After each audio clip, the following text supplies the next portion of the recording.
evening. The Methuen School Committee Budget Workshop session of April 16, 2025 will now come to order.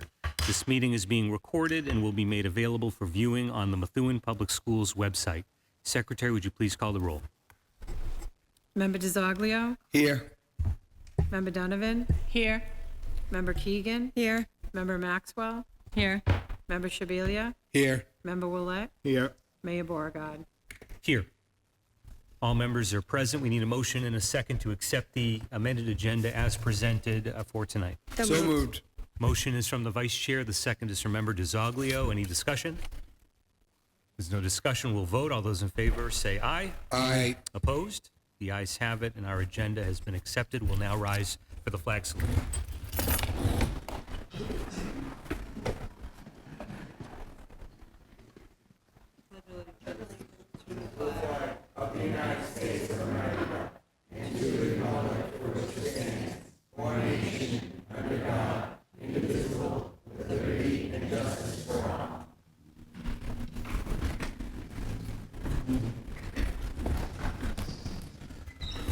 We're going to begin tonight's meeting with public participation.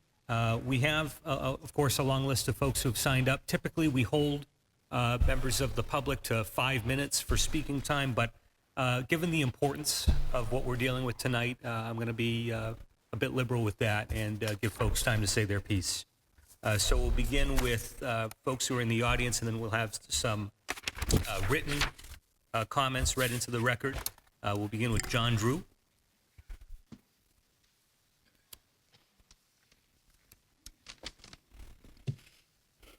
Good evening, members of the City Council, School Committee, Mayor Beauregard, Dr. Kwong.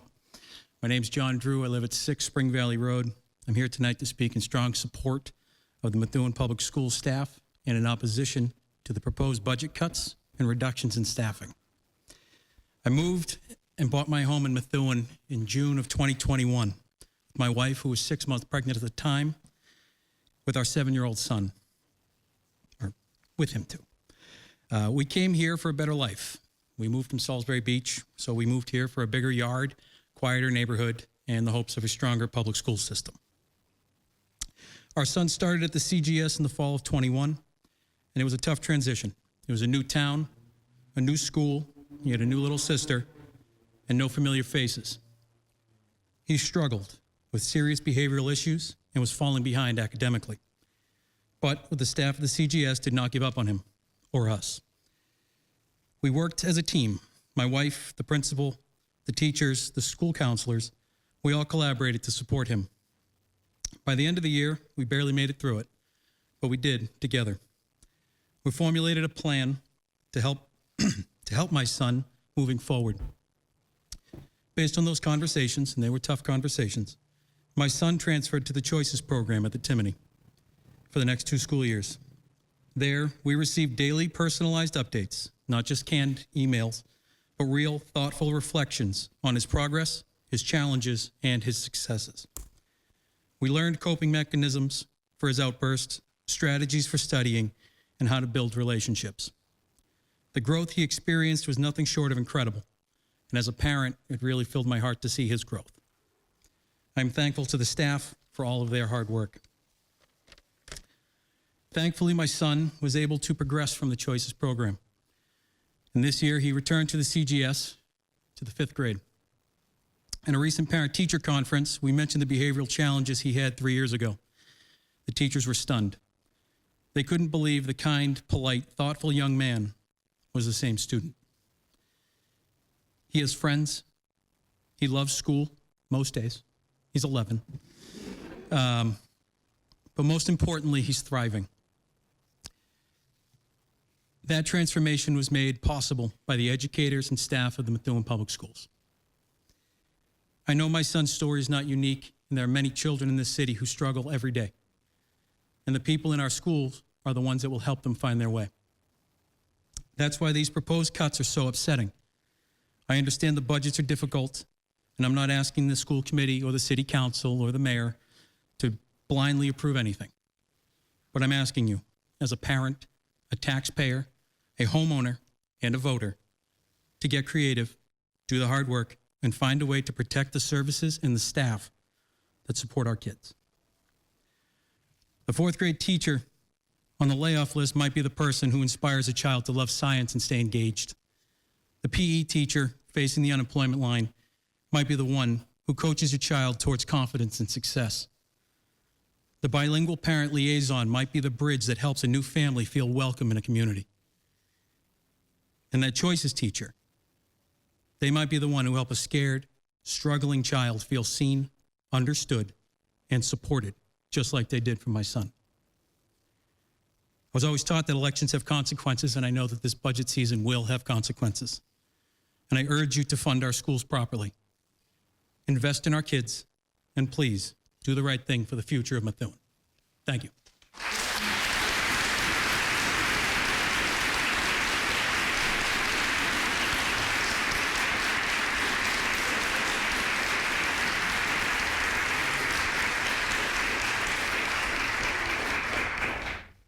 Next, we have Melissa Melendez.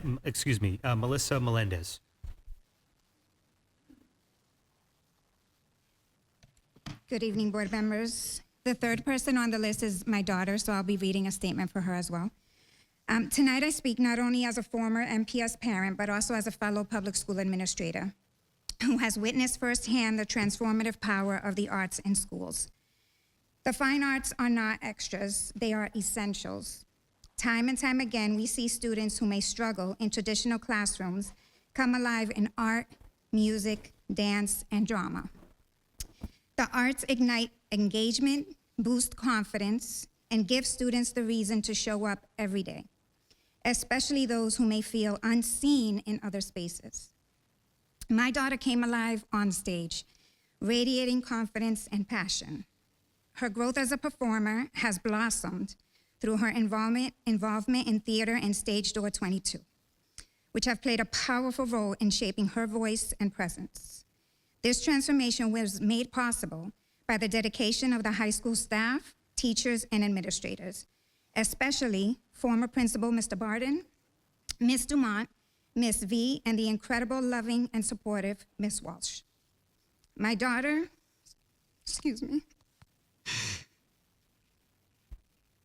my daughter is who she is today, in large part because of these amazing individuals who helped shape her journey at MHS. Oh, I'm sorry. The arts don't live in isolation. They enhance learning across content areas like geometry and visual arts, literacy through theater and poetry, physics and music. Our children are making interdisciplinary connections that deepen their understanding and prepare them for a world that values creativity and innovation. But perhaps most importantly, arts classrooms are often where the strongest relationships are built. Your arts educators know their students deeply. They create safe spaces where students can express themselves, process emotions, and find belonging.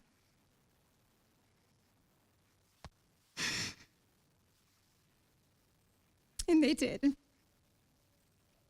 And they maintain relationships with students long after graduation. When we talk about equity, mental health, and engagement, cutting the arts works against those very goals. These programs are lifelines for so many of our students, and once they're gone, the ripple effects are deep and lasting. Let's be clear, budget decisions are values decisions. Let's show our students that we value their full humanity, heart, mind, and spirit by protecting the fine arts programs that help them thrive. Thank you.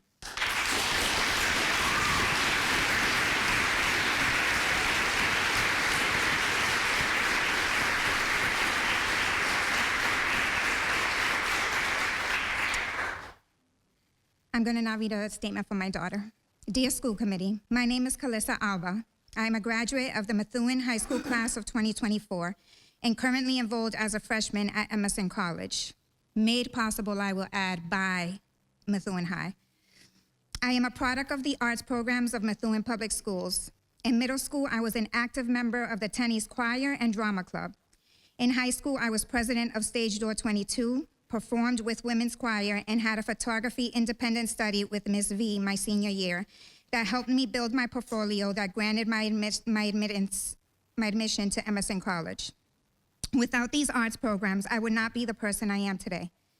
The reason we are here today is because of the proposed FY 2026 budget that will effectively cut the Director of Fine Arts and Theater teacher positions and cut all school day theater programming for high school students. This will be detrimental to Methuen High School's mission, which she quoted, providing a safe and secure learning environment that allows our students to explore a range of interests through a variety of programs and array of facilities. By removing the Director of Fine Arts position, you are leaving the fine arts programs, both in and out of school hours, vulnerable and without direct administrative support. Every other department for the district has a director, so how could you equitably determine which one to dismiss? Furthermore, theater is integral to student culture at Methuen High. Stage Door 22 sees upward of 80 students involved every year. The students who don't have access to our after-school club due to commitments to sports teams, after-school jobs, or lack of transportation will suffer the most from not having access to creative exploration by this budgeting decision. Cutting the theater program from school day programming is fully cutting off a potential curriculum that, quote, inspires curiosity and creativity, unquote. These words are direct from your mission statement. Please reconsider your budget proposal to preserve the integrity of our arts programs and students. You cannot create an inclusive, inspiring, and involving learning environment by not valuing all educational endeavors. Thank you for your time.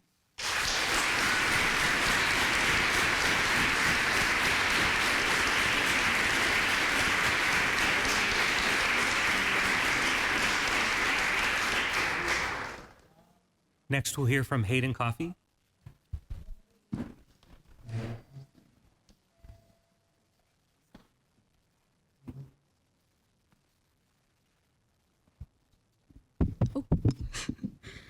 Hello, everyone. I am Hayden Elizabeth Coffey from 8th grade from the Marsh Grammar School. Today, I want to talk to you about something that is very important within our school and our community: the upcoming school budget cuts in Methuen, Massachusetts. I understand that some people care deeply for our budget and are completely outraged by these acts. I'm not outraged, I'm furious. For these numbers aren't just numbers on a page. They represent real lives, real changes that will affect our community. Let's face it, budget costs are serious and they will hurt our schools. I mean, everyone goes to school to learn, make friends, join clubs, join sports, and strive to receive the best education we can get. Sorry. But with these budget cuts coming about the city, those comforting experiences are in grave danger. It's hard to think that we could face a situation in which our classroom numbers will be greater than our resources. I am ashamed. Let's imagine your child goes to school next year and you see that their favorite music or art program just poofed out of existence.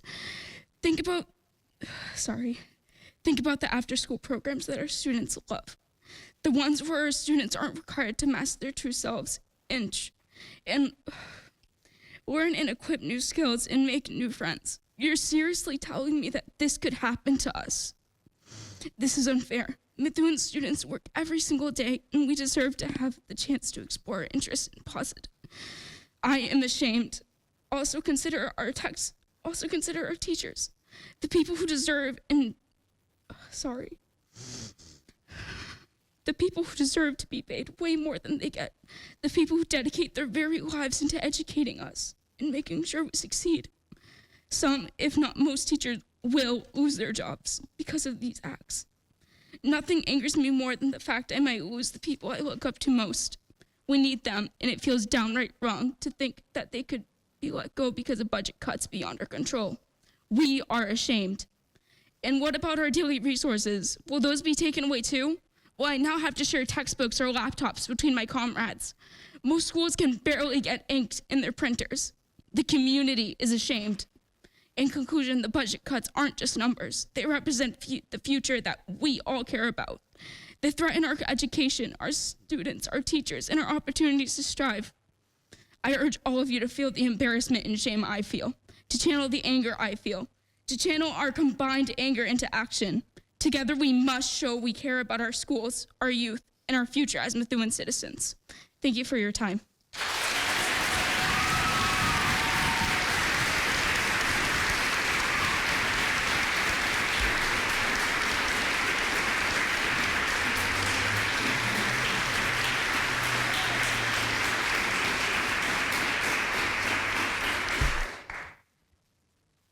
Next, we have Allison Sullivan.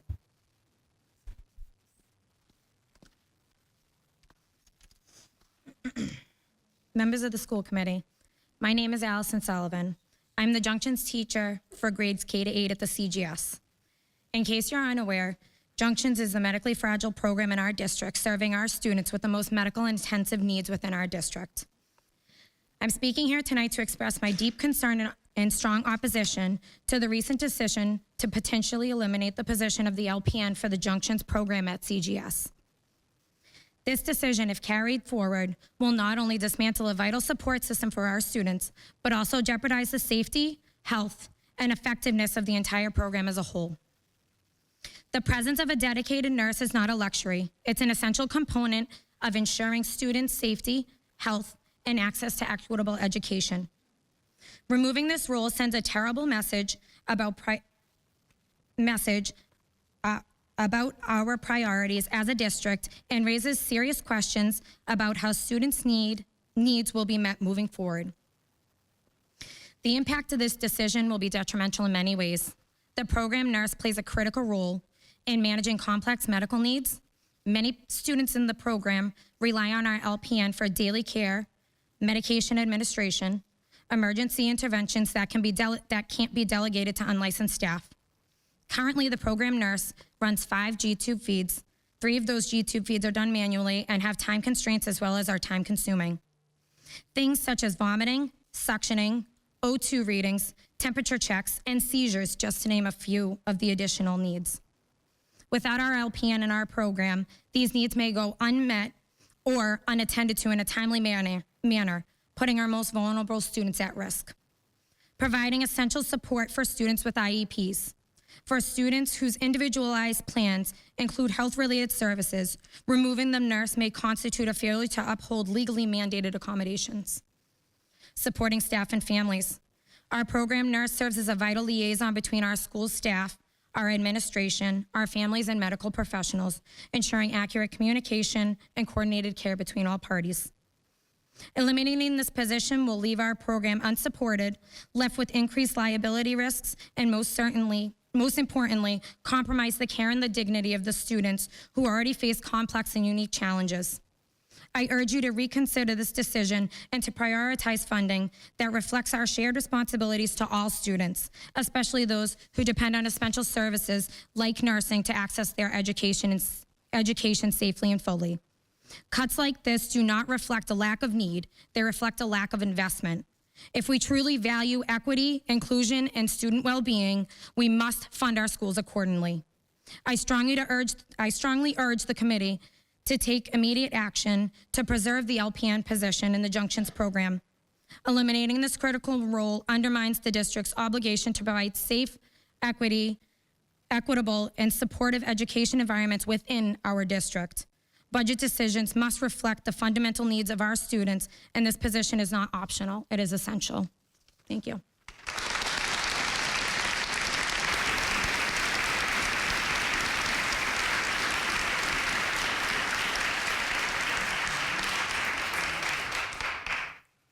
State Representative Hamilton.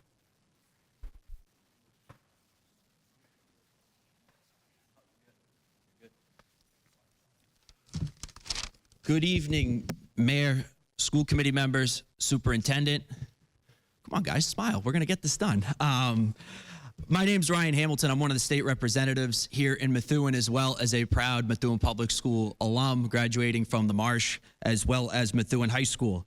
And I come with kind of a mixed bag here tonight. I definitely have some good news on some funding fronts that I'm going to share. Our House budget got released today, but I do have to correct a little something first, because it's kind of been spread by, members of the committee, a couple, and as well as, in the community. And that is that all of our issues surrounding school funding are at the fault of the state.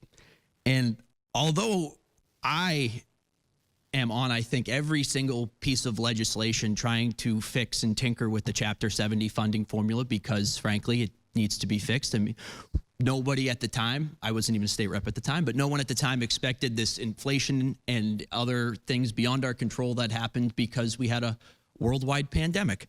But that being said, since FY22, the state has contributed on average about $4.83 million to the city of Methuen, increase in Chapter 70. And in that same amount of time, the city of Methuen has only chipped in around $217,000. And frankly, you know, I want to say, for one, Mayor, this is obviously not your fault because this is your first budget. So I just want to get that out there, that this has nothing to do with the current administration. This is frankly due to administrations that have come and gone over the years in Methuen. And that's a decision we all made. That's a decision some of us all voted for in supporting these people. But I did just want to correct that record because frankly, instead, I think of all of us, you know, trying to assess blame. I really believe that all of us need to get together, and that includes me too. I'm in this with you. I'm not trying to say I'm not, and find a solution and work together to make sure that we fully fund our public schools here in Methuen. Because I'll be the first one to say it, that I would not be in the position I am if not for some of the teachers that I had while I was at Methuen Public Schools. So for that, I just wanted to come up and say, guys, I'm here for you. I want to be a resource for you. I want to work with you to get this done. And with that being said, the good news now, I'll end on a happy note. So to close out the FY25 books, which we will be doing, the state last week, or I shouldn't say the state, the House of Representatives last week just took up a supplemental budget that I was able to secure $100,000 in for our special ed line item here in Methuen, as well as there was $190 million appropriated to get the FY25 circuit breaker percentage up to 100%. So those numbers have not yet been released due to the Senate having to take it up, as well as the governor signing the bill. So that will be coming in the next several weeks, but that should supply us with some funds from the circuit breaker perspective, as well as special ed that we need to use for FY25. And then on the FY26 perspective, us in the House, we will be taking up our budget procedures next week, but our budget came out today. And as part of that budget, we have a couple things. So the state is going to be picking up the bill to ensure that we continue with universal school meals here in the Commonwealth, which was cut.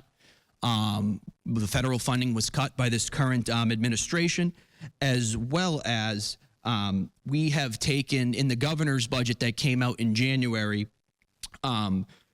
She appropriated $70 in per pupil minimum spending per student. So the House of Representatives has increased that to $150. Last year, it ended at about $104. So again, are these the millions we're looking for? Unfortunately, the answer is no. But the way I look at it is every dollar counts, and we still have our budget to do, and then the Senate still has their budget to do. So we're going to keep on fighting. And then lastly, another thing that we will continue to do, just like we just did with FY25, the plan right now, barring a total collapse of federal funding to the Commonwealth of Massachusetts, is to make sure that the circuit breaker will once again be funded at 100% in FY26. So I'm hoping these make some serious differences. Amendments have not come out for the House budget. They will come out, I want to say, Monday. And I will be on every single amendment that provides more funding for our gateway cities, of which Methuen is one of them, as well as Methuen Public Schools.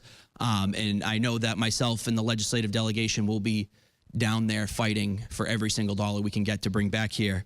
And in my conversations with the chair of Ways and Means, he has told us that come the end of the Student Opportunity Act, which will be fully funded in FY27, will be the year it is finally fully funded, the House will be taking a much more refined look at going in there and fixing some of the issues that have arisen at no fault of, frankly, anyone. So that is the news I wanted to deliver.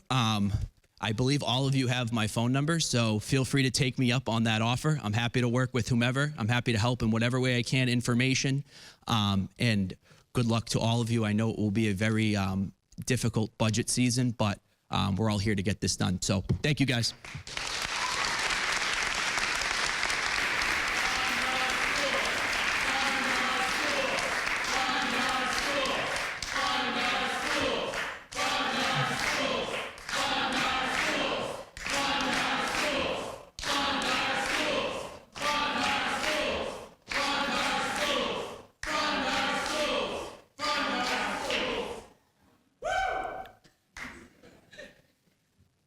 Next, we'll hear from Alicia, excuse me.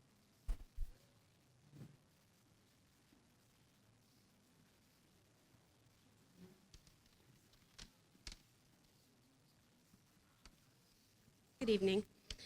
My name's Alicia Baker. I currently have 4 children in the Methuen schools. I have 2 that have already graduated from Methuen High School. I also have been active on the Timony PTO, so I have firsthand seen the amazing staff that we have in our schools. I'm here tonight to talk about the Fine Arts program. I have worked with Mr. Abrazizi and helping him with some things, and just, there's some really incredible teachers. My daughter has been in band for 2 years now and came home last Thursday devastated. She said, "Mom, I was told that there may not be band next year." And she said, "I don't know what I'll do. I'm just gonna cry, and my friends are just gonna cry." This has been an amazing opportunity for her. It has helped her socially. It has helped her have more confidence. It has helped her with self-discipline. I don't even have to ask her this year to practice her trombone. She just does it. It has been amazing. Our fine arts program is a really bright light in Methuen schools and needs to be preserved. My oldest daughter is currently in college studying interior architecture and design. And I spoke to her the other night and she said, "Mom, share my story. I would not have found this path if it weren't for the arts program at Methuen High School." She took several art courses there, including AP Studio Art. She also was in high school. She graduated in 2023 and was in high school during and after the COVID pandemic. And she said, quote, "Keeping the arts program kept her sane and got her through high school after the upheaval from the COVID pandemic." She, like myself, believes that to cut this program would be a major disservice to the students and the entire district. There are many studies that have shown the benefits to having an arts program, not only to the student, not only to the school, but also to the community, to the city. For students, it shows improved academic performance, better school attendance, positive social and emotional development, improved behavioral and attitude issues, improved self-efficacy, students being able to see themselves that they can overcome challenges in life, and it helps with those stresses and frustrations. This is just one study done by the Murray State University and only some of the benefits of these programs. Also well documented is school performance and programs on how they affect the entire community. A school without the arts is less attractive to potential buyers and leads to less robust local economy, less community engagement, and less connection between schools and their community. I understand that budget cuts are necessary. I understand that there are things happening that are beyond any of our control, that are coming down from other places. But to eliminate this program is short-sighted and unwise. Budget cuts should be made carefully and precisely, fully understanding the consequences of those cuts. My request tonight is that you request more money from City Council. Don't let them dictate. Ask for more. Look to the full budget, other programs that might be able to be scaled back a bit. My son does track, and in talking to my husband, we would be more than happy to spend a little bit of money, more money, to help with busing or jerseys or whatever. There are other ways to do this, rather than cutting important key staff and programs from the schools. Cutting this program is not equitable. Cutting an entire director position is not equitable. Cutting staff that is vital to the programs that service our most vulnerable students is not equitable. Please do better. Ask City Council to do better. Thank you.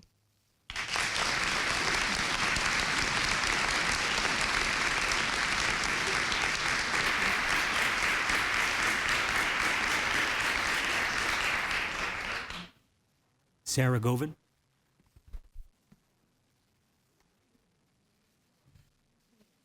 Ready? Stand up straight. Hi, everyone. My name is Sarah Govin.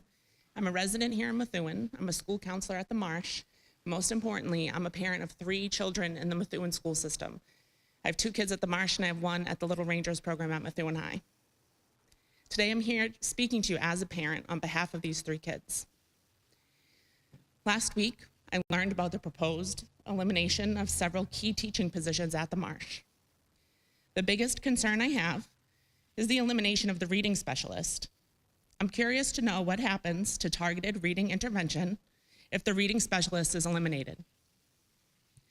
Our reading specialist is the only Tier 2 targeted intervention available at the Marsh for literacy. I would like to know the detailed plan of addressing the literacy gap for our students with significant risk factors, and the details of what I'm sure was an evidence-based decision to eliminate this position. Will the onus be on the classroom teacher to absorb these students into additional small group instruction? And if so, what can we expect the other majority of the class to be doing during this time? According to the American Academy of Pediatrics, we can understand that almost 20% of the school-aged population is neurodivergent. So can we safely assume that it is feasible for one teacher to be doing small group targeted instruction along with the progress monitoring, while she also supports each student's accommodations, maybe under a 504 plan or an IEP, while also making sure she's implementing appropriate universal design techniques to support the whole classroom? And I suppose now is also a good time to mention that the proposed cuts also include up to a 20% reduction in teachers at certain grade levels. So now, in terms of literacy instruction, not only are we expecting one teacher to do all of these interventions simultaneously, we are also likely increasing the class sizes by 20%. If this budget plays out, we can imagine that we will have eliminated the minimal tiered intervention and that we will have increased the class sizes. So then we can expect an increase in students that struggle, which I'm sure you can imagine leads to an increase in special education referrals because students won't be able to make effective progress. Do we even have the resources to evaluate these students? Maybe it's the parents that need to step up and fill in the gap left by eliminating these positions. Except, reading now is taught in a way that utilizes the newest information on brain development and scaffolding of instruction to get students on target. And I don't know about you, but I cannot differentiate between a digraph and a glued sound, and I certainly cannot annotate words the way that my first grader can. I'm definitely not qualified to teach my own child how to read. I think it's important that we keep in mind that the most recent report available, DESE, states that Methuen's making moderate progress towards the appropriate targets. Is moderate what we're striving for? Is moderate the goal? With current staffing levels, we're moderate. What happens with the elimination of these positions? Thanks.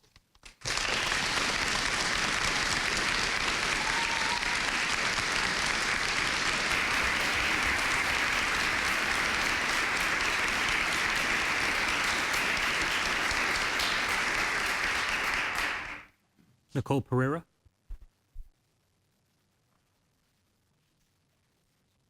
Hi, everyone. My name is Nicole Pereira.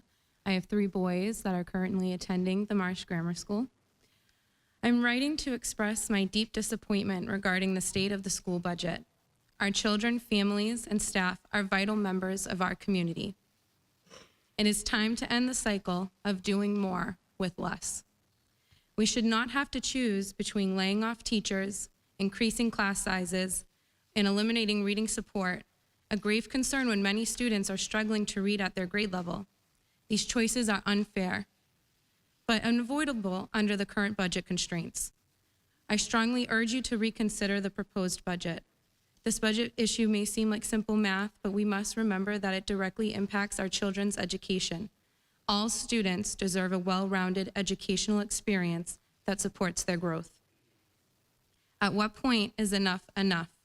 We need to look at our funding and realize that what the schools are asking for is not just a wish. It is what they need. We need to truly support the future of our schools. I want to specifically talk about the wellness position that is also being proposed to be eliminated. This is where our K through 4 students are learning to be good little human beings. They are learning their social emotional curriculum. Does this just fall on the teachers who are also needing to educate our students on all of the other things that, on top of all of the other things that they're needing to instruct them on? We are also putting that on the teachers. It has to go to someone. A culture audit aims to assess the current environment and practices within our schools, identifying strengths and weaknesses. However, the real impact comes from using that information to implement meaningful changes. If we aren't willing to make changes to prioritize our schools and meet their needs, the audit just becomes an academic exercise rather than a genuine effort to improve.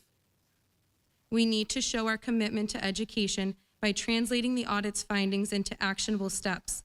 This means we invest in the resources to maintain our schools, support our teachers, and ensure that every student has access to the opportunities they deserve. Without a willingness to adapt and make those necessary changes, we risk perpetuating a cycle of issues that ultimately harm our students and their educational experience. Lastly, parents, even when you feel like your voice, it doesn't matter, you feel like nobody's listening, what's the point? That is when you need to speak up.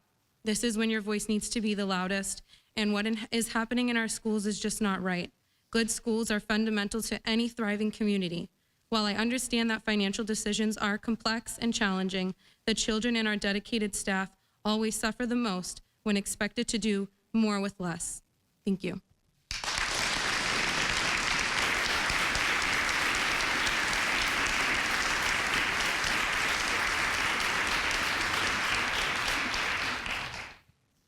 Ben Thompson?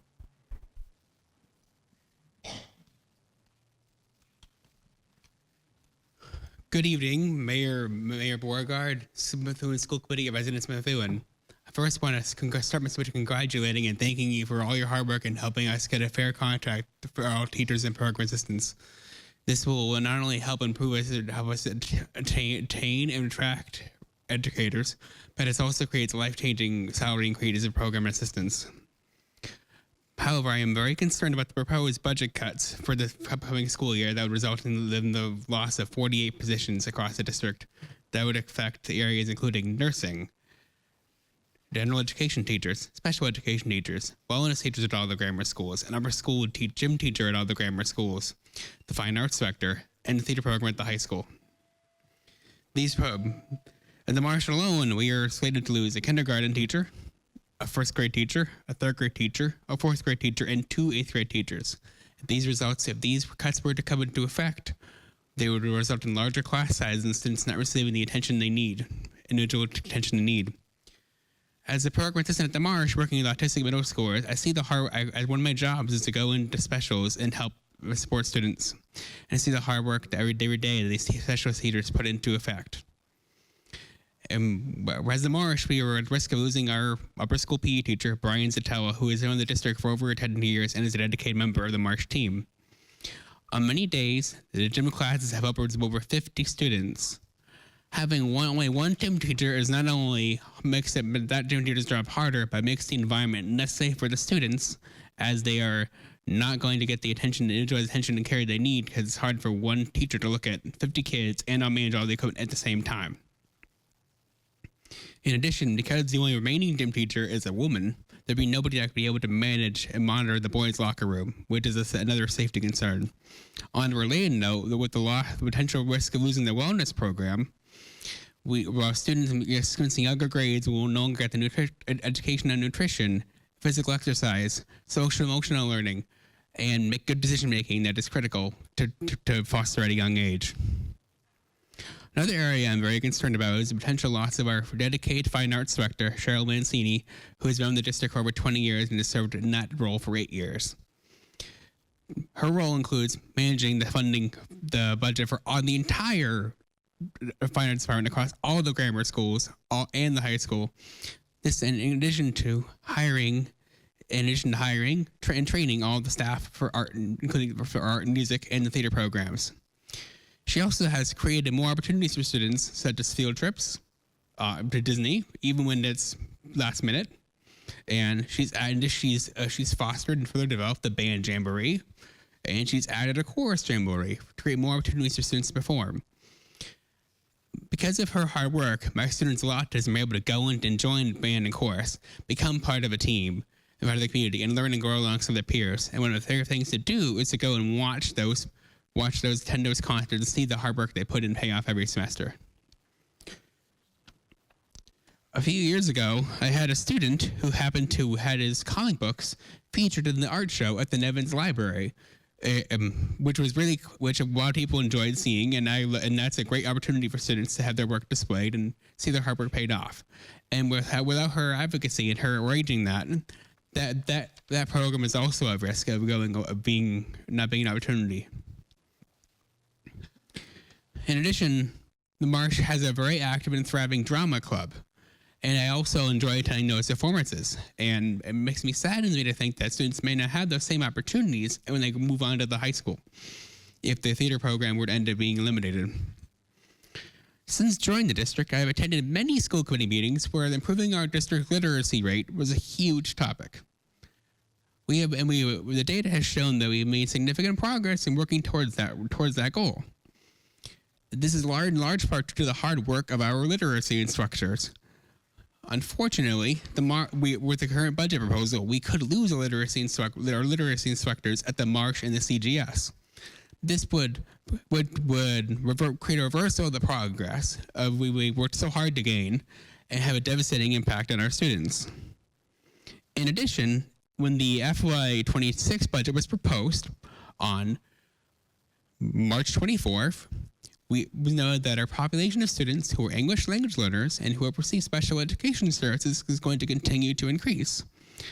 Therefore, it is very concerning and detrimental that this current budget proposal includes reductions in staffing in those areas.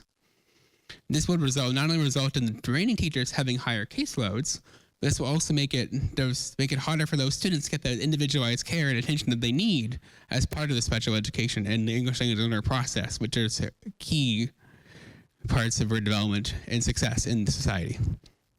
In conclusion, I am asking Mayor Beauregard, the Methuen School Committee, and City Council to work together to ensure that our public schools get the funding they need to keep them fully staffed. Thank you. Have a great evening.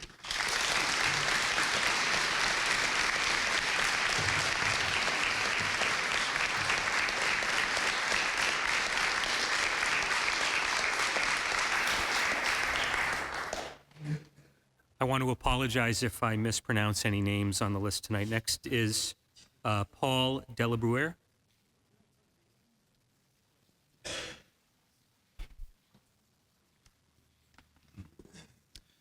I'm Paul Delabruere. I grew up in Methuen. I proudly live in Methuen, and I've been teaching band and music at the Marsh Grammar School for 7 years. I'm grateful for this opportunity to address the proposal to eliminate the Supervisor of Fine Arts position. For decades, the Supervisor of Fine Arts has overseen the district-wide art, music, band, chorus, and theater programs. This position manages budgets for art supplies, musical instruments, instructional materials, and transportation to rehearsals and performances. The supervisor also collaborates with local donors to secure additional funding and grow community involvement. Many beloved Methuen events, such as the District Art Show, Methuen Art Month display, Methuen Band and Chorus Jamborees, tree lighting ceremony, marching band competitions, football games, parades, and field trips to perform in Disney World, are made possible through this administrative effort and vision. Just this year, the Supervisor of Fine Arts began a partnership with the Methuen Village, bringing students and teachers to share music and art with senior residents. The Fine Arts Department currently includes 31 teachers across all 5 Methuen public schools in all grades K through 12. Each of these educators was interviewed and selected by the Supervisor of Fine Arts, who continues to evaluate and support their professional development as individuals and coordination as a team. Perhaps the most important contribution of the Supervisor of Fine Arts has been to ensure the quality of arts education in Methuen. Under the supervisor's expert leadership, Methuen Public School teachers guide students' social development through collaborative learning and performance. By engaging in visual, musical, and narrative arts, students develop the emotional sensitivity, confidence of expression, and cultural understanding to respond to and shape the world around them.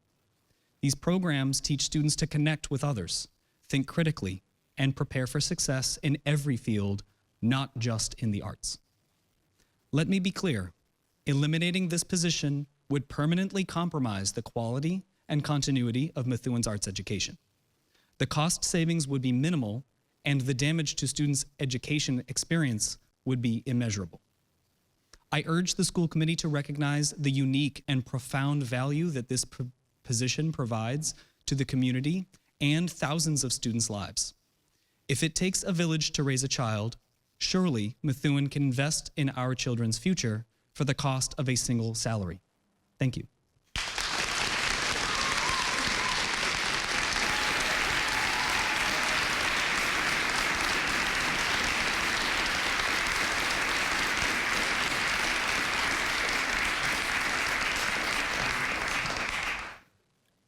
Tracy Swiniarski.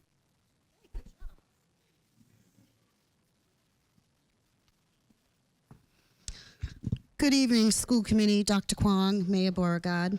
I stand here before you tonight to express my thoughts and concerns with the proposed budget cuts. I am a proud product of the Methuen Public Schools and staff member for 28 years.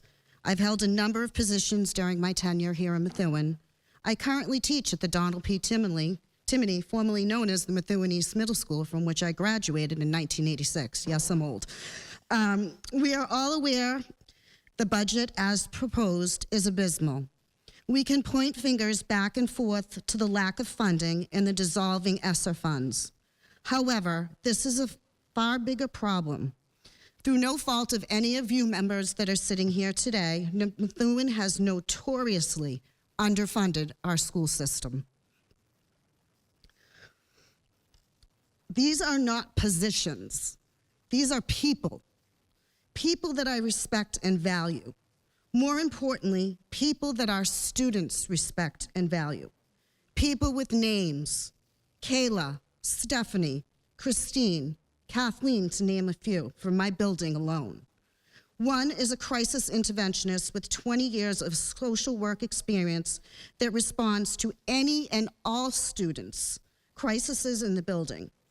Another is a Choices Program Liaison, case manager, the gentleman had spoken about earlier this evening, and the impact it had on his son's life. People whose impact is far beyond their teaching responsibilities. Additionally, we have a person in my building, a 10-year veteran, a coach of the year, who won the MVC 2 years in a row. How do you measure that impact? I'll answer: you cannot. Students need an education that is rich in the arts. For some students, art, PE, STEM or technology, music and wellness and health are a respite in a long academic day and an opportunity for them to feel successful in another area. Cutting the support of guidance and potentially some BCBAs is another area of grave concern. We simply will not be able to sustain the programs that are mandated by state, potentially causing outplacements. That could cost the district far more in non-compliance and potential litigation. We are not overspending when 42% of our budget is the special education portion. This is not negotiable. It's time for the city council and the city side to shoulder some of the shared expenses. Thank you.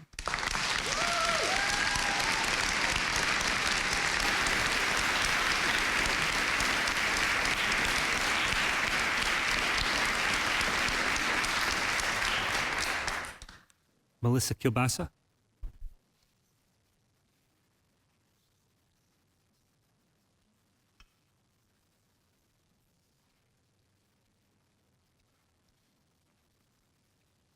Good evening, everyone. My name is Melissa Kilbasa, and I am honored to serve as the reading specialist at the Marsh Grammar School, where I have had the pleasure of teaching for the past 4 years. Before this role, I spent 2 decades as a classroom teacher in another district. When it was time for a change, I made the heart-wrenching decision to leave the only district I had ever known in order to embrace the opportunity to work as a reading specialist here in Methuen. Although it was one of the toughest choices I've ever faced, it has undeniably been the right one for me. This transition has rekindled my passion for teaching, and I feel like I am making a meaningful difference every day. I truly love my current position, but recently it was announced that this one and only reading specialist position at the Marsh Grammar School is on the list to be cut next year. I wanted to speak to you tonight to highlight what this position provides for our children. It offers a 4th grade student who came to us last year without knowing all of her letter sounds the instruction she needs to now confidently tackle 4th grade reading material after just a year and a half of focused teaching. It supports my 3rd grade English language learner who requires intensive and explicit instruction in phonemic awareness and phonics to begin unlocking the beauty of reading in his new language. It helps my 2nd grade student who joined us late in the year with little knowledge of phonics and no strategies for decoding words. She has gained so much confidence and made commendable strides in her reading journey, and I am honored to support her in this process. Reading intervention provides my 1st grade student who missed the kindergarten experience with intensive instruction in letter sounds and the fundamentals of decoding words. I am grateful to offer this personalized instruction, meeting him right where he is, something his classroom teacher simply cannot do given the range of needs and abilities in her own classroom. It allows my selectively mute kindergarten student to thrive in the warmth of my small group environment where she feels safe and comfortable to actually participate in the lessons, which is essential in learning how to read. It benefits 2 of my kindergarten students who both struggle with focus during the whole class lessons. The small group environment limits distractions for them so they can more easily attend to lessons. They are both making remarkable progress in their reading after only a couple of short months with me. Finally, let's not forget about a former student who is now in upper school. She stops me in the hallway to share how well she is doing and to thank me for teaching her how to read. Reading intervention provided her with the opportunity to become a literate and successful student. This reading specialist position is about these children and many others with their own unique stories, who would have fallen through the cracks without access to Tier 2 instruction. This position allows me to provide targeted small group phonics instruction for almost 50 students at any given time who are not making progress in their classroom. Throughout the year, as students become successful, they are rotated out of my group and the spots are filled with other students in need. By keeping track of student progress, or lack thereof, we gain a better understanding of which students may have a learning disability and should be referred for academic testing, as opposed to those who just need a little extra support. The position almost pays for itself by eliminating unnecessary referrals that will inevitably pour out of the general education classrooms for students who are not learning disabled, but who simply need additional instruction. And I feel like it is important to note that no one is immune to having reading difficulties. If your child happened to be struggling with learning to read, I imagine you would want the supports that this position provides to be available. Without providing reading intervention, what will happen to these students? Where will they receive the targeted instruction that goes beyond what is provided in the classroom?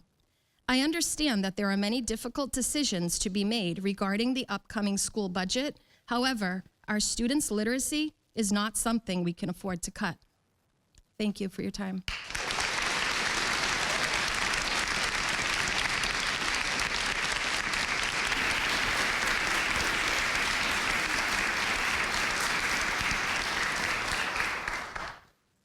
Kate Capadogli.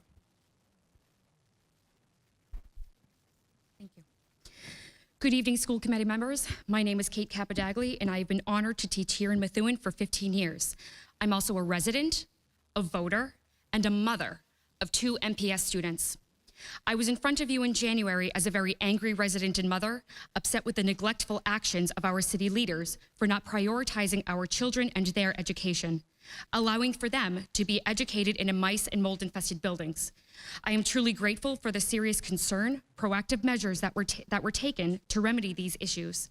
I am even more thrilled and thankful to hear the mayor's pledge to continue to invest in the much-needed upkeep of our school buildings. However, these problems were voiced for many years. It took Methuen being front-page news for something to finally be done about it. So, what is it now that our community needs to do for the city to truly make education a priority? Again, here we are during budget season, and it's back to business as usual. School budgets are recklessly slashed, unsupported by our city council with negligent disregard. The education department is left to deal with the fallout and repercussions while given a box of Band-Aids and pink slips. Again, we have been misled by the people who stood in our homes asking for our vote as they pledged to make our children, your children, and my children a priority in this city. How many meetings have we listened to hearing the echoes of support from our city leaders and Methuen's education mayor, only to realize that once again, it was all smoke and mirrors. As a teacher, proposed budget cuts and layoffs are unfathomably detrimental to the progress we have made as a school district. We have made such great strides in the past few years, and I have seen the positive effects that it has had on my students. MPS has put mental health and SEL in the forefront to help our children, who have seen much more and carry more weight in their emotional backpacks than any of us ever did as kids. We finally have behavioral and literacy supports that we so desperately need. We have been able to hire amazingly talented and certified teachers to fill our vacancies. Teachers that I trust with my children, teachers who are responsible for the positive growth and development of our students and our school district. Teachers whom we fought so hard in our contract to retain, only to let them go a month later. I am proud and humbled by the excellence of my team, whose jobs and livelihoods are unjustly on the line. Sadly, in the teaching world, Methuen is notoriously known for its underfunding and layoffs, so widely known that it has been brought up by interviewees hesitant to take our offer, knowing it would be a potential risk. How sad, embarrassed, and ashamed we should feel knowing that they were right. As stated in the 2025 to 2027 MPS strategy for improvement, Methuen Public School students will achieve academic, social, emotional, and civic success. They will attain technological, cultural, and social knowledge to allow them to succeed in college and careers. Students will inspire the community through citizenship, leadership, and their commitment to lifelong learning. How is this goal going to be accomplished without funding its needs? How will my children meet these goals and succeed in the way that I, as their mother, dream for them? How are we going to hold our city accountable for the goals they have expected and approved? I encourage all of you to continue to stand up for what you were elected to do. Remember the pillars of what MPS stands for: integrity, honesty, and respect. It is time for us to come together stronger than ever, and I encourage residents, teachers, school officials, school committee, and parents to tell our city council that we have had enough. Enough of the misleading statements and broken campaign promises. Enough of using our children, your children, my children, as pawns in the classic Methuen game of chess. I have had enough. As residents and voters, we are owed answers as to why our city officials are taking a victory lap, proudly boasting an abundant stabilization fund and unprecedented free cash fund, while once again neglecting to fulfill their legal and moral obligations to our children. I am extremely concerned for my boys and their future for staying in this district. However, I'm cautiously optimistic and keep hoping that things will continue to improve. We finally have a school committee that sees our students and hears our concerns as teachers and as parents. For the first time in the 15 years that I have worked here, we have a mayor who I have been told is also willing to listen and work together. We need to keep this collaboration, mutual respect, and understanding going forward. We need to stand together and remind our city council who their constituents are and remind them of what integrity, honesty, and respect truly means to this community. Thank you.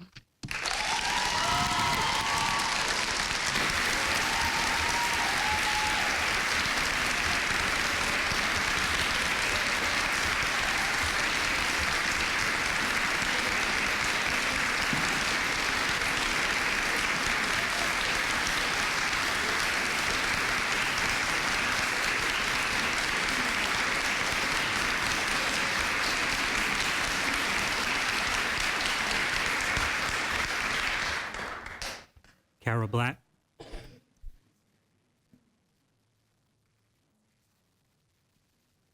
And Sue.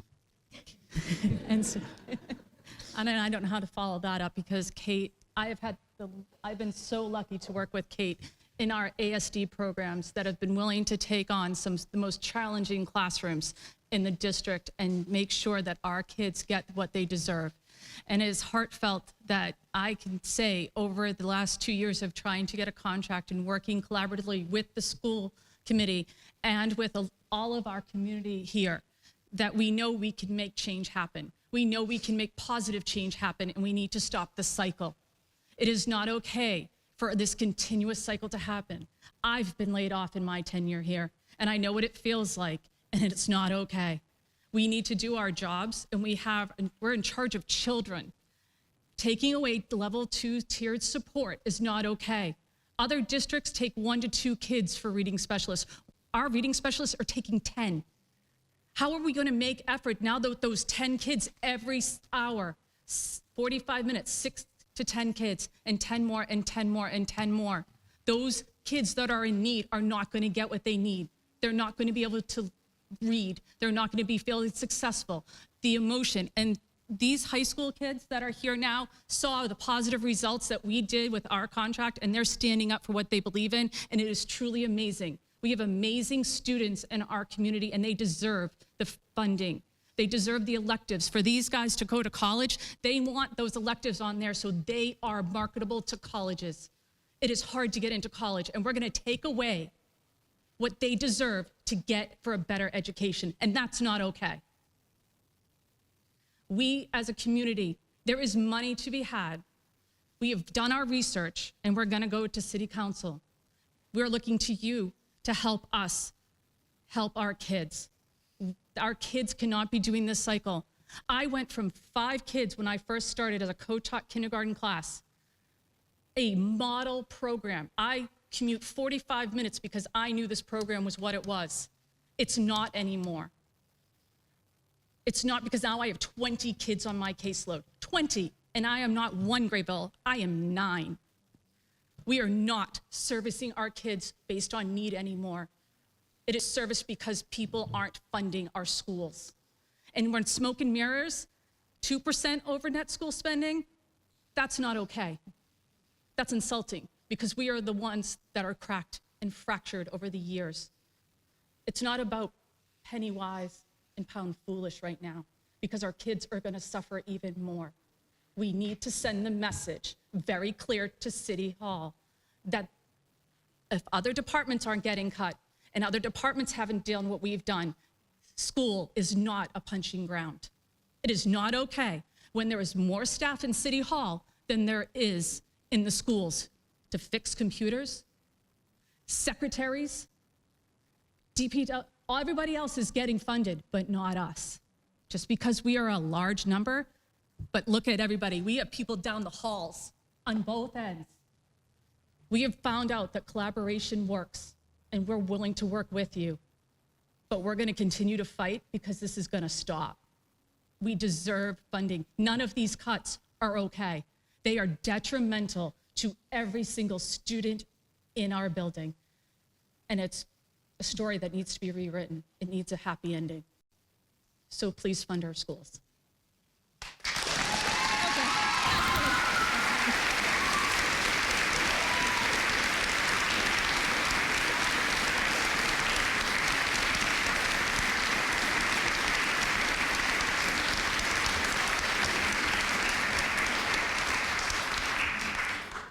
Cassandra Pratt.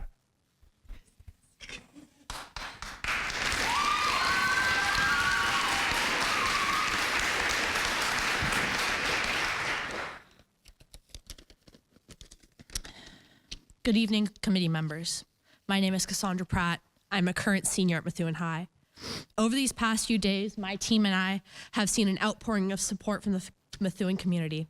We have gained over 2,300 signatures on our petition, have received messages from numerous alumni who support us in our initiative to stop harmful budget cuts to the Fine Arts Department. In the new proposed FY26 budget, 40 members of the district staff are being dismissed. In addition to that, in a section titled Additional Potential Staff Reductions from Preliminary Budget, I can speak, an additional 47 positions are in danger, including the position of Performing Arts Teacher, Joni Walsh, and Fine Arts Director, Cheryl Mancini. Eliminating these positions will cause immense damage to the Fine Arts Department and the district as a whole. Every student at Methuen High and the district at large is required to take art classes. According to DESE data from the 24-25 school year, we have 6,464 students currently enrolled in this district. The Fine Arts Director plays an integral role in the district ecosystem. This position is necessary for the department to run smoothly.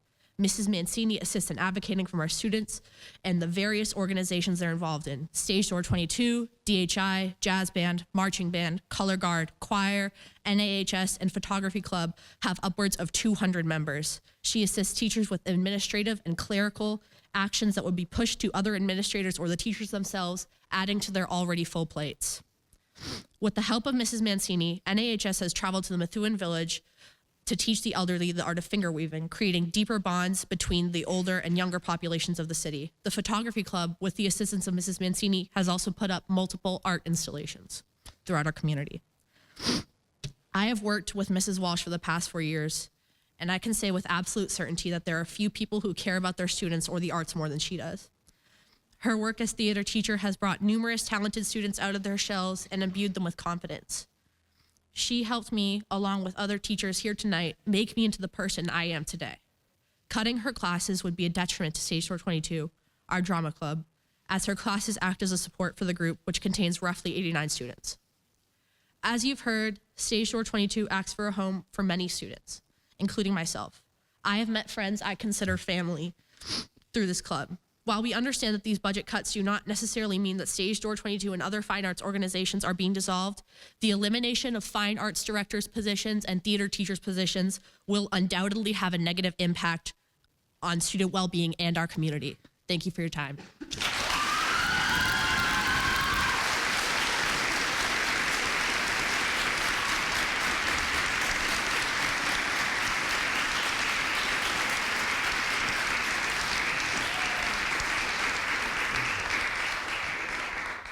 We'll hear next from Rafi.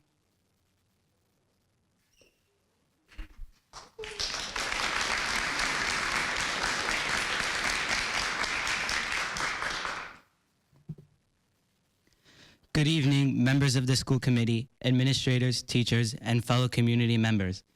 I'm Rafi Amhenna, and I'm a proud current sophomore at Methuen High School.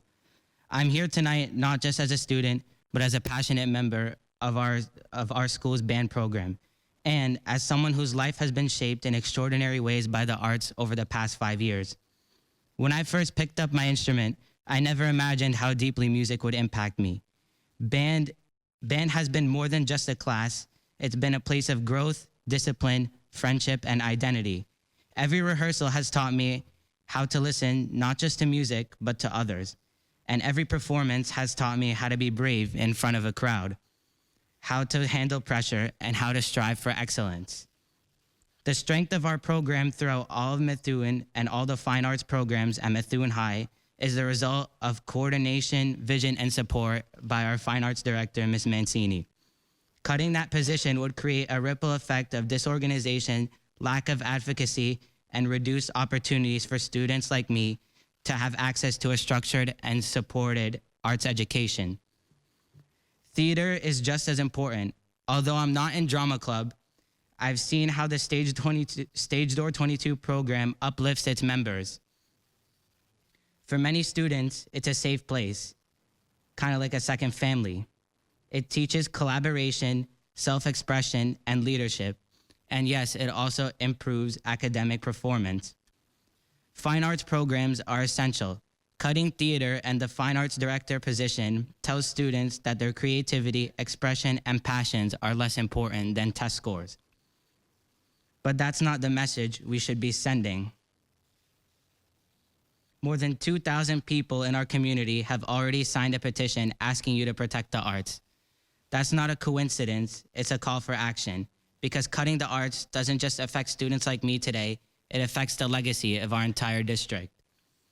We don't become who we are just through textbooks and tests. We become who we are through rhythm, harmony, emotion, and storytelling. Please don't take that away from us. Thank you.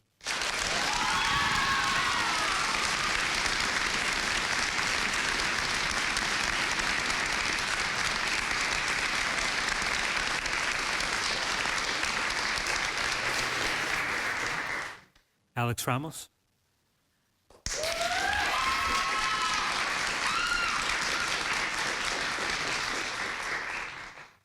Good evening, members of the school committee and city council. My name is Alex Ramos, and I'm currently attending student of Methuen High School. The arts as a whole have been incredibly important to me my entire life. Whether that be my middle school choir or a show I had gone to see at my school theater, I had always seen it as a form of self-expression of my creativity. When I had first entered Methuen Public Schools, I had taken my first ever theater class. It was something that was extremely out of my comfort zone, but still felt like such an important part of shaping who I have become today. Throughout the next 4 years at MHS, I have grown into someone I have never thought I would be able to shape into, thanks to our amazing theater director and teacher, Joni Walsh, as well as Stage Door 22. I am more outgoing, empathetic, and more than anything, extremely grateful for the family I have received through either theater, band, or the choir program.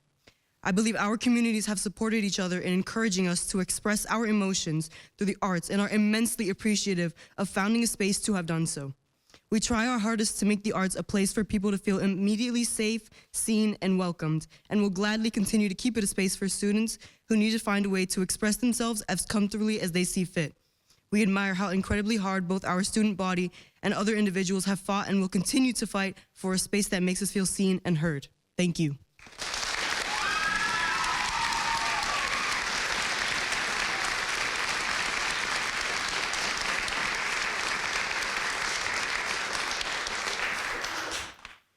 Malachi Denault.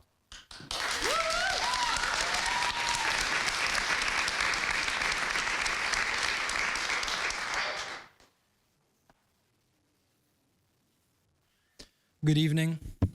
My name is Malachi Denault. I'm a junior at Methuen High School and a dedicated member of the school's club Stage Door 22 and other groups under its umbrella. When I first arrived at MHS, I was unsure of where I belonged. I was constantly torn between different groups who fit into different areas. And despite how badly I wanted to join the theater club, I didn't when I first arrived. No one I knew from my school had joined Stage Door 22 that year, and I was worried about finding a way to fit in with an entirely new group of people, a group of the most talented people I'd seen up to this point in my life. Eventually, I found a friend to join with, and I've never been able to feel more comfortable and accepted in a group faster than I was with the set crew of the theater club. I made numerous friends who I still remain friends with today, and became accepted not only in crews but by cast members who had no clue who I was. Now as I talk today as one of the members of Stage Door 22's council, I get the opportunity to do that same thing to the younger members of the club. Through this club, I've been able to learn so many valuable skills and grow as a person. And now as I near my senior year of high school, I'm grateful to be in a leadership position where I can now help even more people grow into better people. Our club is more than just the kids who put on the musical. People become part of a family and form extremely close bonds with others. The unity needed to perform and the lasting friendships that result from it are extremely powerful and have brought me and many others to tears numerous times, whether it be from the pre-show excitement and energy or the realization that our seniors are leaving after that year. This club is so much more than just performing. It's finding a place to belong for people who don't fit anywhere else, people trying to find a way to get their minds off personal issues, people finding a way to get away from problems at home. Without these outlets, students will suffer deeply. Some of my closest friendships have been built by this club, and it would be deeply disheartening to see others not be able to use this club to learn how to become themselves. In recent years, Methuen has made an extreme push to recognize the importance of mental health through social and emotional learning lessons. If you're able to recognize the importance of mental health, we also ask you please recognize how important the fine arts are to some kids' mental health. Art is a way to express yourself in a way you cannot with words, and beyond art, you're able to find a place to fit in. If we want to prioritize mental health, we need to make sure we are aware of what is actually benefiting kids' mental health. We are a club that has fought through so much adversity and have done so without funding for years despite continuously attempting to gain it. Now, with the possibility of the fine arts being on the hot seat, we will not be as quiet and ensure that we are heard. We are a club that prioritizes respect and teaches younger students to be able to properly respect others. And we assure you that we will continue to use this respect today, despite us often feeling disrespected, disregarded, and undervalued. While the budget plans don't directly eliminate stage door, theater classes and the position of the fine arts director will be lost. So many benefit from the classes that are taught during the day by Miss Walsh. Might I say, as a student of hers and an active member of Stage Door, I can say there's no teacher who has impacted the person I am today, supported my growth more than she has, and I guarantee many other Stage Door members would agree. Without her and her classes, I doubt I would be able to stand in front of you all today and make this statement. With her classes, students who may not feel confident enough to audition for our shows get an opportunity to hone their talents and learn, while forming connections with other students interested in acting in theater. As a student who has taken acting too and is currently in her scene study course, both of these classes have made it clear to me how much the after-school program benefits from these day classes. Getting opportunities to learn things I don't have time to in rehearsal, getting time to prepare for crew meetings and rehearsals, and exposing other kids to what goes on in our after-school club. Without these classes, the club and the students in it would be harmed. Without the designated role of a theater teacher, no one will be able to dedicate the time that is actually needed to put on productions. While these classes offer support to Stage Door, the classes are also fundamental to having a culture of theater in the school, a culture that has remained strong for years because of the hard work done by the students and the teachers who have assisted us. Without theater classes and integral roles in the fine arts department, this culture of arts in Methuen High School will soon be lost. When this culture fades, it is inevitable that these clubs will fade too. I've heard from many people close to me that they've tried hard to get into these classes, and there seems to be a preconceived and false notion that these classes have low interest or value. While some may say these classes don't have enough theater kids in them, it also must be understood that people passionate about these classes struggle to get into them. These classes seem to be deemed invaluable, which, as stated many times throughout this, is extremely untrue. A direct part of our message tonight is that is false. These possible cuts will create a slippery slope that devalue the arts and lead to even more damage to them. Without a fine arts director, clubs will quickly become messy and struggle to manage. This includes the school band, choir, Stage Door, and many other clubs. Without a person to represent all of these clubs as a whole, our voice will grow even quieter. While I've mentioned various teaching positions, let us not forget who this is truly about for the future. The students and those who dedicate hours upon hours upon hours to the culture of the arts at Methuen High School. Our message tonight is direct, and it is that we want to be heard, we want to be valued, and we want the respect we deserve. We understand City Council is also a group that needs to receive our message, as they are also key to budget decisions, so we ask to please see how much this means to us and relay our passion. Thank you for your time today, and I hope, along with many of my peers, teachers, and parents, that you consider the words we speak today and think about us when making decisions regarding cuts in the budget.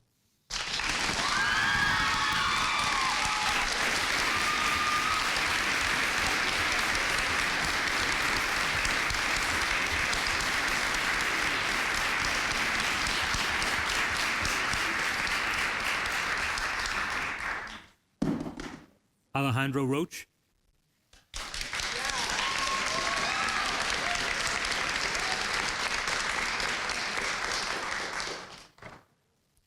My name is Alejandro Klein Roche. I live at 52 Woburn Street, and I'm a soon-to-be graduating senior at Methuen High School. I've been an avid member of Stage Door 22, the choir program, the National Art Honor Society, and I'm here to speak to the committee members in regards to the proposed budget cuts and relocations of staff members and courses within the Fine Arts Department. According to the Massachusetts Education to Research and Data Hub, in the 2023-24 school year, the chronic absenteeism rates were 43.7% for Methuen High School students. This means almost 1 in every 5 students missed at least 10% of their school year. There's a variety of reasons and factors that cause this, but the concerning part is the groups it affects the most. English language learners and students with disabilities are the most disproportionately affected group, with the former having a 40% absenteeism rate and the latter being well over 50%.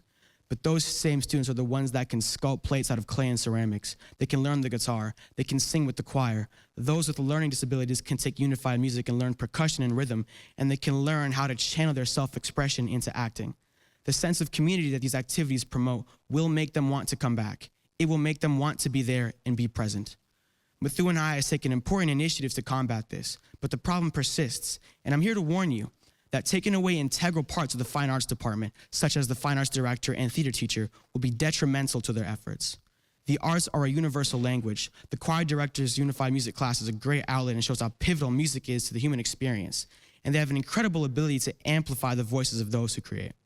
My mother, the strongest woman I know, who is an immigrant and veteran, came to Massachusetts from Venezuela when she was 9 years old and didn't know any English. School was a nightmare for her.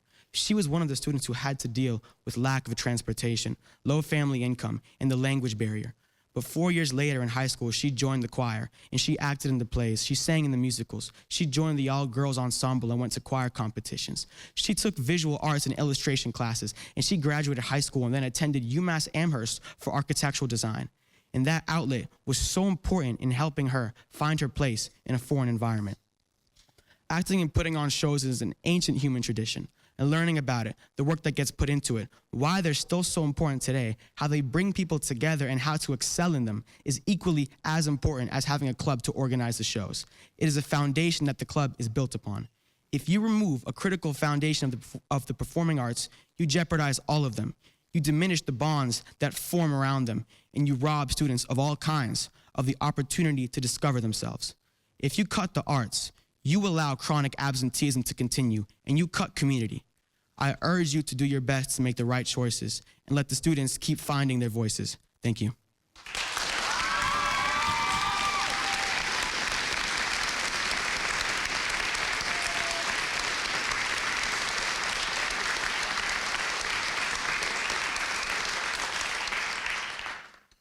Doro Cesar.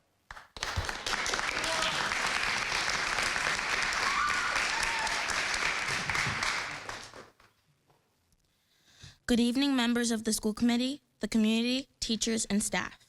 My name is Doro Caesar, and I am a senior at Methuen High School. I'm here tonight to tell you how the arts have affected me personally and how important they are for all of the students at MHS. As the vice president of our theater club, Stage Door 22, and the president of our choir organization, the arts mean a lot to me. I have been involved in choir since middle school at the Timony, and it has made such an impact on my life. Singing with my peers has taught me leadership, discipline, and self-confidence. My love for choir has shaped who I am as a person, a peer, and a friend. Since freshman year, I have been involved with the play and the musical, my first show being a steampunk Christmas Carol. Ever since then, theater has been an incredible passion of mine. Along with my involvement in the after-school program, I began to take Miss Walsh's acting classes. Not only did these classes teach me more about theater, they taught me about public speaking, how to use my voice powerfully, and how to work with my peers. I was incredibly shy freshman year and would not talk to anyone other than my friends. After taking Miss Walsh's Acting 1 class, I went from being too scared to talk to anyone to making new friends and acquaintances within 1 semester, and the same applied for Acting 2 and Scene Study. In all my 4 years at MHS, I have never been in a class where students were able to connect with each other so quickly. As a freshman, I never thought I would be so outgoing and friendly in my senior year, and it is only because of what Miss Walsh and her classes have taught me. In those classes, she teaches more than just acting, but how to build a community and how to be vulnerable with each other. Even though it's difficult for me even now, I'm able to get up in front of my peers and speak to them, perform for them. I'm able to focus, analyze, listen, and communicate. I've grown into the person who I wanted to be, built a community of friends that I will forever cherish, and be comfortable and proud of my identity and who I am today. This is not only true for me, but for the many students at MHS involved in the Fine Arts Department. Without Mrs. Walsh's classes, students next year would miss out on all she has taught me and my peers. The arts are an integral part of learning at MHS, and the school would not be the same without them.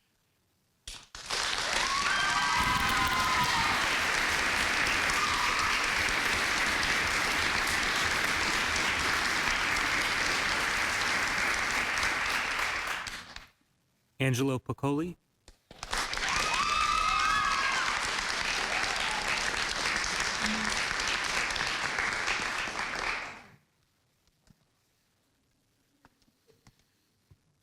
These students are so incredible. I am so honored to be following them this evening. Good evening. My name is Angelo Piccoli. I'm a graduate of the Methuen Public Schools and a current math teacher at Methuen High School. I'm not the only teacher there that went to the school. I think we've known for a while now that there must be something special that draws us back because it is a pattern that's been observed for a very long time. I decided to start my teaching career at Methuen for a variety of reasons, but one of them was definitely to give back to a community that has given so much to me. One of the most important things being an appreciation for the arts and all of the impactful residuals that come with that appreciation. During my time at Methuen High, I took part in the Stage Door 22 Theater Club as vice president, the marching band as drum major, the concert band, the jazz band, Dirty Hands Inc., the chamber choir, and as a founding member of the a cappella club. I shared the stage with my friends in so many different capacities, but always with a common goal of entertaining the school and town community and showing them how much the students at Methuen High rock.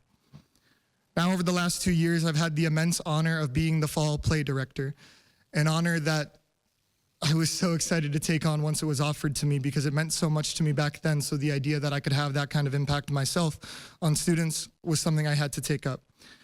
Working with this new generation of dedicated and independent fine arts students has been one of the most fulfilling experiences of my life. I and all of these students, some of whom you've seen speak today, understand that we might not see any proposed cuts impacting the after-school programs that we love and that I've referenced. However, the fact of the matter is that the arts have long taken a back seat in budget discussions.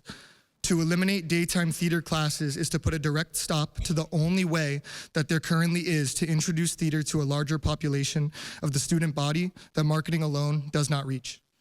To eliminate the director of the fine arts is to interrupt initiatives that connect the arts of all schools in the district to build a strong network of success and love for the arts. But now I want to put to the side for a second the arts-specific benefits that we lose if we lose positions like those that I've referenced. Instead, we must understand that this is so much bigger than the arts and is tied significantly more to social emotional learning, inclusivity, and resilience. Theater is a community just as much as it is an opportunity to perform. It teaches you how to accept others and how to be in someone else's shoes. It teaches you that no task is insurmountable with the right work ethics and the right support system around you. We need theater and the arts for this, and we don't only need them to stay, we need them to grow. I recently saw a musical. It was called The Prom. It was performed by a community theater company in Derry, New Hampshire, and it was incredible. I want to close by quoting some dialogue from that musical. So there was one character who was singing to a group of high school students about his time at the esteemed School of the Arts, Juilliard, at which point he says, "I'm sure your drama teacher has told you of that institution." A student responds, "We don't have a drama program." The character then responds to that student, "That explains your general lack of empathy." Thank you for your time, and please don't let these cuts affect the growing and strong theater and fine arts department we have in our district. That's all.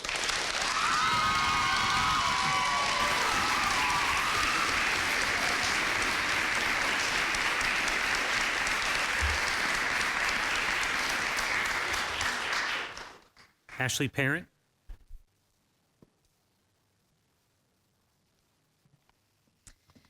Good evening, school committee. My name is Ashley Parent. I am a proud Methuen resident, a mother of 2 children, one at the Timony, who does join those Reading Success small group programs, and a daughter at the high school who has thrived through music and art. I'm also a small business owner here in the Merrimack Valley. I'm here tonight not just as a parent, but as someone who understands the very real challenges of managing a budget during uncertain times. In my line of work, I live in spreadsheets and financial statements. I know how hard it is to stretch every dollar, to make tough decisions, and to find a balance between what we want to do and what we can afford to do. But what I also know is that the decisions that reflect our values are the ones that matter most. Public education is not just another cost center. It is the heart of our city. When times are tough, education should be the last place we cut. Every year, Methuen relies heavily on state aid to fund our schools, but the current formula falls short, leaving gateway cities like ours struggling to provide even basic services. We are not asking for luxuries. We are asking for a fair investment from not just the state, but from our town, our city government. Our schools have been underfunded for years. We have been operating in survival mode, asking our teachers, staff, and students to do more with less for far too long. And now, because state funding has not kept pace with actual district needs, and the city has not made the necessary local investment to close the gap, our district is being asked to find savings in places that directly touch the lives of our children. I have reviewed the proposed cuts. I know the budget gap is real, but removing fine arts programming, increasing class sizes beyond 30 students, and reducing support staff is just not balancing a budget. It is compromising the quality of the education we provide. These are the programs and services that help our students thrive emotionally and academically. They are not extras, they are essentials. As a business owner, I would never try to grow or stabilize a company by cutting the departments that deliver value, build relationships, and support long-term success. Yet that is what these proposed cuts are doing. The fine arts programs, health classes, and small group learning environments are the very places where many students find their voice, build their identity, and stay engaged in school. Before we accept these cuts as unavoidable, I have to ask, have we truly examined every option across the entire city budget? Have we audited all departments funded by the city to identify areas of overspending, redundancy, or inefficiency that could be redirected to support our schools? Have we looked closely at whether certain capital projects, consultant contracts, or administrative costs can be delayed or scaled back? I'm not suggesting we strip essential services. I'm asking that all departments be held to the same standard of scrutiny we are asking of our schools. Our students should not be the only ones asked to sacrifice. A well-funded school system does not just benefit students and families, it benefits the entire city of Methuen. Strong schools protect and increase property values. They attract businesses looking for skilled and educated workforce. They help reduce crime, support public health, and build a sense of community pride. Families want to live in cities where their children will thrive, and that starts with how we invest in education. We fund our schools well. When we fund our schools well, we are not just making a choice for this year's budget. We are making a choice about the kind of city we want to be. Investing in education is one of the smartest and most strategic moves any city can make. I understand that the school committee is facing an impossible task, trying to work within the numbers given. But before you vote to approve cuts that will take away from our classrooms, I urge you to stand united and make it clear to the city what our school truly needs. Ask for what you need before making decisions that will deeply affect the students, teachers, and families in this district. Demand the funding required to provide the education our children deserve. Be bold in advocating for Methuen's kids. Do not accept a budget that balances on their backs. Our students should not bear the burden of a broken formula and budget politics. You are their voice. Please use it to fight for them. My 2 children and every child in this city deserves more than a budget that gets us through the year. They deserve an investment in their potential, their creativity, and their promise. Thank you for your time.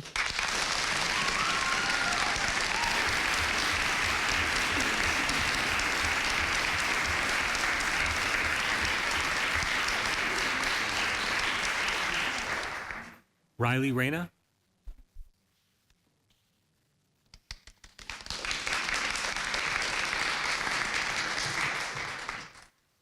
Good afternoon, Mayor, school committee members, Dr. Kwong, Mom.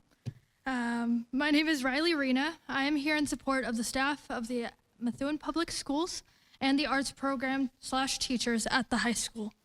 I graduated from Methuen High in 2022, and I was involved in the arts program for all 4 years of high school. I moved to Methuen the summer before 9th grade, so I knew no one. And I went to the first drama club meeting that they had that year, and I never left. That's where I met all of my friends. I made the transition to not only a new school, but from being in middle school in Florida and coming up here, it made it so much easier to transition.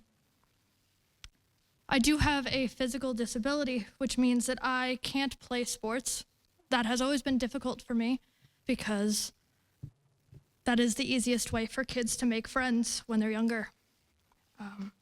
Theater and later choir gave me and other kids in my position a place to go and feel like they're a part of something, to be a part of a community that ended up being more like a second family. I have also had many mental health struggles, including anxiety and depression. And the arts program gave me a place to go when I felt hopeless. It gave me an outlet for my feelings and a way to leave my problems at the door and be someone else for a couple hours. I was involved in 4 shows acting-wise while I was at the high school. I did costumes crew all 4 years, and I was involved in the club overall, again, for all 4 years. Walsh was the best acting teacher and director that you could possibly have. She put so much effort and time into every single show we did, and she cared about all of her students individually. Without her, the arts program would not be the same. The choir/theater room was always a safe place for all of us due to the amazing teachers in it. The arts program, including the choir and theater clubs, have taught us so many skills that I have learned that translate so well into the normal outside world.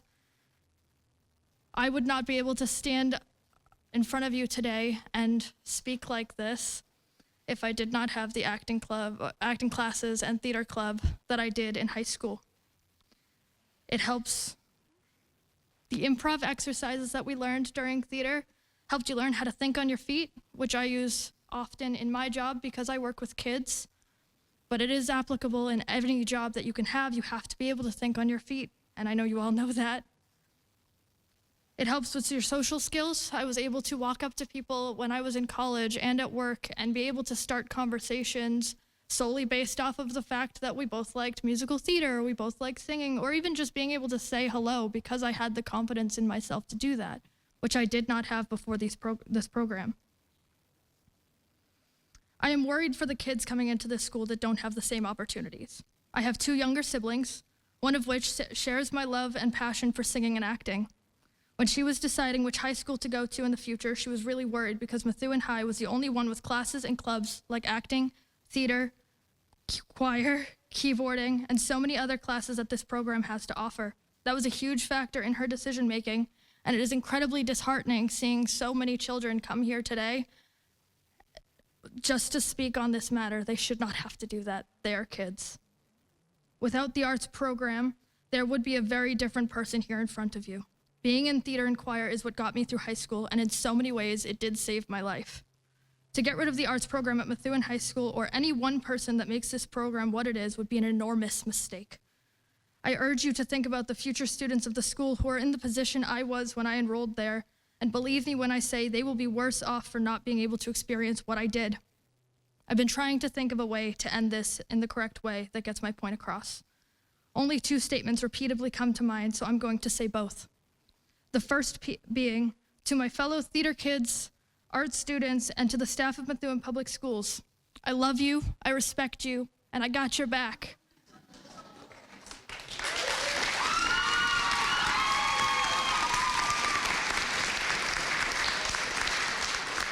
And the last and final thing that I would like to add is one that is an ongoing joke in my family. However, in this context, it seems only fitting, and I say this far from joking. I implore you, do better.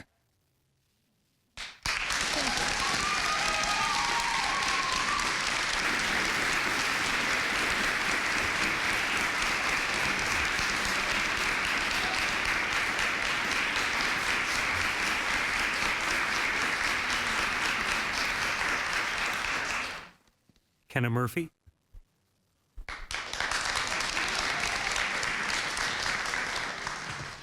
Good evening, everyone. I'm here to speak on behalf of the Methuen Public Schools and the arts programs. I graduated from Methuen High in 2024, and I graduated a 4-year member of choir throughout the high school. I did acting with Mrs. Walsh, and I was unable to do the theater program because of my schedule, but had I not done choir and acting with Mrs. Walsh, I would not be able to do any of this today, and I would not have the skills that I have learned. Mrs. Walsh teaches us everything in acting that she teaches us during theater. During my sophomore year of high school, I lost my dad, and without having the choir program or the theater and acting programs, I would not have been able to express how I truly felt. I use music and acting and pretty much anything with the arts to express how I feel, and cutting that program from not just the high school, but all schools in Methuen would negatively affect everybody here. Choir and theater have given me so many family members that are not by blood, but because we share a love for our programs. There are so many people who I left this past year that I still am in contact with, teachers and students, because of the arts programs. And I know if I had not had them, I still would have been in a shell when I started high school that I am no longer in. I ask that you please listen to everybody here telling you how negatively they would be affected if you cut the arts and theater programs. Cutting these programs would silence us, not just people who have already graduated, but people who are currently in the programs and people who are looking forward to joining them when they reach high school. I know that had I not had these programs, I wouldn't have felt like I'd fit in anywhere in school. And I am so thankful for having Joan Walsh and Benjamin Woodard and everybody who is a member of the arts staff. I'm thankful for everything that they have done to me, and please do not make the mistake of cutting any of these programs because they do save kids like myself and many others in this room. Thank you.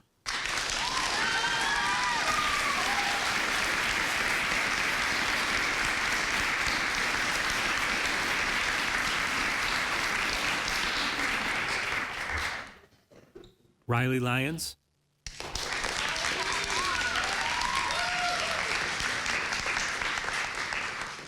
Good evening. My name is Riley Lyons. I'm a recent graduate of Methuen High and currently studying theater at Plymouth State University. Plymouth State is facing the same issue where budget cuts with no support lead to the removal of the arts and humanities. To see that it is happening in my own hometown, as well as the town where I participated in the arts for 8 years, a town that I believed the arts were valued in, is disheartening.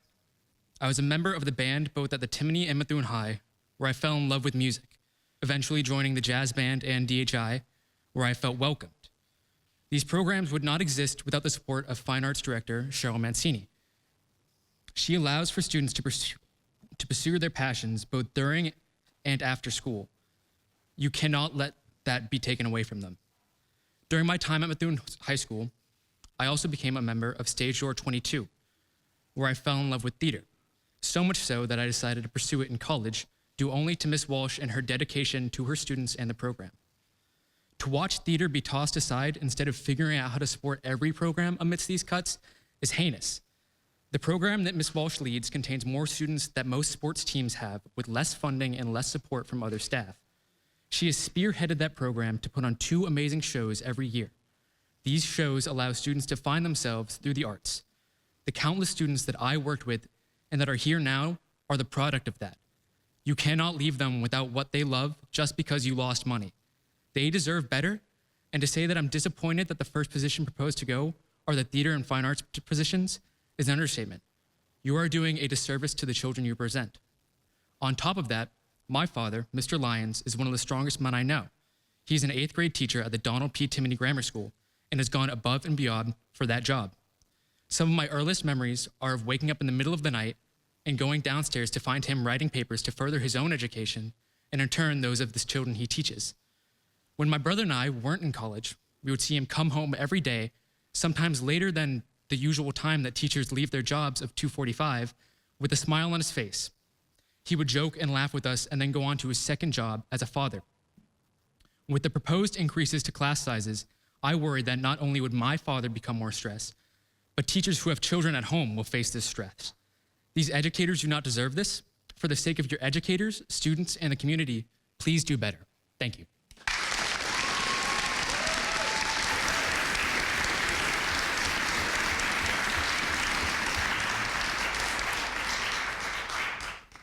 Jennifer Loisel.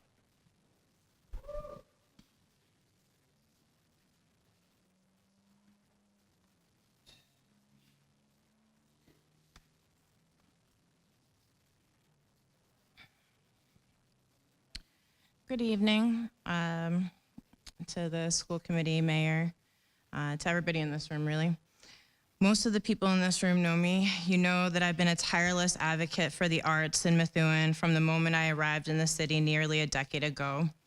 I've painted, organized, fundraised, led public projects, and championed access to arts for all. I've never shied away from speaking up, and definitely can't now.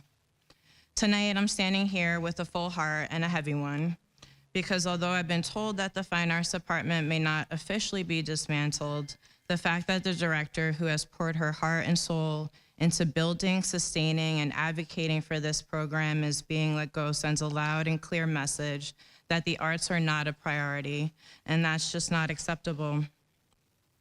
But tonight, I'm not just speaking as an arts advocate, I'm also speaking as a mom of an incredible young artist, and a mom of a special needs child who is in many ways his own kind of art.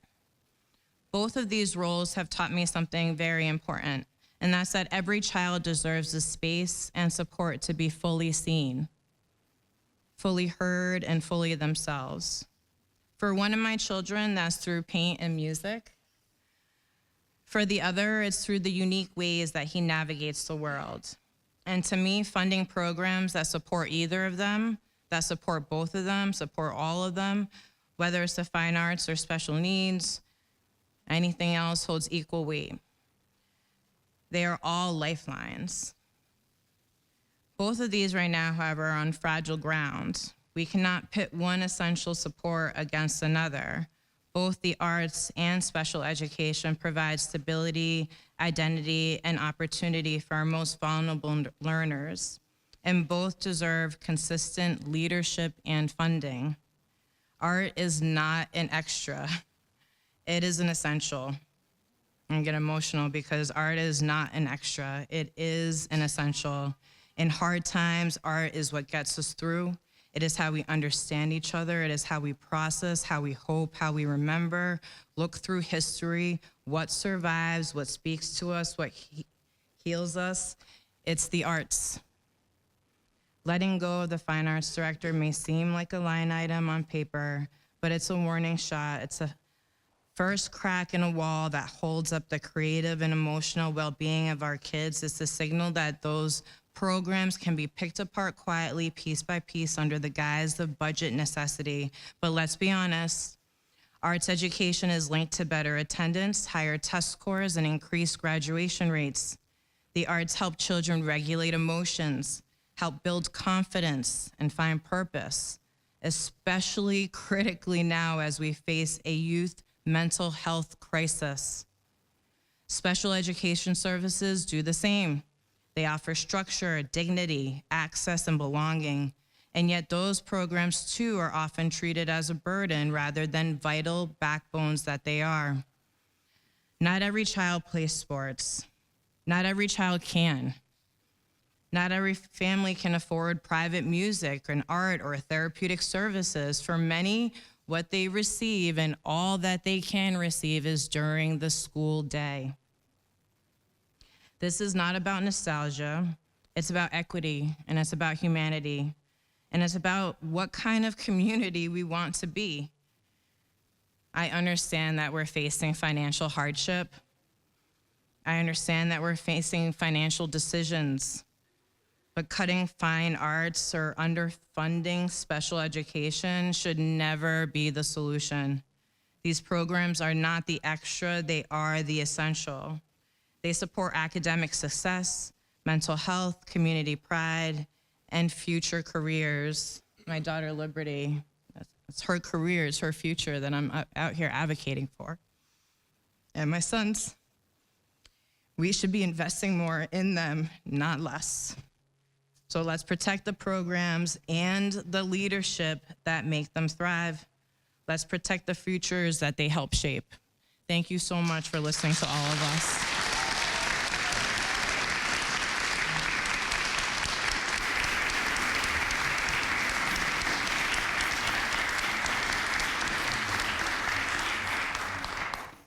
Abby LaCroix.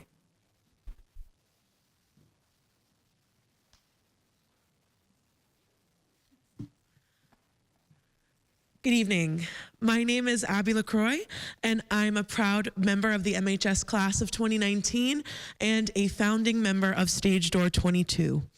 I am speaking tonight in support of the theater classes and the theater teacher position at Methuen High School. My high school experience was molded by my time as a student in the MHS theater classes. When walking into my first audition freshman year, before Stage Door 22 had a name or a true identity, I remember being greeted warmly, not only by my peers in the audition space, but by Mrs. Walsh. As a kid who felt like an outsider before high school, the theater program gave me a home and people to foster real friendships with. The connections I made in my time in Stage Door 22 and in the MHS theater classes have lasted far beyond my time at MHS. Just last weekend, I officiated the wedding of one of my best friends that I met doing Shrek at MHS in 2016. You know. Without the theater classes and the theater program, I would not have met half the people that I still to this day call my closest friends. And I know many of my former classmates and theater program alumni have similar stories. It would be unconscionable to discuss Methuen High's theater program without Mrs. Walsh. She took a struggling theater troupe and transformed it into one of the largest extracurricular activities at MHS and one of the most thriving arts programs within the school.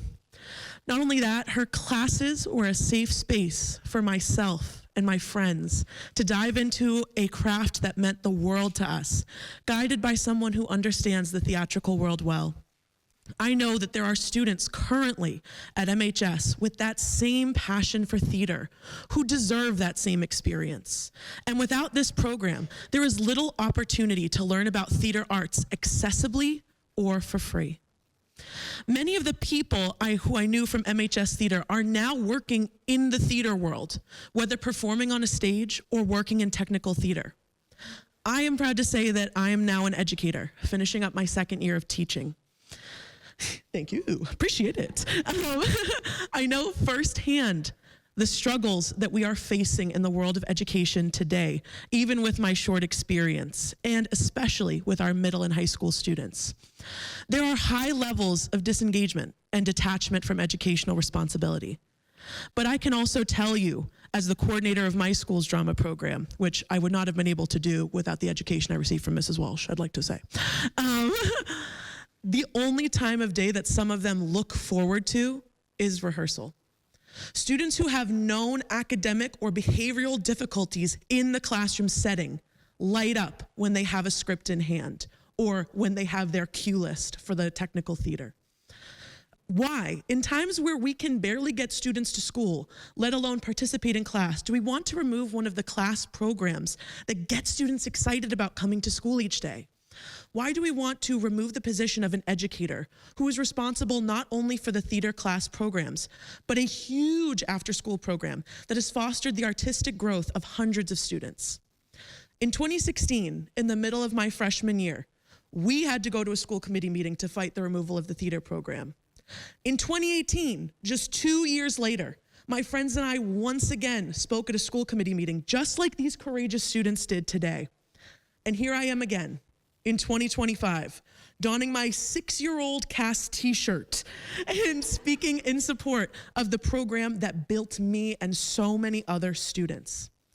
I am here again because I care about arts access for our children.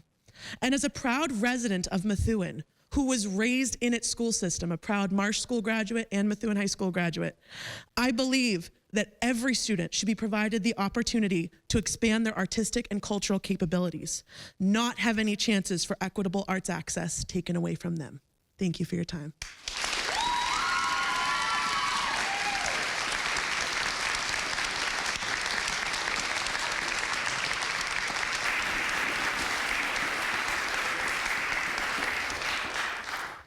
That's the end of the list of people who signed up for public participation. Is there anyone else in the room who didn't sign up? Please approach the podium. Thank you.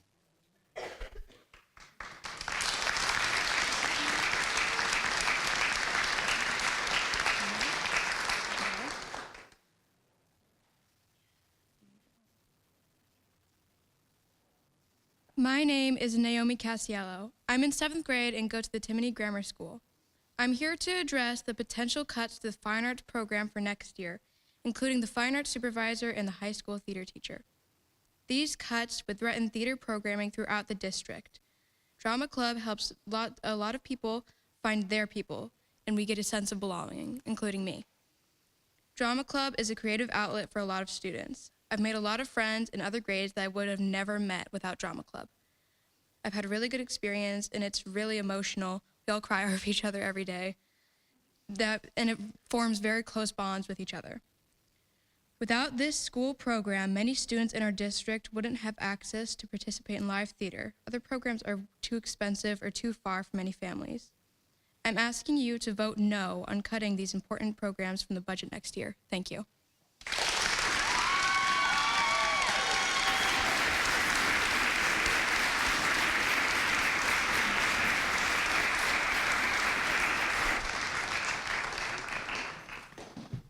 Hi, sorry, I know I didn't sign up for this.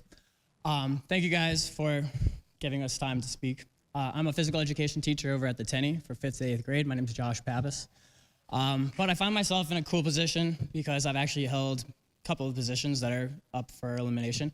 I was a wellness teacher for 3 years before this job that I luckily got, that I've been waiting for a long time. And as a PE teacher now, knowing that I might be working by myself next year with many students scares me. Going forward, I know having a director changes my life completely, knowing that our director got eliminated last year. We do have 2 people that took the position, but it's a little bit different. He did warn us as soon as we start losing stuff at the top, then it starts coming down, which it clearly has. As a wellness teacher, it was really, really cool, actually, because I didn't even know what the job was. No one really does, actually, when I talk to anyone. But a wellness for a health class is different for K to 4th. I'm not really teaching them about puberty, which everyone thought I was. But it was cool because once you found your footing in it, you realize you were teaching these kids how to interact with each other, communicate, some local hygiene kind of stuff. But when I realized during COVID, it really turned into more trying to teach these kids how to talk to each other because they didn't even know their own feelings or how to identify them. It was actually extremely honoring. Working with students, watching them grow, and it's really too bad that even some of the kids in the back who have done an unbelievable job, who clearly didn't need my help, great speaking, by the way,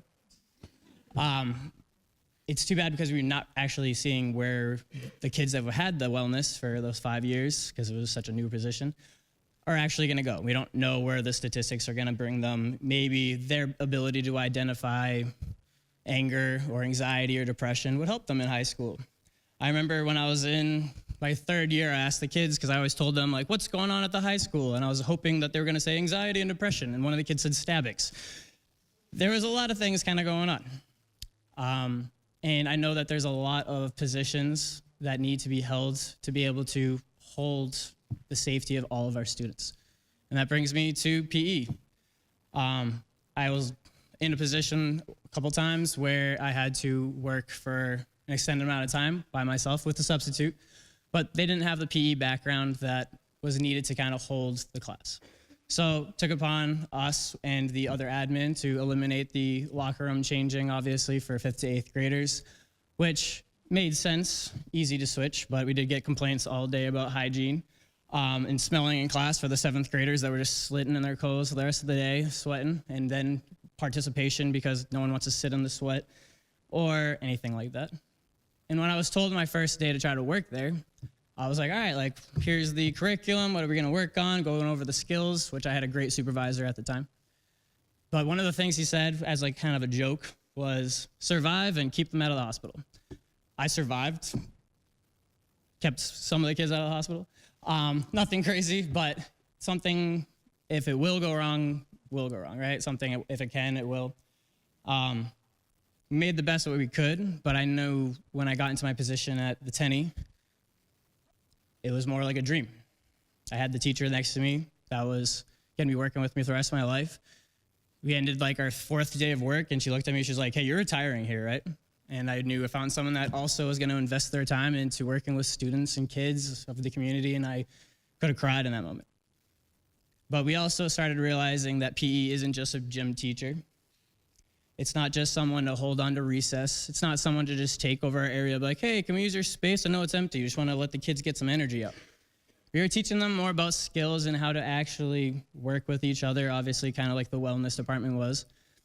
But when I realized that I couldn't do this by myself was because I couldn't reach some of the kids that my co-teacher can. I can do all I can to try to help these students out, but I can only reach handfuls, and I try to reach everyone.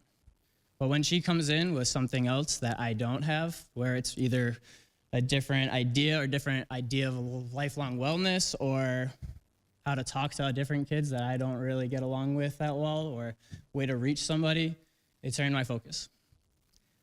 And it's been awesome. So when I hear that the position might get eliminated, it's really too bad, but I know that budget cuts happen.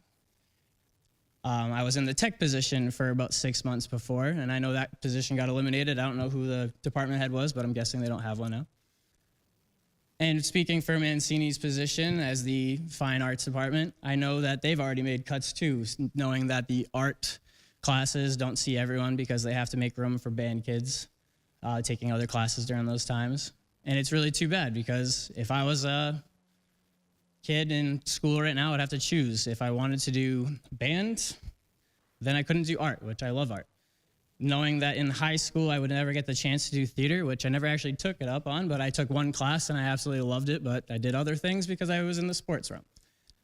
It's really too bad that we're at the point. I know budgets are budgets, but please spend time, think about what you're doing, and invest in us because we are dedicating our lives to you and the community. And I apologize. Thank you.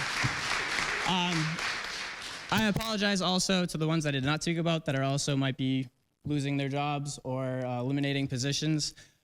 Those are just the ones that affect me and I can speak upon, but I really appreciate everyone showing up. And thank you guys.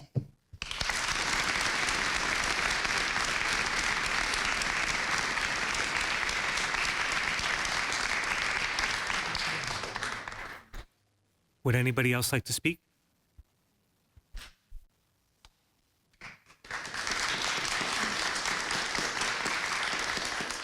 Good evening. Sorry.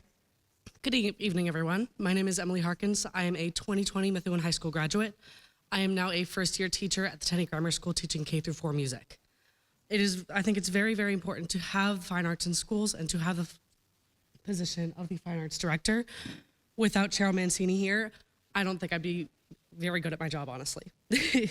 She has been very helpful in supplying everything I need for my classroom, whether it's material for lesson plans, for songs so that I can do it different with my students, or if it's setting up for recorders with my fourth graders. I was not a very athletic child in school. I have tried sports, were never my thing. When I eventually got into upper school, I was a student at the CGS, same thing with my sister. Both of us chose to do band. I played trumpet, she plays saxophone. Both of us still use our instruments, and she's a college student at Northeastern University right now. Through band and continuing to do band through high school, I was able to make so many meaningful connections that I have to this day. I still talk to so many people that I did band with, and I have found so much confidence now within myself. I don't think I would have been able to do this 6 years ago to come up and talk to you all. Same thing with my sister. She was a band student. She also did theater. She was involved with acting, involved with all the theater productions, and she still does it to this day at Northeastern. We both have so much confidence in what we can do now and who we are and what we want to do with our futures. I think it is so important to have these programs because you have so many people who were not those confident children because they were not the athletes. They were not the star football player. They were not the star soccer player. They were not the star softball player.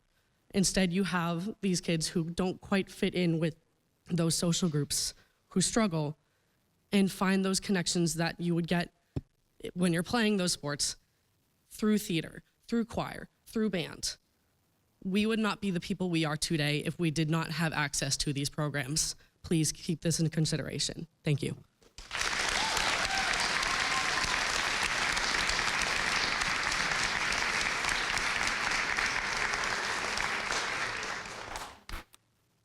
Would anyone else like to speak?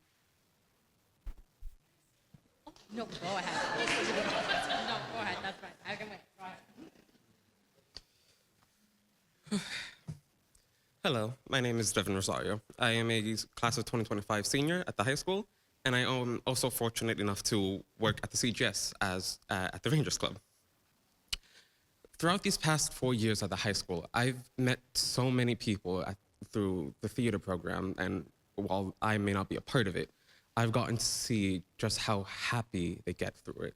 I've gotten to see how they can come out of the day so drained from school, all their classes, worrying about their future, their college, everything. And yet, theater and Stage Door 22 has been able to just make their day perfect. They've been able to turn their troubles into joy and memories that they can adore for the rest of their lives. And even at the middle schools, that time and energy that they spend into school, where they come out drained and tired and wanting to just go home and rest, the second they mention their art classes, for instance, I have a kid who loves doing band. The second that I bring up anything about band, the smile that you see on his face is something you can't quite ever match. The passion and pure love he has for that class, for that extracurricular, is something that truly I don't think you can ever find in anything else. And I think cutting away from that funding would be just a gigantic disservice and would demotivate so many kids from not only their classes, but also their future. We as a school should be encouraging all types of futures. Every type and any career path is what we should be encouraging. But to take that away and cut a potential extracurricular that might be an interesting or an interested future for that child would just be a gigantic slap in their face. And I think that would be one of the biggest crimes that we as a school and as a community could do. Thank you.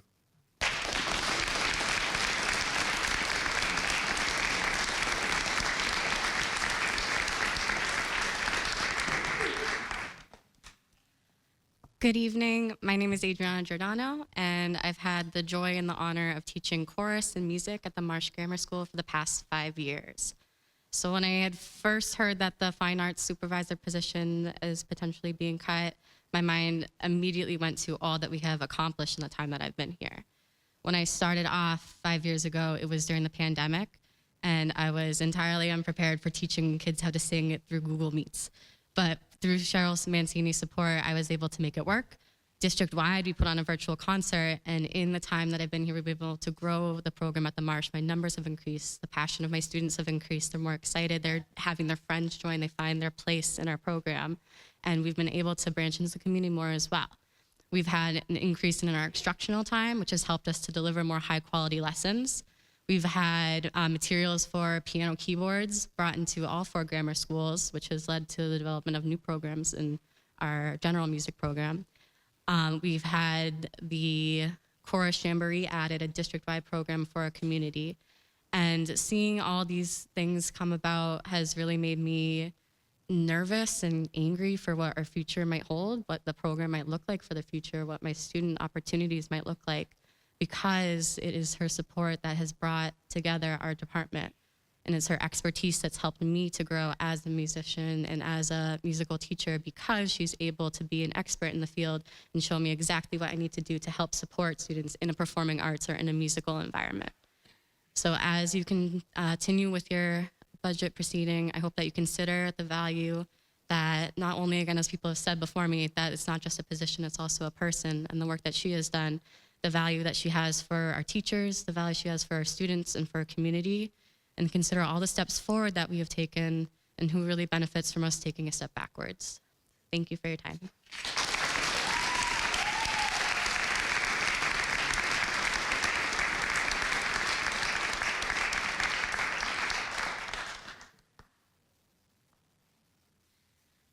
Good evening. My name is Lauren Gagnon. I am a 5 through 8 Marsh Grammar School art teacher. Last year I was teaching lower school. This year I transitioned to middle school. Surprisingly, though I am the art teacher, I'm not speaking on behalf of the arts today. I'm speaking on behalf of my sister. My sister's position is endangered by these budget cuts. We are both young educators. We grew up in Methuen. I went to Methuen Public Schools K through 12, excuse me. I met my fiance at Methuen High School. We are Methuen, born, and we bleed blue. My sister and I have been trained by Methuen teachers to do this job, and there is no one better to teach our Methuen kids than Methuen residents, people who were taught in Methuen, and people who welcome other people, students, teachers, educators, staff from other districts to our school system. This budget cut not only affects our school as a whole, but it detracts from young educators trying to enter into the public school system. And I think that's the most disheartening thing. And I also don't want to stop teaching 3 doors down from my sister next year. So I beg you to please consider the lives that are being affected by budget cuts tonight. Thank you.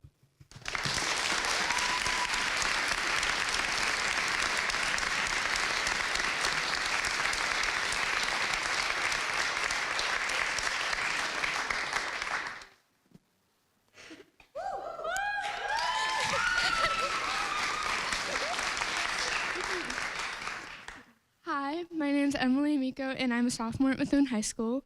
If I'm being completely honest right now, I was not completely left to coming up here, but my friends who came up here before me encouraged me to come up here. I was not into joining theater in middle school.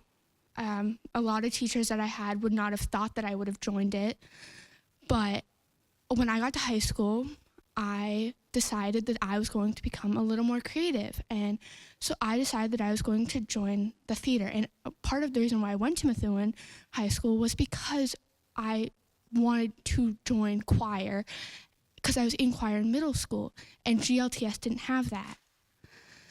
And so I came to Methuen High School, and there were so many classes that I wanted to take that I didn't have enough time to put choir on my schedule.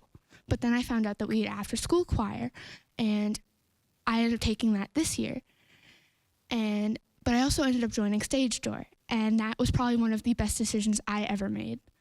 I made so many new friends. I became really close to all my teachers, and I gained a lot more confidence as I went through it. Not to mention, I don't act, but I am in tech theater, and I'm in the lights crew, and I work really hard to put on those shows as much as I'm not an actor in the shows. And I just know that if the fine arts get cut, it will affect Stage Door a lot. And the kids who are in it may not be able to do it as much, and they don't have the time in their schedule. Like I didn't have time to do it, I didn't have time to do choir for them to do theater.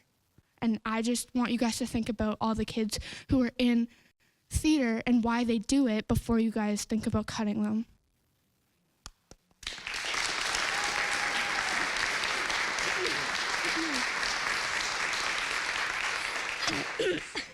Hold on. Won't break it, hon. Oh, There you sorry. go. Thank you. So I'm sorry, I'm losing my voice a little bit.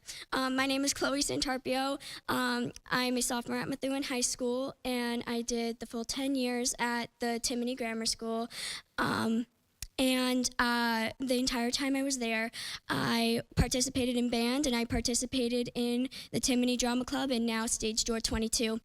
And these clubs and band really just completely changed my life, really broadened my love for music, for acting, for everything under that umbrella. And honestly, I've made a lot of, almost all my friends are in the same things that I am.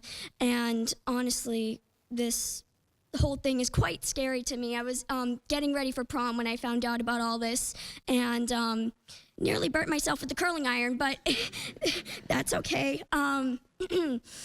I am ready to fight like the Dickens and get this thing situated, because I know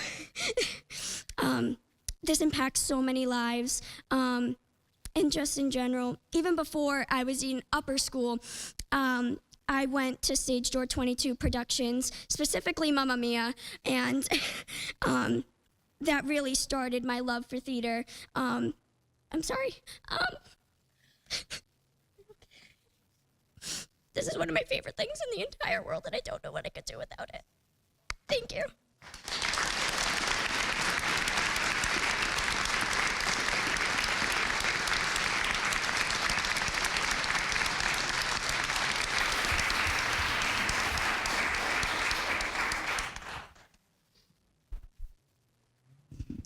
Hello, my name is Jasper Pratt, and I am a current freshman at Methuen High School, and I am a graduate of the Marsh Grammar School.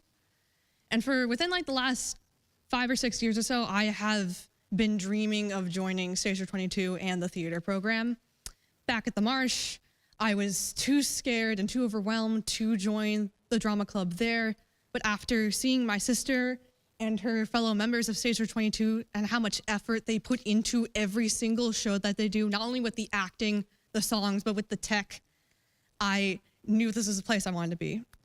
And I've been a part of set crew. I've helped out with both the shows that we've done this year, and it's phenomenal what everyone in this club does. Not only the individual students, but Walsh herself. I don't think there has ever been a teacher who has been more passionate and on what she does than Walsh. I'm part of her acting block 7 class. It's truly one of the classes that I look forward to being in every single day. I don't know how to put all the feelings I have for the love of theater, stage door, and the arts as a whole, but with the cuttings of fine arts supervisor and theater, it is going to dramatically change everything about Stage Door 22. Like, it's gonna decrease the quality of it, and if the quality decreases, not everyone's gonna wanna join it, and then there's gonna be no drama productions at all. So I'm asking every single one of you to please consider keeping this club, this positions, literally everything involving with the fine arts, because I know budget cuts are inevitable when it comes to schools, but I know there is some way that the people in this town and all of you can do to keep the fine arts programs here. Thank you.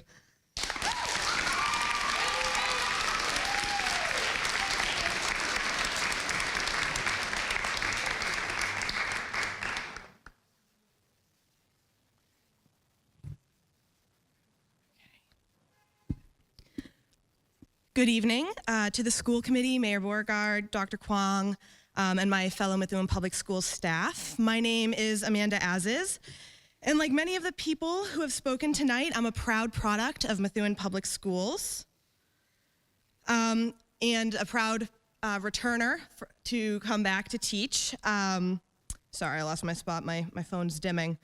I returned so that I could pass on the wonderful experience and education I received in my K through 12 education to future Rangers. And I wasn't planning on speaking tonight, but after seeing multiple of my own students get up here, I was feeling inspired, so I wrote this up in the hall outside just now. And I want to start by saying that I got my PhD in political science. So I understand the challenges that are before this committee and our city's government in this season, and I really want to thank you for the time, the commitment, the attention, and the dedication that you're giving to this matter. And I mostly just wanted to add on to the sentiments that have been expressed tonight. As a 10th grade English teacher, I have seen firsthand the enrichment that an arts education brings to education more broadly. Every January, the English department hosts a Poetry Out Loud competition. I'm so sorry.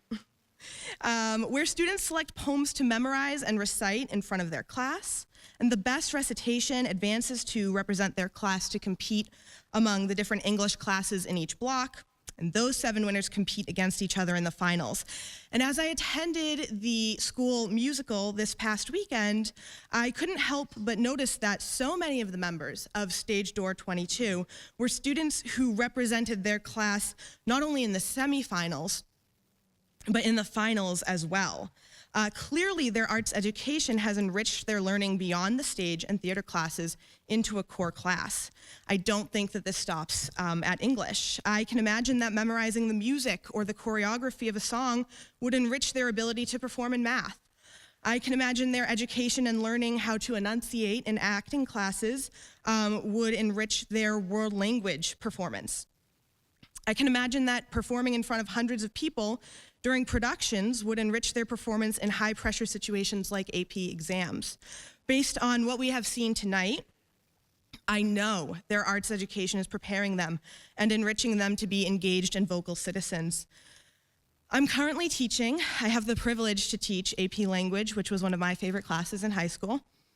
And when we do rhetorical analysis, we're supposed to analyze the speaker's call to action. So I'd be remiss to not end my speech with such a device. I want to call on you to please consider and fight for and collaborate for not only what is essential versus extra, which is what a lot of the conversations have focused on tonight, but for what is enriching, as all of the programs discussed here tonight are to our students. Thank you so much for your time.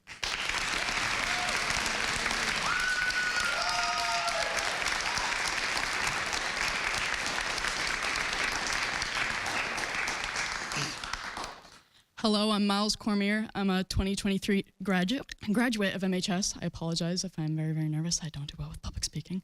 I moved to Methuen for my junior year from Manchester, New Hampshire. I was previously homeschooled up until my junior year, where I didn't really get a proper education.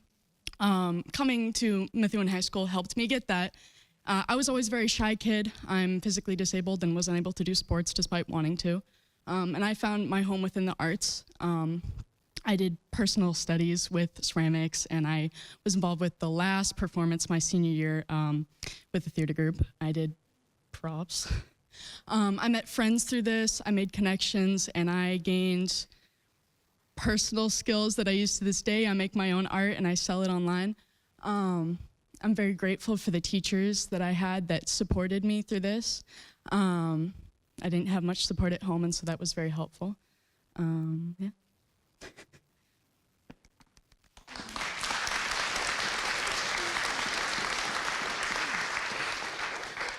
I'm also extremely nervous. My name is Cooper Ireland. I'm a current junior at Methuen High, and I have been in choir for all 3 years that I've been here. I've been a part of theater since freshman year, and these programs have immensely helped me. I come from Lawrence, so I was born and raised there, but I went to a very small school that had about 100 kids in my grade, and in this current school I have about 500.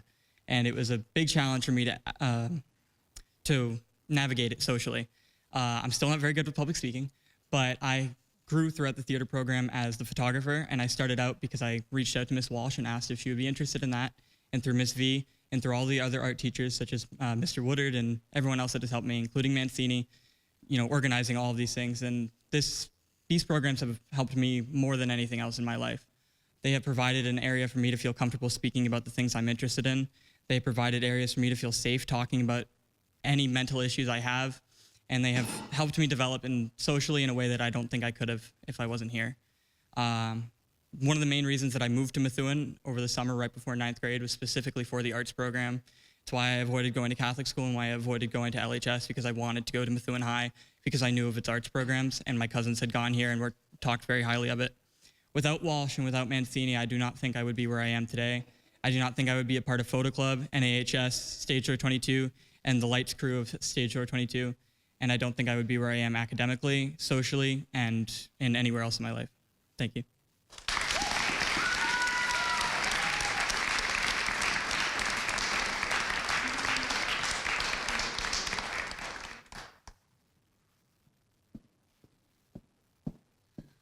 Hi all, my name is Karina Garcia.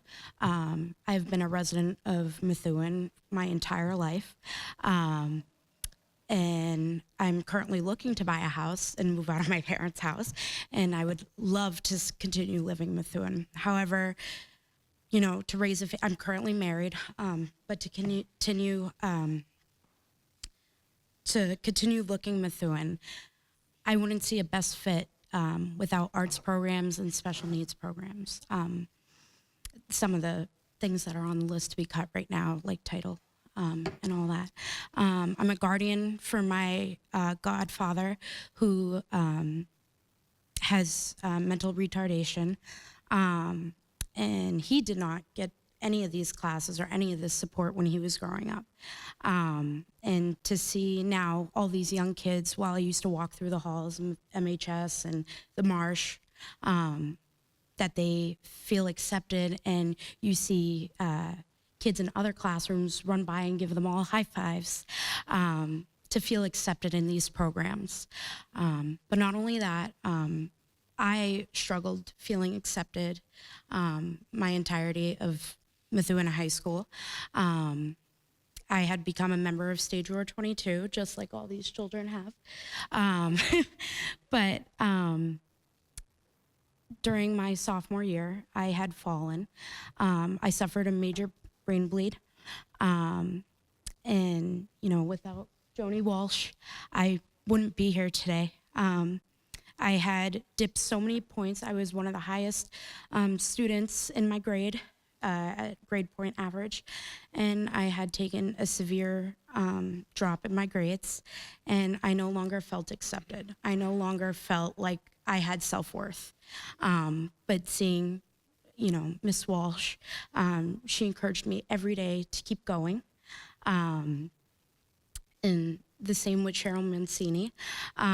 Every production, every time there was anything to do with fine arts, she would be one of the first ones there, whether she would drag her 2 little ones or drag her husband. But these are people who matter. You know, no student would come up here if, you know, these people didn't matter to them.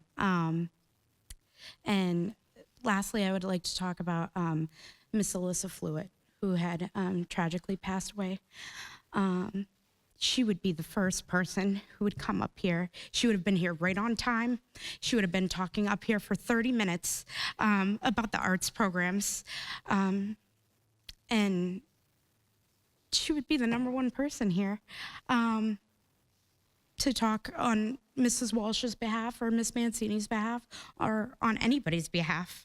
She was a caring soul, and she cares so much about those two. And a family member of mine who passed 2 years ago, Devin Melia, he tragically committed suicide. And, you know, he cared so much for sports and to get rid of physical education teachers. No one physical education teacher in the lower schools can take care of 2 full classrooms, 60 children by themselves. You know, anybody who's a parent here has a hard time taking care of maybe 2 or 3 children, let alone somebody taking care of 60 people. I mean, 60 people who, you know, would contribute later, like myself, that I contribute to Methuen. And these 60 people you would hope to see continuously contribute to Methuen Public Schools. And I just wanted to say that, you know, everybody in this room cares so much, including you folks, about Methuen, and I appreciate you taking the time to hear us all out. So thank you.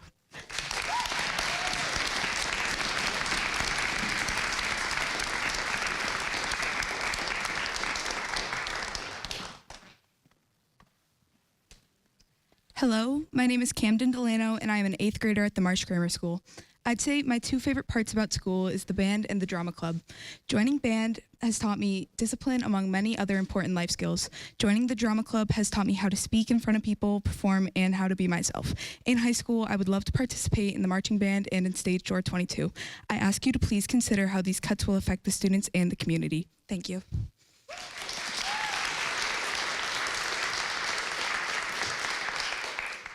Hello, my name is Casey Delano, and I'm a freshman at Methuen High School. I just wanted to say something on behalf of the Fine Arts program, because I know for me that theater and band and marching band have grown my confidence greatly. 6 months ago, I don't think I'd be able to stand up here and talk, but because of the theater programs at the grammar schools and at the high school, I've grown the confidence to be able to do this. It's also taught me many life skills, like learning how to analyze like the sets and stuff like that. I grew up seeing all of the Stage Door 22 shows, and I knew that that's what I wanted to do. I know that many of my peers came to Methuen High for theater, and my favorite part of the day is going to band class and going to theater rehearsal. Thank you.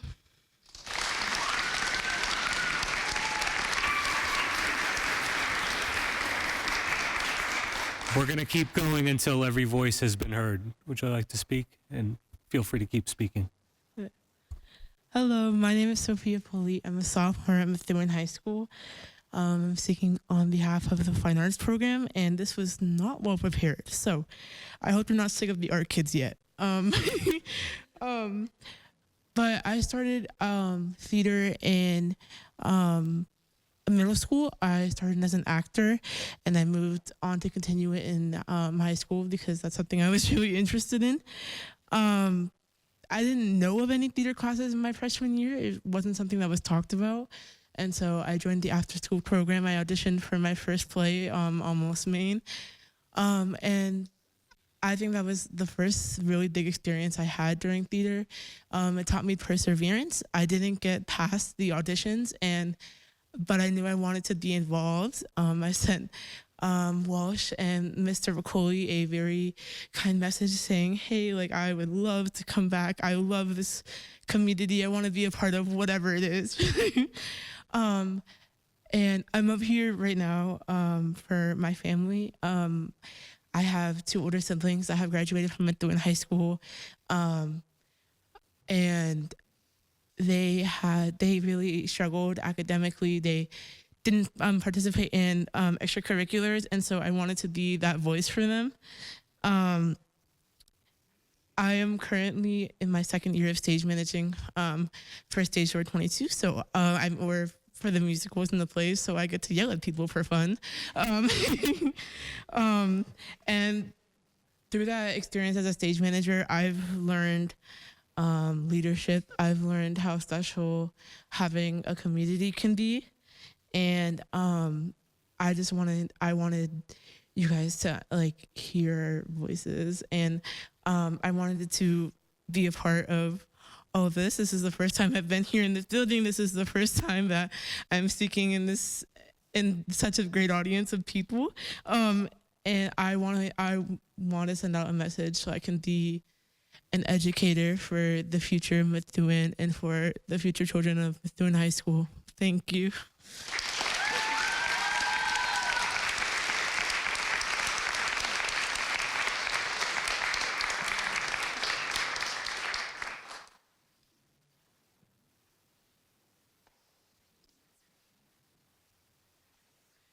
My name is Lori Amico.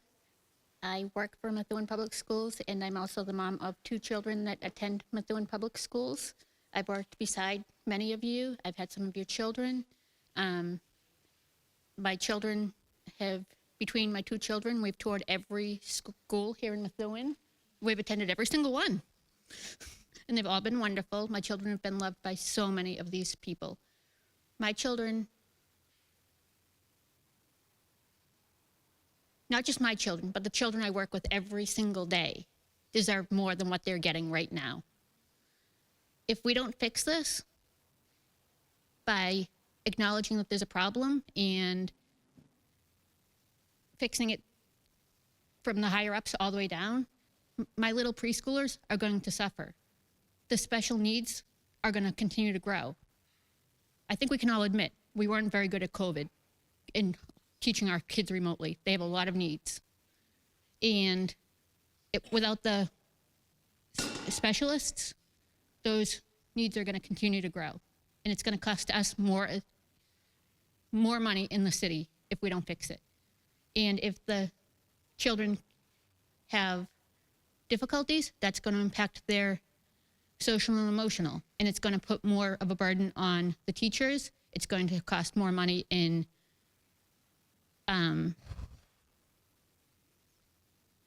therapists, like within the schools. The Choices program is amazing. All of our programs that target specific needs are amazing. There are so many children in this community that need services.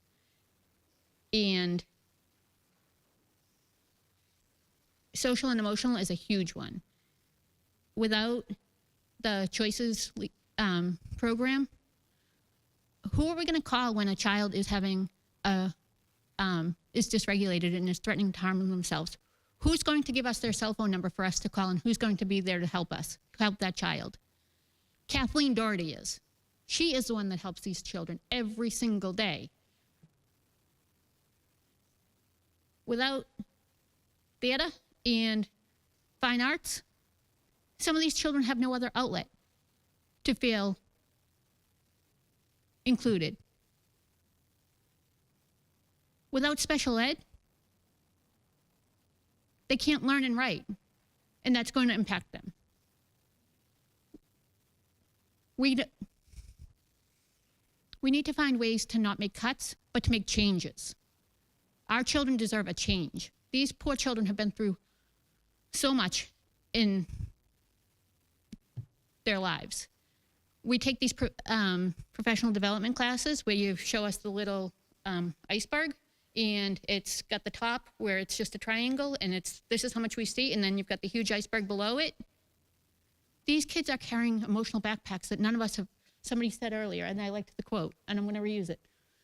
I can't give credit to because I don't know who said it, but these kids are carrying emotional backpacks that we never even dreamed of. So let's not make cuts. Let's make changes. Thank you.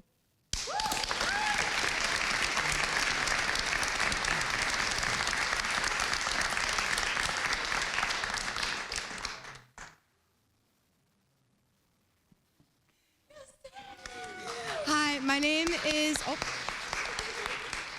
is Daphne Cantera. I'm a freshman this year at Methuen High School, and I have a lot of interests in the fine arts, and theater has been the most important one for me this year. I've taken Mrs. Walsh's Intro to Theater class, and I think that class was so important for me because I saw other kids that weren't originally very into the fine arts who grew such a nice interest in it, and I saw people learn about it, and that was just really, really great. And honestly, theater this year has been my best outlet for my emotions and my mental health. It's such a supportive environment for everyone in it. Anyone can attest to that. It's such a beautiful community, and it means a lot to so many people. And I know the budget cuts are a tough decision, but I'm asking, please keep the fine arts flourishing. Thank you.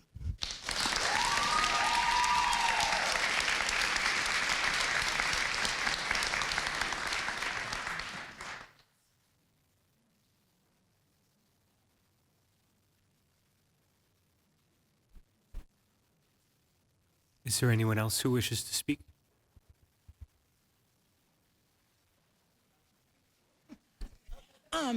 I would like to speak, please.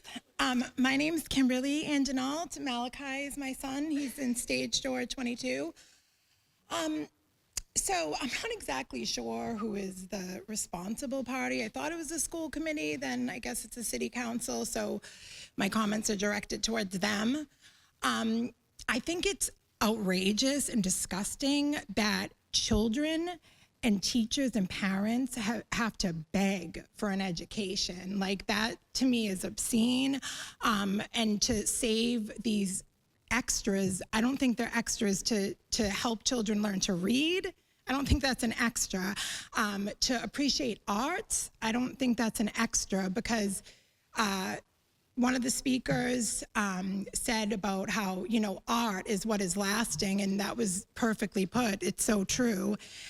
And, they talk about mental health. Well, what type of impact does it have on these children's mental health to be told basically, oh, these things that are so important to you and that you love so much, they're not important, therefore you're not important, because that's the message that's being sent to children, whether people want to admit it or not, that's not important.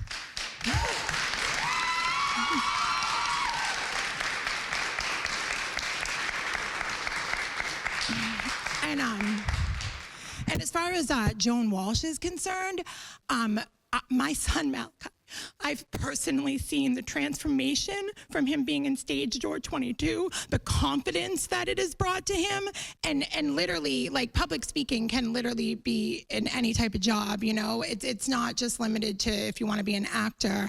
And Joan Walsh, like, it's not a coincidence that all of these children are here when they could be home speaking on her behalf. That's not a coincidence. And she should be nominated for Teacher of the Year award instead of taking away her position. Like,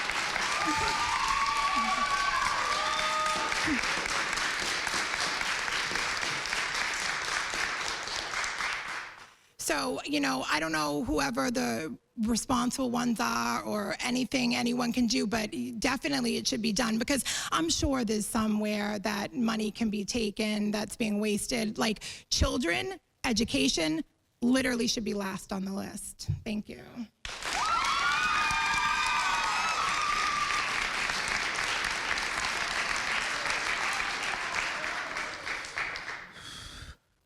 Hello, my name is Caden Falling, and I'm a freshman. And to put it quite well, being here and being present and seeing all these amazing people who are truly amazing, and they're inspiring, and they're truly amazing people has been nothing more than wonderful. I was so nervous to even be here, because I felt like that I was just one person. What did it matter that I was here? What did my opinion matter? But it was seeing these people who I've known for years, people who I've known and truly grown to hold so dear, speak has truly opened my eyes. To say that theater has been an amazing thing would be an understatement. To say that it has truly been a life changer would be better. Being in this department and being with these amazing and truly inspiring people has been wonderful. And it's been trying to self-discovery of my own self-discovery of my own interest, of what I want to do when I'm older. I'm just a freshman. I have 3 more years of my life to decide that, and yet now, because of this club, I feel like not only do I fit in, but I feel like I am truly. I feel like I've decided something that, like, I shouldn't have decided. I should decide in like 3 years, but I feel like being in this group and being with these amazing people has truly been eye-changing to every aspect of my life, and it's been a truly wonderful and amazing experience. That is all.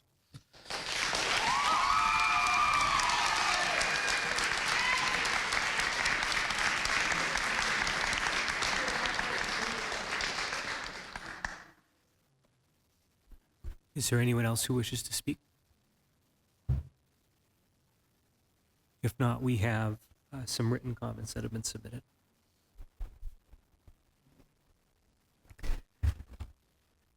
This is from Amanda Smith, 27 Sycamore Road. Good evening. Thank you for the opportunity to send in my written testimony. As a mom of 2 amazing boys in the Methuen Public Schools special education programs, I am writing to strongly advocate for consideration to increase the proposed budget for special education for the upcoming school year. At the heart of this conversation is a simple but powerful belief. All students, whether in general education or special education, deserve the opportunity to reach their full potential. That means more than just checking boxes and meeting minimum legal requirements. It means investing in their growth, their well-being, and their future, which I know we're all committed to. Unfortunately, I am concerned that with the current budget, we fall short of addressing even the most basic needs of our students with and without disabilities. And that should concern every one of us. When we talk about equity and access in education, we cannot leave behind the students who often require the most support. The number of students with disabilities alone does not tell the full story. Each child has unique needs, challenges, and strengths. And meeting those individual needs requires more than a one-size-fits-all approach. It requires adequate and sustainable funding. We are risking serious and long-term consequences. Students may experience regression, not just academically, but socially and emotionally. Mental health challenges will intensify. Teachers and support staff, already stretched thin, will continue to burn out at an alarming rate. Turnover will increase. Qualified professionals will leave, and we will be forced to rely on contracted employees who may not have the same connection or commitment to our school community. We may also see a rise in costly out-of-district placements and outsourced services, expenses that could be mitigated by investing wisely now. We need more than just academic support. We need appropriately staffed classrooms. We need programs that address social, emotional, and behavioral development. We need consistent and comprehensive training for our staff, because the better prepared our educators are, the better outcomes we'll see for all students. The dollars we put into early and effective intervention today will prevent higher costs tomorrow. Our students deserve more than a system that asks them to scrape by. They deserve a system that empowers them to thrive. I ask that you, on behalf of every student, teacher, and family impacted, consider increasing funding for Methuen Public Schools. Let's give every child the chance to succeed. Thank you for your time, consideration, and commitment to our community.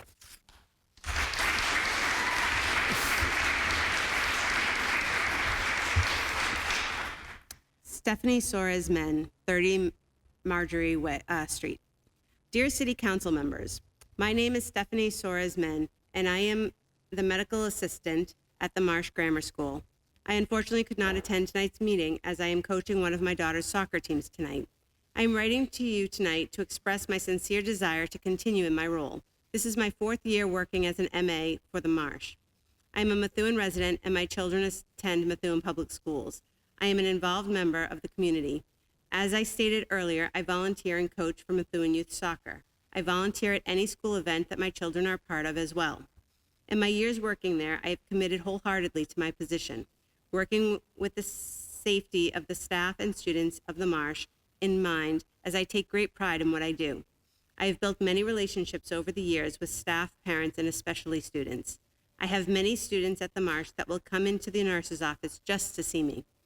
I was even asked to be a mentor for one of the students who visit the office regularly. In the last couple of years, there has been a lot of staff turnover at the Marsh as far as nurses, but I have remained a constant. I understand that difficult decisions sometimes have to be made regarding staffing and budgeting. However, I hope my contributions, work ethic, and commitment to the school and students can be considered as you deliberate my future employment. My goal is to continue to make a positive difference in our schools and community. I respectfully ask for your consideration and support in preserving my job so that I can continue doing what I love doing, helping and caring for our students. Thank you for your time.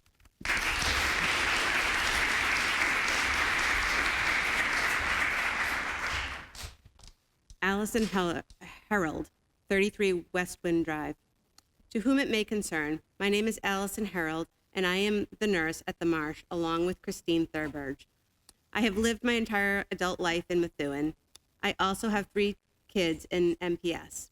Christine was born and raised in Methuen and went to the Marsh. As you can see, we both have a personal connection with Methuen, the Marsh in particular. It is not only disappointing to hear of all the budget cuts that will be occurring in the schools, but also very dangerous as the cuts are looking to get rid of our MA position. Our MA is a vital part of our nursing office, just like that of a PA, being the vital part of a teaching staff. Our MA is a Methuen resident and has students in the school system. She is active in the community and unfortunately could not attend this meeting as she volunteers coaching for Methuen Youth Soccer. As you can see, the 3 of us in the nurse's office have only the best interest of our community in mind. Our MA is the face of the office. She greets our students, triages our students, and in many instances, she is the familiar face that the students seek out. Our nursing team fought for an MA for years prior to me starting this position. And since I've worked here, I have said that I could not do my job without my MA. I would not be able to complete my responsibilities without her taking on the roles that she takes on. I feel like removing the MA position will, for the second time, be putting our nursing licenses on the line. We already started the school year with poor staffing before stepping foot into the schools. I am sure other nurses are not willing to do that again. Not only will we be losing wonderful and hardworking employees, we are losing MAs or staff members who have shown their dedication and work longevity during times such as COVID. I know that if these changes are implemented, other staff will also be looking to move on from MPS to avoid working in these conditions. There seems to be a disconnect with Methuen retaining good staff. Once it is realized that this was a mistake, and it will be realized after all these employees are employed elsewhere, and that our schools are not safe, who are we going to employ? Contractors? who don't know our kids, don't live in our community, and cost the city even more funding? Maybe that is being taken. What happens when there are students in the nurse's office and an emergency occurs somewhere and another at the same time? It happens. Do we just leave the kids in the office? Do we ignore the emergency? I have another concern, as I have been hearing that some of the classes at Branch Street will be moving to the Marsh next year. This is additional students added to our census. We currently have 1,064 students at the Marsh. We need one staff member in the nurse's office per 500 students. We already went over that this fall. We need 2+ staff to be in compliance with our contract. Adding more students doesn't warrant fewer staff. We see anywhere from 65 to 90 students, sometimes up to 100 a day. These kids are becoming more medically fragile in the school setting and deserve the proper medical treatment in the school. I do not feel that the City Council fully understands that these budget cuts mean to our students and our future.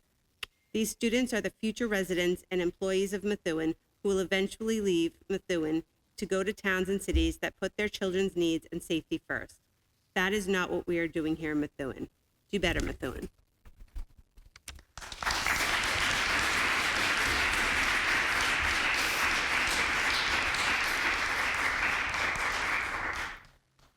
Lynn Raza, 14 Campbell Street. Good evening. I am unable to attend tonight's meeting due to a prior engagement. However, I am writing out of support for Mrs. Kamara, one of the Donald P. Timoney Grammar Lower School gym teachers. It was brought to my attention last week that there is a strong possibility that Mrs. Kamara may be bumped to another school due to budgeting issues. So I'm asking the school committee to please find room in the budget to keep her at our school. Having 3 children attend this school, I have observed Mrs. Kamara over years several times. She treats both the children and parents all with respect. It is not uncommon to witness Kayla being greeted with hugs or high fives from multiple children during parent drop-off. Timoney certainly has had its fair share of issues. However, one thing I have always bragged about is how amazing all the teachers are at this school. They are so passionate, caring, and attentive. The children who attend the Timoney Grammar School may not have the cleanest or newest building, but they have great dedicated teachers. Kayla is the perfect example of this. Just the other day, my son came home extremely upset that his older brother had lost an item of clothing during gym. The next day, not only did Mrs. Kamara recognize that my child was upset, she took the time to look and found it for him. I would also like to add that one gym teacher overlooking 2 classes simultaneously is not only impossible, but it is also a safety concern. Even though Mr. D is also a great teacher, he will not be able to keep engaged and pay attention to approximately 40 children at the same time. They need another gym teacher. They need Mrs. Kamara. Please find some room in the budget to allow Kayla to stay at the Timoney Grammar School. I can promise she will be highly missed by the staff, children, and parents alike. Thank you.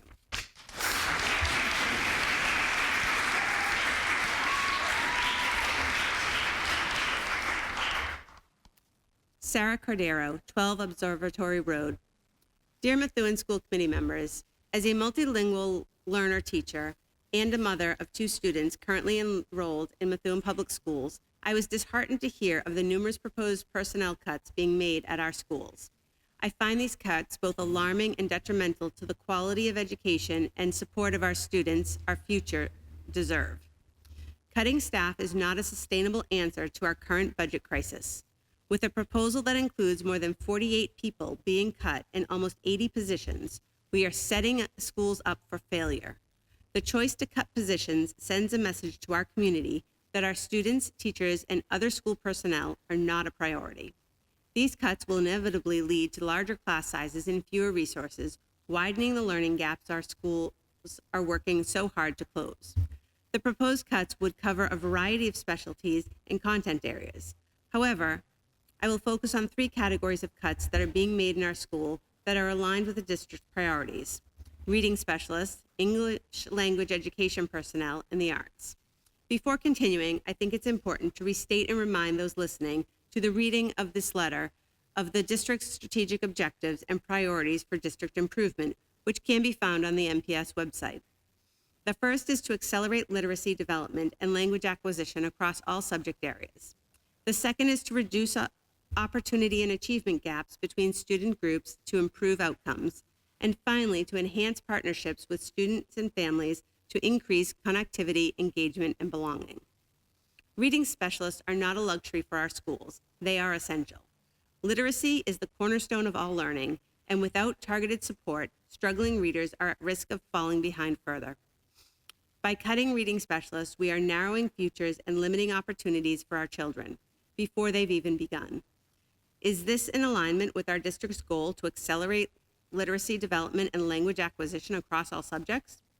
Will this help the district reduce opportunity and achievement gaps between student groups to improve outcomes? I don't think so. The elimination of multilingual learner staff sends a clear message to our multilingual students and families that their voices and identities are not a priority.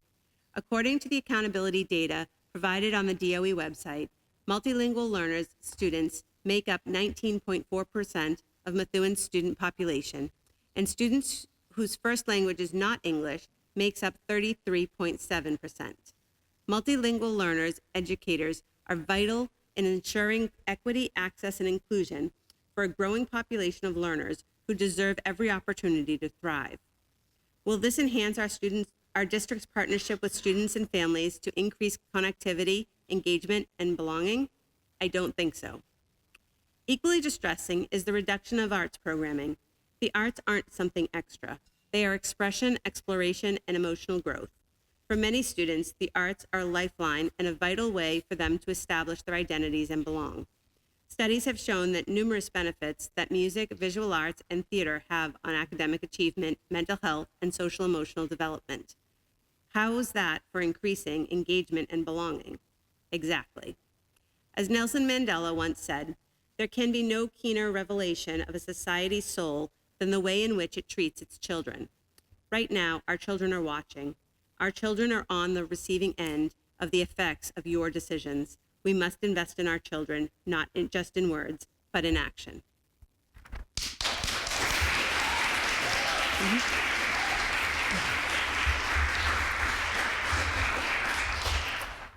We are running up against the 9 p.m. time limit for tonight's meeting, so we need a motion and a second to continue the meeting past 9. Second. Motion from Member Willett, second from Member Shabilia. All those in favor? Aye. Opposed? Okay, we'll go past 9. To Mayor Beauregard and the members of the school committee, my name is Kevin Laborde, and I'm a 7th grade math and science teacher at the Marsh Grammar School. I'm also a 2009 Methuen High graduate and went to receive a bachelor's degree in finance and later a master's degree in finance. I chose to enter college as a business major because of one class I took in my senior year in Methuen, personal finance and money management. This class introduced me to financial topics, which I was immediately interested in. I was elated to see the proposed addition of the additional CTE marketing teacher, as it would introduce more of our students to business concepts and expose them to more potential careers and opportunities.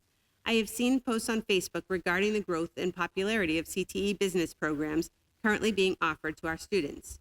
More recently, I've heard discussions at the school committee meetings highlighting the success of our students at the DECA competition, in which 5 of our students earned the opportunity to compete at the national level. I was disheartened to see that the proposed marketing position was on the list of positions to be reduced next year. Every year, I introduce my students to the concept of investing and the stock market. And every year, I get genuine engagement in the topic. What 12 and 13-year-old doesn't dream of becoming rich when they're older? I believe giving more students the opportunity to take business courses at Methuen High would only be a net benefit to them. A recent school committee meeting showed that adding 2 CTE teachers would increase the Chapter 74 funding that Methuen would receive for fiscal year 27 budget by more than $1 million. A small investment in those programs now would pay huge dividends in the future. This money could help fund other positions in the future and would be a boon to Methuen's seemingly annual budget issues. I understand these budget decisions are difficult, and allocating funds for new positions is even more difficult. However, I see the decision to keep the proposed marketing teacher as a win-win. Methuen secures more funds for a future budget, and more of our students have the opportunity to take a course that could influence the direction of the rest of their lives. Respectfully submitted, Kevin Laborde.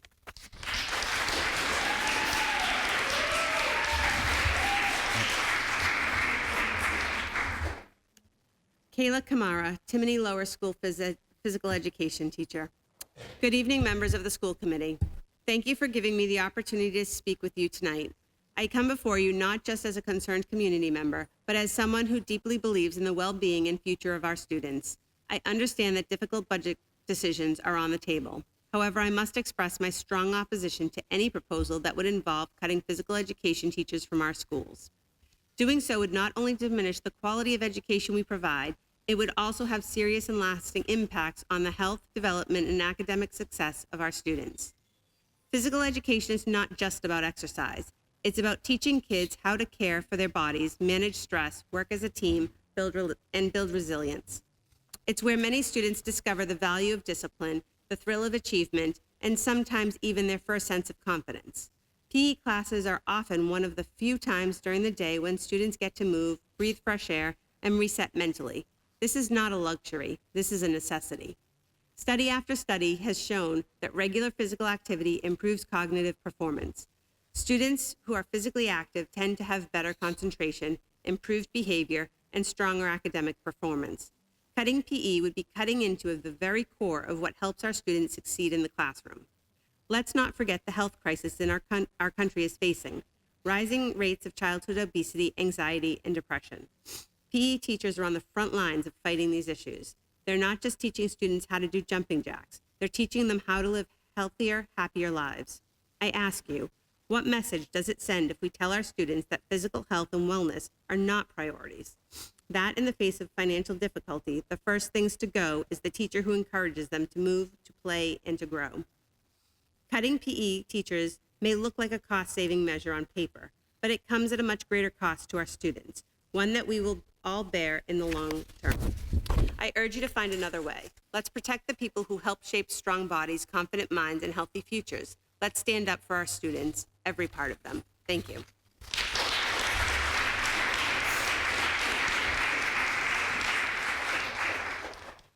The Choices Team, Timony Grammar School.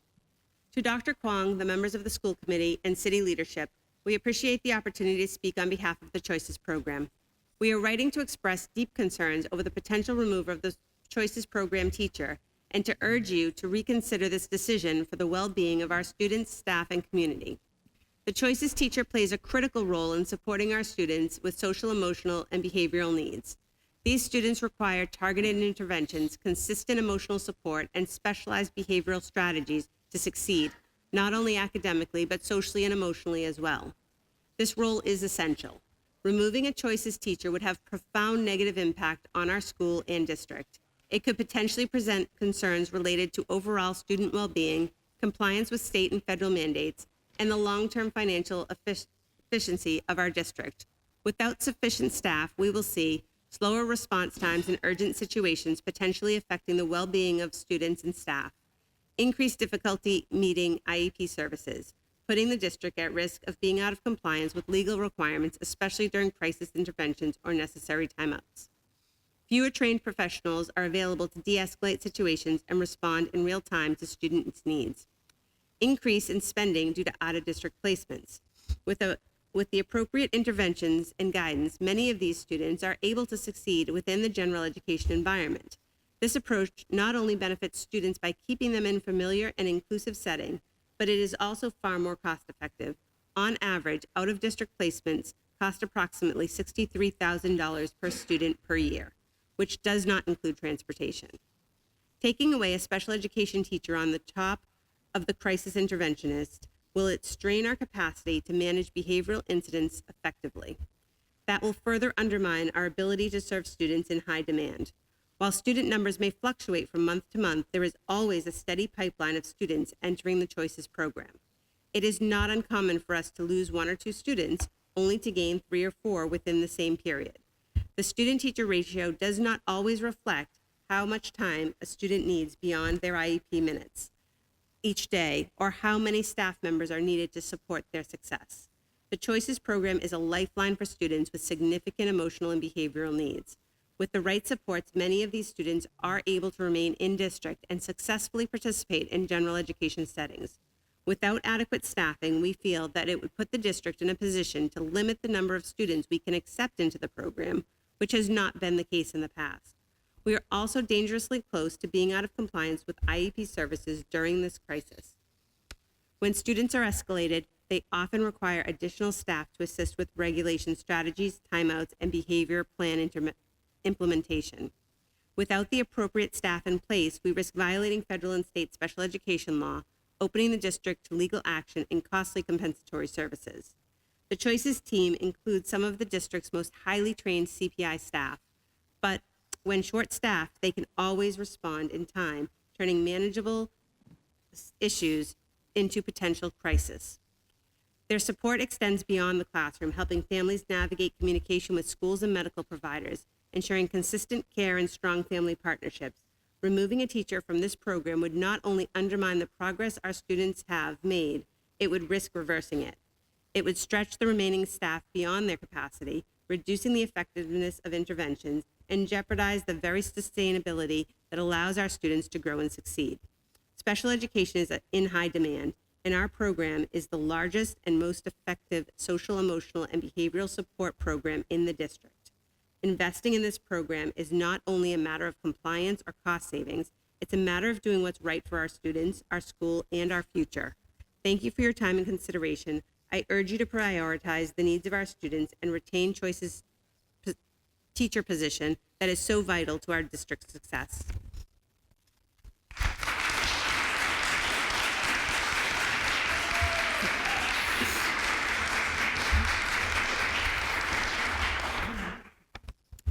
This is from Hillary Steele. Members of the school committee, I am writing as a concerned parent and proud member of the Methuen community to express my deep opposition to the proposed cuts to the fine arts program in our schools, as well as the alarming reduction of staff that will inevitably result in larger class sizes. These measures are not just budget decisions. They are decisions that will have long-lasting impact on our children's educational experience, emotional well-being, and future opportunities. Cutting vital programs such as theater, band, chorus, art, and even essential classes like wellness is not only short-sighted but detrimental. These disciplines are more than electives. They are lifelines for many students. Fine arts programming engages diverse learners. Many students who struggle in traditional academic settings find inspiration, motivation, and success through the arts. Improves academic performance. Numerous studies confirm that students involved in the arts score higher on standardized tests than perform better in core subjects. Provides creative and emotional outlets. These programs allow students to process their emotions, manage stress, and express themselves constructively. Prepares for the future opportunities. Careers in arts and entertainment begin with foundational education in schools. By removing these pathways, we limit our students' futures. Fosters cultural awareness and innovation. The arts teach students to think critically, respect diverse perspectives, and innovate, skills essential in a rapidly evolving world. Additionally, increasing classroom sizes by cutting staff is not an effective or compassionate solution. Larger classrooms do not equal better outcomes. In fact, they exacerbate inequalities and hinder learning, especially for students still struggling to catch up from the effects of COVID-19 pandemic. Using the pandemic as continued excuse for learning gaps while simultaneously removing the programs that help close those gaps is not only contradictory, it's irresponsible. I must also strongly question the repeated comparison between Methuen and Malden. These comparisons are not only invalid, but also misleading. Malden benefits from multiple brand new elementary school facilities, while many of Methuen's buildings are in deplorable condition. Furthermore, Malden's upper administration salaries are significantly lower than ours. Their superintendent earns approximately $20,000 less than Methuen's, despite having better infrastructure and resources. We are not comparable, and it's time we stop pretending we are. We need to do better for our children. They deserve access to a complete, equitable, and enriching education, not one that is diminished by short-term budget fixes. The long-term costs of these cuts will be far greater than any financial savings they claim to offer. I urge you to reconsider these cuts. Our children's futures depend on it. That's it. At this time, I will close public participation. If you cannot make a meeting in person for public participation, you can send an email to Martha Sorois at masirois@methuen.k12.ma.us before 3 p.m. on the day of the school committee meeting. Next on the agenda is Superintendent, the presentation, or I guess the review. This is going back to Monday night's meeting regarding the financial impact of the contracts. As part of that discussion, there was the point made about simply posting them on the website for the sake of transparency. I'm not sure if you have anything else to add. We do. I have the figures that I can read into the record for the impact for the 4 years of each of the contracts, which I think is what we want to do, right?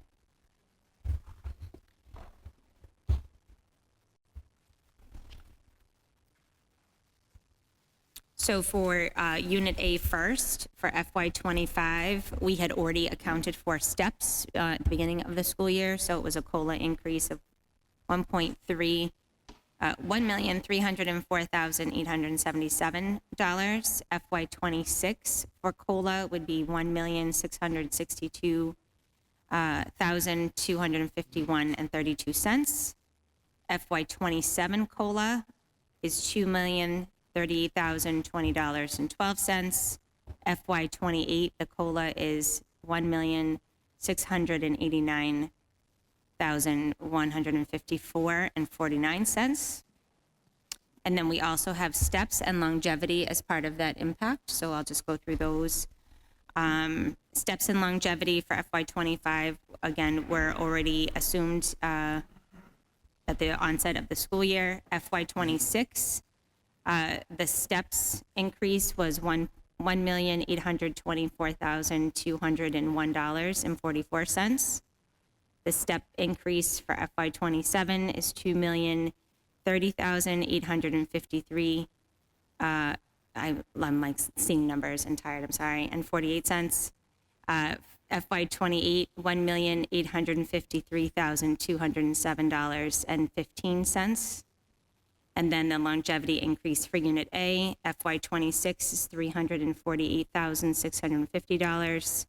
FY27, $233,500. FY28, $283,000. I know that was a lot of detail, but okay. So Unit C, I could do the same thing. Is that? So FY25 for a COLA increase was I'm trying to read that. That's a different. $1,707,354. FY26, $361,161. FY27, $364. Thank you. $292. FY28 is $364,292. For step increases, there was no additional increases for this year. Next year, it was $67,500. FY27 would be $131,000. Correct, sorry. $131,443 for FY28, $99,349. And then lastly, we have longevity increases for FY26 for Unit C, it's $46,200. FY27 is $4,000 and FY28 is $15,000. They do have totals. Does that make sense to read the totals or no? Do we have any questions? I have the totals for Unit A and C. I should have read the totals. Okay. What do you? I think on Monday night, the goal was to simply disclose that information. So okay. I think that will suffice for this part of the agenda. Next, we're going to move on to continued discussion regarding the fiscal year 26 preliminary budget. I just want to share at the outset to guide the discussion some background as it relates to process. As part of the budget process, the school department requested of the city a preliminary target number for fiscal year 26, which the city provided to the school department. And on the basis of that target number, which is subject to certainly change, the school department then, the central administration, I should say, produced this rundown of potential reductions that could potentially be on the table. However, I want to just state as well that the city council is not involved in the process yet. They will be down the road. But nevertheless, I think there's been an issue with messaging as it relates to the potential reductions. The school committee hasn't taken a single vote yet. I just want everybody to keep that in mind, that no official actions have been taken by this committee. And this is all quite preliminary. And I have additional commentary that I'll share just from my perspective, but I at least wanted to guide the discussion by sharing that update as it relates to process, just so everybody's on the same page. Discussion, questions from the committee regarding the budget. Member Willett. I think we all had concerns about the timeline of the release of information. And the horse had left the barn, and I know that the superintendent had sent an email to the population apologizing for that part of the process. I'm not going to criticize her because I think her heart is in the right direction. I want to just compliment the students here tonight, the parents and the teachers for the speeches that they gave. I want to commend you personally because this was very healthy to have all these parties be given an opportunity to speak freely about something that's very passionate to them in terms of the budget. I just want to emphasize that this is a very early stage of the budget. We will go through multiple conversations. We will have separate proposals, scenarios, and options. We will still get feedback from the state, and I want to commend Representative Ryan Hamilton for being present here tonight. I think he did receive the message that on two fronts, on Chapter 70, we are grossly underfunded.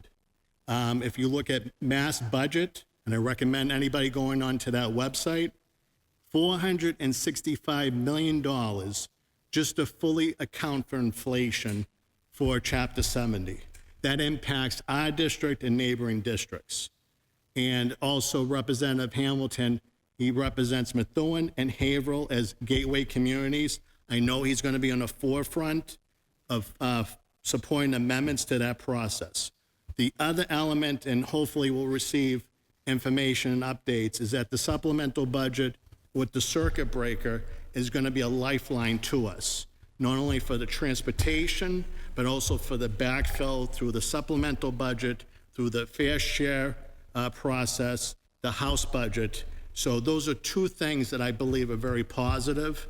I think collectively, regardless of party, we all support the Universal Meals Program. We have to provide meals for these children to go to school, breakfast, and lunch. So I think this was very healthy tonight.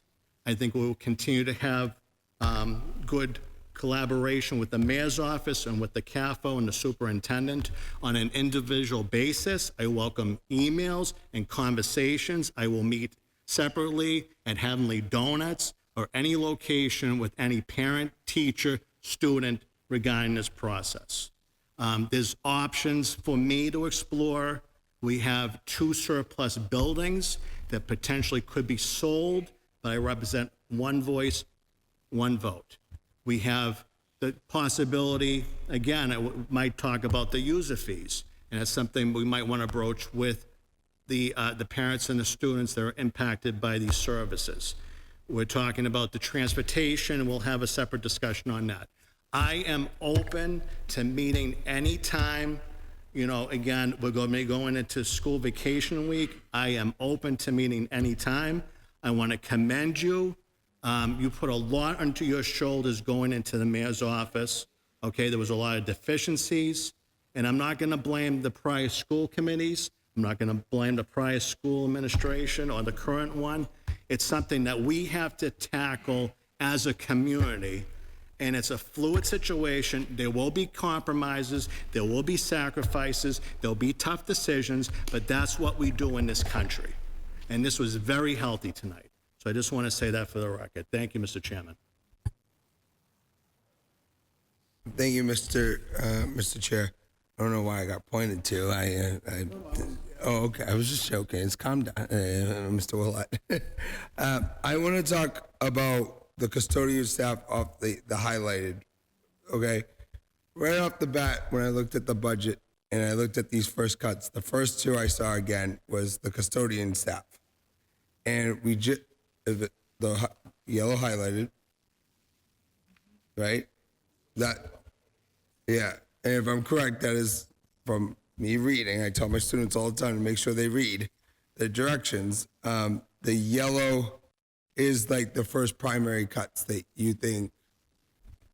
I'm not sure, but is it helpful if I just go through the few slides that we've prepared for tonight? Why don't we do that first, so then I can. I think there's context behind all of this. I think that's important for all of us. Okay.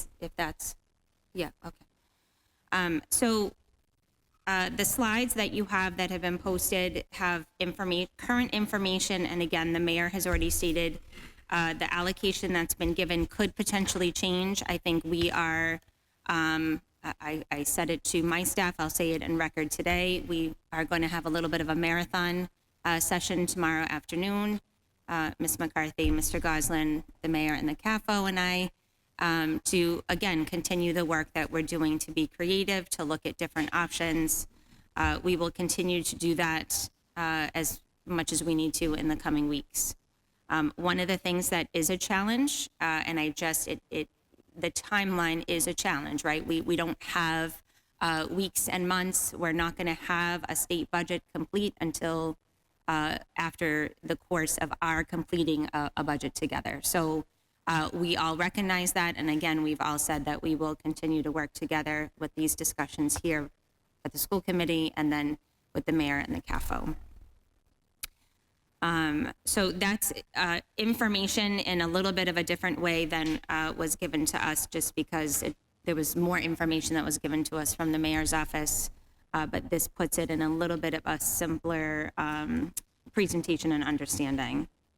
So I don't know if there's any questions about just the numbers in general, or any comments about the numbers. Just again, like you said, based on the House numbers, because I've said in prior meetings, we have a House budget, then a forthcoming Senate budget. They're going to have to reconcile their differences in a conference budget. Then the governor has the final say and could do a line item veto, and we could have overridden the House or Senate. So it's still a fluid situation. Based on tentatively the House numbers, could we get within the next few days a report of the minimal school aid, the circuit breaker, how the supplemental budget is going, how that would impact us? I think those are major issues we talked about during prior meetings. Yeah, so we will get, usually our MASS Association, Roger Hatch from DESE will do a breakdown of the House budget, and if it changes anything from the governor's budget, so I will certainly forward that along once we get that. He does the whole breakdown. Okay. And he does it pretty quickly, so if the House budget came in, I imagine we'll have it the next day or two to see if there's an impact for us, which it sounds like there may be, so that's helpful. Other questions just about the numbers? So one of the surprising things to me on this one is the non-net school spending that affects transportation. I have never seen in the past few years, and I don't know, when was the last time that the city number came in below our net spending to cover transportation? Because I haven't seen that, so I'm just wondering when the last time that has happened. I haven't seen it in my 10 years here. So in the past 10 years, you've never seen the non-net spending not be what we need from the city? Correct. Okay, I just wanted to be sure of that. Thanks. Two questions, piggybacking first off of Member Keegan. Looking at this, we are over non-net by about $2.4 million. However, we are shy 2.2 million on our non-net, which means we're going to have to essentially steal from Peter to pay Paul. So steal from our net school spending allocations to put into buses, right? So we're not truly 2.4 million over on net school spending. Because, we got to balance that somehow, or we have to cut busing somehow. Yep. So we are. It does get, again, this is, so look at the bottom graph, if you would. The net school spending includes our operating numbers, right? The budget that we present to you, plus the chargebacks, which include things like health insurance, any services from the city that is applied to the school department. That's going to be my That's my net second school question, spending. by the way. If for our next packet, or even for just general distribution, this $23.4 million of chargeback, do you have that broken down? We got, the CAFO has one from FY25 that we did receive.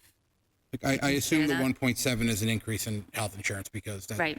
based on the size of the Right, company. about It just 16 kinda million, I makes think, sense of to me. that is health insurance. 16 million of the 23 at this point is health insurance.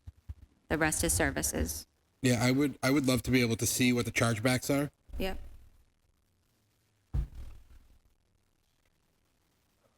Did I answer your question though? So net school spending is our operating budget plus the chargebacks, which include spending from the school department under health insurance, services from the city. Right. The school service officers, But for then example. there's our a portion. non-net, which you folks are anticipating is going to cost us 11.7, and that's busing. That's Right. what that is. That's both regular ed and special education. Right. It's all of our busing. Mm-hmm. But with the city's proposed budget of 9.4, we're $2,293,542 off of that number, which means if we as a committee choose to keep busing as is for the community, we need to kind of move some of this money around. So essentially our net school spending is going to decrease. So I don't see it like that. I see it as we have to think of them as two different things, which is why we have to talk about busing and how do we decrease that amount. And that's what the additional handout I gave you, which has been a question of what are we going to do when the walkouts and the safety. So I do have that as an additional handout that if there was time tonight, we would talk about. And then net school spending. I don't think moving 2 million. There won't be crossover. I mean, there is, the CAFO and the mayor made it very clear, like, here's the money, you can go, like, we can move it in between. But I don't think that is in the best interest of what we're trying to do. I agree. Because I don't want to go farther, reduce our net school spending any farther. That's where this is all happening, right? So we want to look at two different sort of what is happening in our operating budget here together, and then what is happening with our transportation over here. Just my concern with that becomes now we're looking at a reduction in busing, which is more than likely going to have an impact on absentee rates. So it's just another complicated, it is unfortunate situation we are now being forced to tackle. It is, and we're the handout I gave you. I do have slides to show. Again, if we get to that tonight, if not, it would be on the 28th. That we would go through it and at that point have more information even at the 28th about busing, and so we could save that more detailed conversation for then. But yeah, it's really complicated in the sense of, which we've already talked about here, it's not just a mile walkout or a mile and a half walkout, because now Mr. Goslin actually has to sit in a room uninterrupted and go street by street, right? Because the folks at dispatch at NRT don't know our individual streets. We do.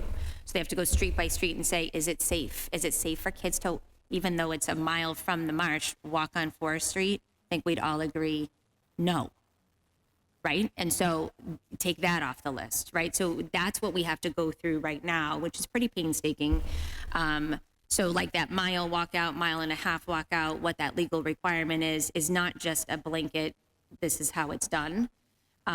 So there is some detail that he's working with the bus company folks on right now, what that walkout is, how many kids are in there within that sort of range. to look at to see what our options are. So I mean, by the 28th, I do expect to have at least how many buses are we talking, and is it significant if we do X, if we do Y? Keeping in mind the safety factor that we're not going to have kids walking on certain streets without the sidewalks. Those are also, now we're talking Forest Street, Lots Elm of Street, streets. Pleasant Valley, House Street. House lots of- Street, Milk Street. West Street. Yeah, I mean, we put our schools in the most inconvenient places around all of the dangerous roads. We need to move them all. Again, there's kids that live in lots of different places within that mile. So it's just looking through sort of that individual, their address, is there sidewalks on both, and do we want them crossing certain streets? Because depending on where they are as well, we don't want them crossing certain streets to get to the other side to pick up the bus either, right? So there's all of those factors. Okay. Thank you, Mr. Chair. Quick question: the $16 million for like health insurance, did I hear that correctly? For the chargebacks? Yeah. Does that include retirees? Yeah. Quick question, and I'm just hearing this. It only allows teachers 10 years into the district, and then if they were to retire at 55, they get 10 years, 80% of their insurance covered. Is that the current? HR director's behind you. Maybe she can help. I'm not sure exactly what you're asking.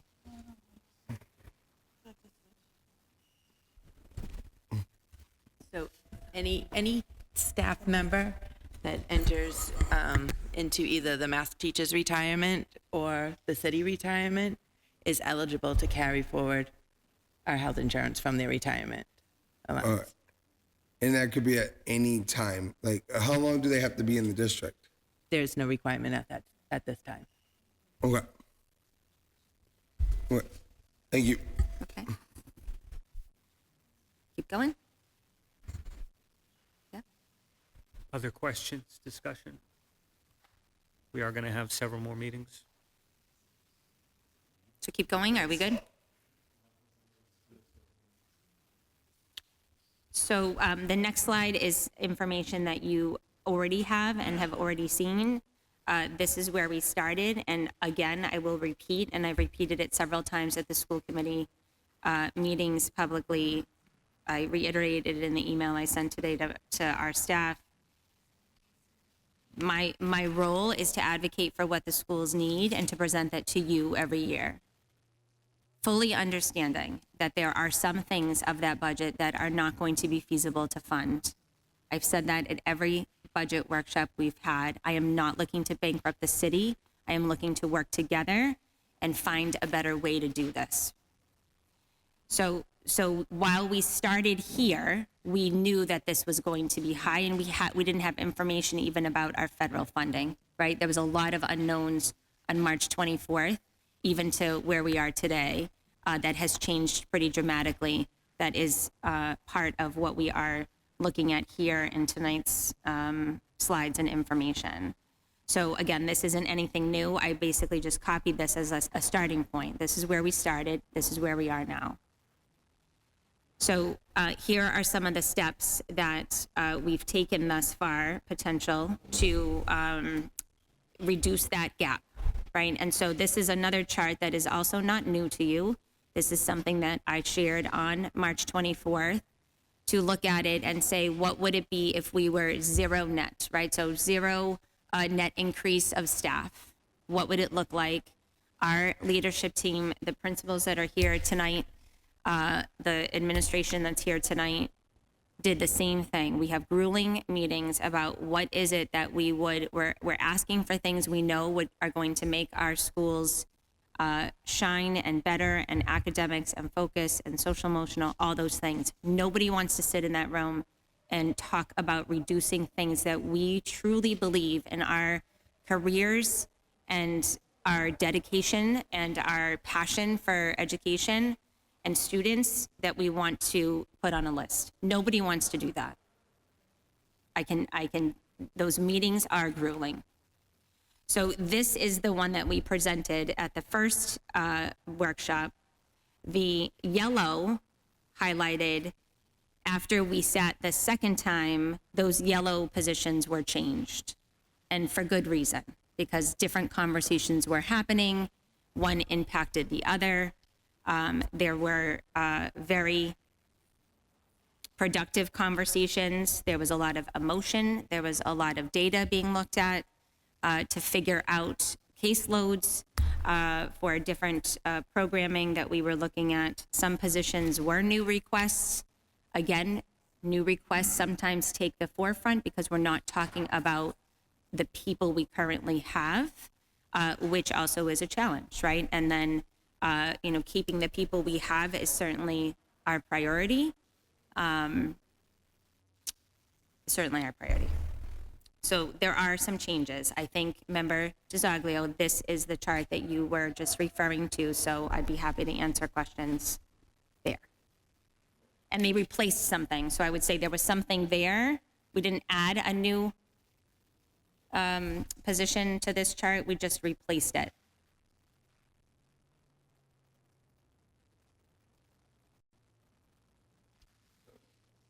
So, Dr. Kwong, so when the yellow highlighted, because again, I thought the next list was just additional cuts if we had to make it. So with this the yellow highlight though, we are planning, if it was to vote on, this would be the first thing you would request. Right. To cut is custodian staff. Is what's on this chart. Yes. So that's where I have an issue with, especially with, we just cleaned up the schools. And Mr. Mayor, if you mind, you sent the email from the health inspector. If I'm correct, he said on number 10, I raised the concern that our current custodian staff levels are approximately 20 positions lower than they were than our student population was 15% smaller. I believe this staffing reduction has been a key factor contributing to the current conditions in our schools and has placed an unsustainable burden on the custodial team, leading to the feelings of being overwhelmed and underappreciated. Rather than focusing on assigning blame, I believe it is important to examine the root causes of these challenges. I am encouraging the school district to actively engage in a contract negotiations that prioritize increasing custodial staff levels. Doing so would be a meaningful step forward towards supporting our facilities and the staff who maintain them. If I'm correct, that was from the health inspector. So right off the bat, when our health inspectors are telling us that we need custodian staff, I think it's kind of irresponsible for that to be considered the first considered cut when we just did all these cleanings, and the city side that has been very well working with us is saying we need to increase staff.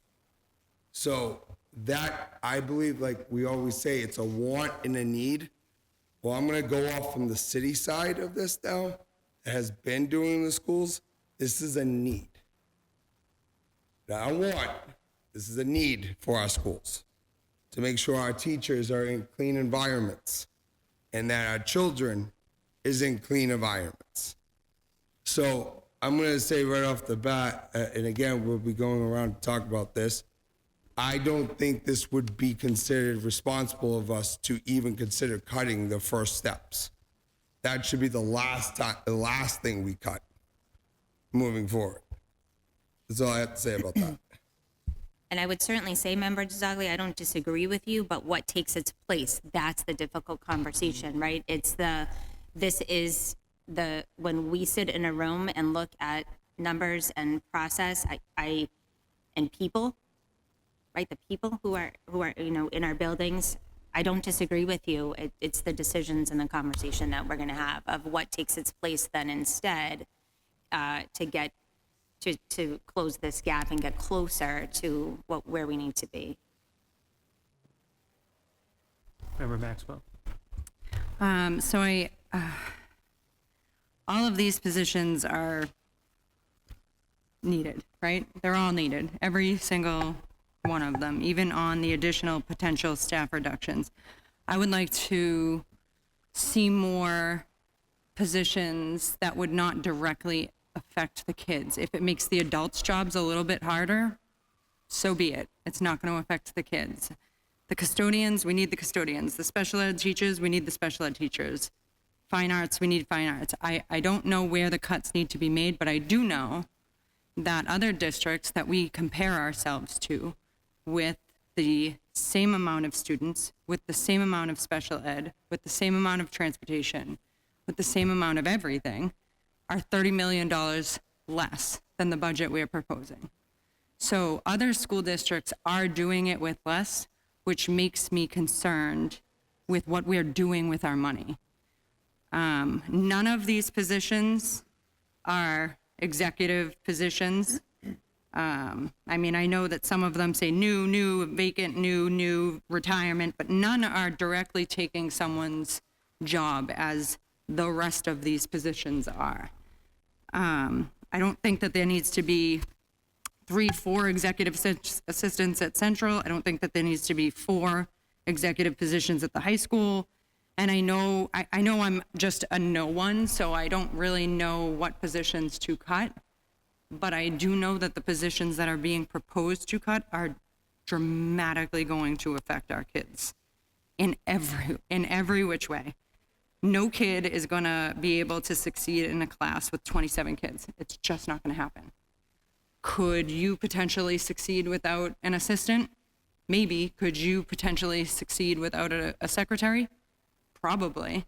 And we're cutting gym teachers instead of secretaries. It's going to make your job harder. Or I did Ian's. put that on the list, though. No, just I letting know. you I'm just saying, like, I'm using you as an example because you're like the top tier, but like those positions aren't even being considered. And no, it isn't. The only reason it's considered is because she's retiring.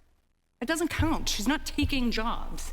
She's taking jobs from people that are active with the kids. Those are the positions that we're looking at. Malden, which we say is our most comparable district with size and all of that, does it for $90 million. Why do we need $127 million? I would love to see the audit results because I don't think that this is a contribution problem. I think that this is a spending problem. I think that we're allocating the money in the wrong departments. That's where I stand. I support the teachers. I support the parents. I do not support this budget, and I did not support last year's budget because there were cuts being made too. So we got to change this. All 48 of these positions need to be reconsidered. So who are you talking about? Principals and APs? In what? When you're saying who else we cut, I'm just unclear of who else are we cutting. I mean, I don't know who else we're cutting. I know that, it's not a necessity to have world language in middle school. I know that Malden has 1 K-8 humanities supervisor for their entire district. I know that they also have 1 STEM supervisor for their entire district. We have 4. We don't need 4. So I think that we have positions that we don't have a STEM yet. It's on this proposed list. We don't need it. Other districts do it without it. We need to put responsibility. We have a investigation, bullying.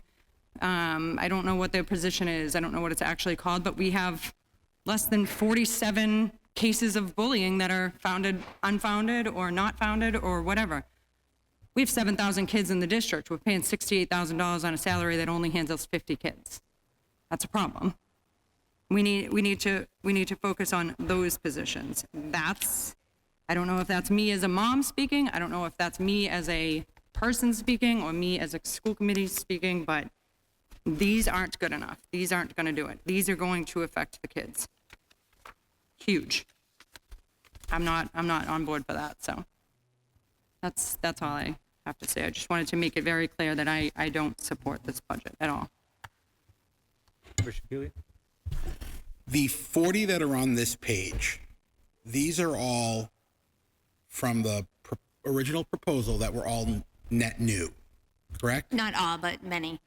I mean, it says new next to that. Those were all some of the ones that were new, and then we have some vacant positions here we're just not going to fill. So like I'm looking at the media teachers, which say new, but like I know there are immediate teachers at the Marsh and the Tenney right now because those are the two schools I'm most familiar with. Those are tech teachers. We're talking about the library. We put those in that was something that was asked for us to present. Oh, so when you say media teacher, you mean Media, library. librarians? Yeah. Okay, not the K-4 tech teachers. Yeah, we call them tech teachers. kids call them media teachers. Okay, well. Yeah, that's how it's on could be the confusing, schedule, unfortunately, yeah. for us anyways. Yeah. But I mean, like, there's a kindergarten teacher in yellow at the Marsh, and I know we've talked about it in the past with Ms. Bozak at previous meetings, that there are a whole bunch of kids coming up from Branch Street that are going to the Marsh next year. Is that accurate? Or has that changed? Am I misremembering? For the substantially separate program? Is it going to be substantially separate, or is it going to be? It's the substantially separate program that we talk about when we talk about the preschool students currently that are transitioning over to kindergarten pathways. Yes. So does this mean we're losing a kindergarten teacher, or we don't need one? If we reduced by another kindergarten teacher, it would be, I think we're still under 20 in kindergarten at the Marsh, like 19.5, if I remember correctly. The CTE supervisor, is that required under Chapter 74? Is that going to have an impact on our ability to bring in revenue? Yeah, I think for that one, Dr. Golubsky and I have been talking about, we would have to have a CTE supervisor to bring in a fifth program, which we're at the final stages of the broadcasting program being certified as Chapter 74. So we're trying to look at a creative way to do that. Because that position generates, what's it, something like $1 million? Yeah. Certainly not going to cost us $1 million. So, like, for me, that one is something I would like to see focused on, because in the very near term, it revenue generates for the department. Like, I don't want to cut. I don't want to cut anything. Nor do we. I mean, no, nobody does. Right. Like, you know what I mean? But right. It's tough. I mean, and I agree with the comment made that maybe we don't focus on language in the upper schools, foreign language. Maybe we have to explore the option of having district focus supervisors for humanities, for STEM, and maybe that way we can have one for each, or maybe it's two. One covers two schools, one covers the other two. You know, it's these creative ways, because we're looking at cutting a lot of things. We're talking about putting 50 kids in a gym class. Yep. Can you hold that thought though? Because I want to. I can. That's not quite the case, but. And then, I mean, we're looking at lower school health, which it looked like across the board, if I remember correctly. And I mean, we're talking about how our kids are dysregulated and we're short, and that's the class that's teaching them how to do it. I mean, I could literally go through this entire list and justify every single one, which I know you can too, and so can everyone else at this table. Right. And I think it's tough, because no matter what we do, we're going to send a budget to the city council, and whether they accept it or kick it back to us, it's what the school requested. This is not what the school requested. This is what the school is being forced into. And I haven't quite been able to rationalize that in my mind yet. But I want to make sure that before we cut any classroom teachers, we get a clear depiction of what those classroom sizes will be. And I'll hold the rest for later. So I can go through this list and I can cherry pick every single position on here, and I can tell you how important Cheryl Mancini is to this district. And I can tell you that she shouldn't be cut. And I can tell you that having 2 kids in the Choices program through the years, how could you possibly even consider cutting those positions? Because I know how dysregulated those kids get. And I know how many staff members one crisis can take. I mean, I've walked into a school with my kid, and there's at least 8 staff members trying to manage my child. So I understand what those positions mean. And I understand the impact of how dysregulated kids can get.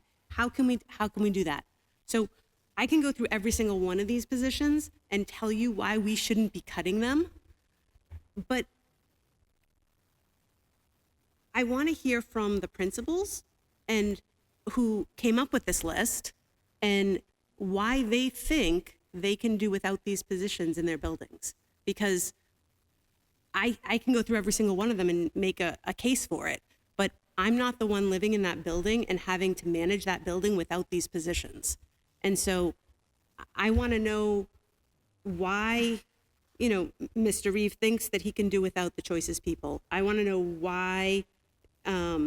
Corrett thinks that he can do without the fine arts people. I want to hear from them, because I can come up with a reason not to cut any of these kids. Right. Any of these positions. And I don't want to affect any kid. That said, we've hit the secretaries enough every single year. We can't get people to answer the phones when parents are calling. We can't cut secretaries anymore. We can't cut the custodians anymore. It has to come from somewhere. We're $13 million over. That's not just one or two salaries. These aren't small cuts that we have to make. We're facing huge cuts, and they've got to come from somewhere. And this is the reality that we're facing, is we can't lose any of these positions, but we also can't afford to pay them. So where are we cutting, and how are we doing it, and how are we managing the buildings with these cuts? I don't know how we get there, and it's going to be devastating to cut $13 million from this budget. So, and these cuts only get us 6. We're still $6 million over that city number, even with these cuts. And so we have to double these cuts to get to our number. So how do we even get here? And I just want to hear from the principals and explain to us how they picked these positions. So we've jumped ahead a few slides, I think, which I'm happy to do if that's what everybody would like to do at this point. Nobody's shaking their head, so, because there are other steps in here that we did to reduce the gap very quickly. The federal funds did come back, so we filled those positions who were on the title and IDEA grants back in the budget workbook, so that's good news. We removed $700,000 from extraordinary maintenance with support from the CAFO and the mayor that we can look to other funding sources to help support those needs. So I feel very confident about that, working with the city. And the fourth thing that we did is remove the $2.4 million contracted service for Constellations that would be working with our Pathways program. But in order to do that, I had to put back the 12 PA salaries back into the budget, so you'll see that there. Again, not right, just helping to move that program forward. I would like to say, I think, to Member Maxwell's point of comparing the dollars of different cities, one of the things that is incredibly different city to city, and I don't know what Malden's numbers are or other districts' numbers are, but our special education costs in district, because we have so many in-district programs and transportation for those programs, is a very high cost of our budget. A third of our budget is special education for in-district, out-of-district, and busing. And again, I'm not going to comment. I don't know what their other costs are or aren't for schools and structures, but that is something when you're looking at how our budgets are. And this is where we talk about the state and the foundation budget formula not being supportive in the additional needs of our kids because they don't recognize the in-district programming that we have with buses that would typically be those out-of-district placements for a lot of other districts. So those are the things that we did. So this here is the context to the chart that Member Keegan just brought up. I think a couple of things I want to make really clear, sort of a broad statement, and then there are definitely specifics that the principals can certainly speak to. The first one is, looking at class size was one of our number one pieces to this. So you're looking at, and you have to look at class size differently at all 4 schools, because class size for a specialist is very different at the CGS and the Marsh than it is for the Tenney and the Timony. So eliminating a specialist across the board doesn't always equal. But we were looking at the PE reduction didn't come from, we'll have only one teacher. It now looks at a completely different scheduling system for K through 8, not having PE teachers do as much lunch duty. How do we have them bridge that K4, 5, 8? The principals and the APs looked at that to see if that would be doable, to make sure that we had teachers for every class. It's not going to be one teacher's now covering 2 classes. It's completely redoing the schedule. The health, we added health into lower school maybe 6 years ago. And it was an addition, right? It was an addition to the lower school specialists. So removing that, we're not looking at the level of class sizes at the Tenney and the Timony. The largest class would be 27, 28, and that might only be 1 grade level for specials. I put that on the chart, and I put the class size, CS meant class size in parentheses, right?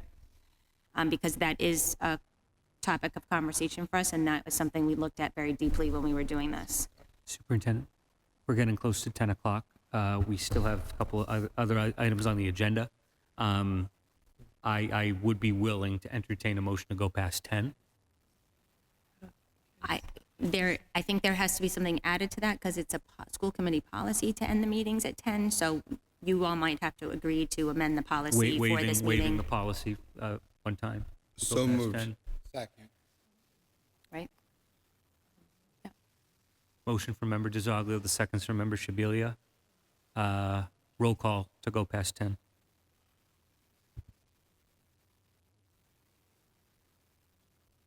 Member DiZoglio? Yes.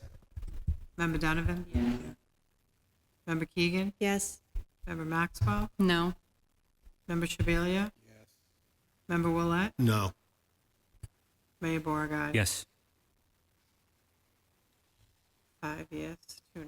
Passes.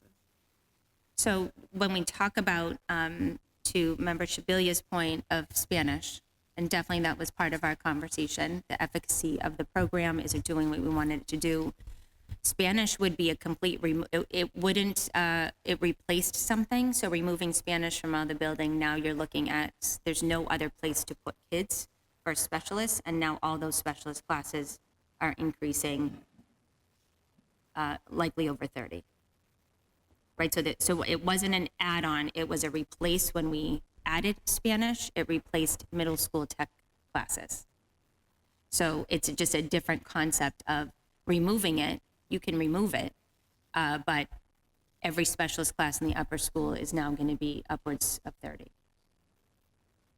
If you removed that and you replaced tech with that, middle school tech, if you removed that, could you take, I'm going to get a little kickback for this, but could you take the technology class that we currently have out of the budget and now replace Spanish with a tech program instead of having it for, am I making sense?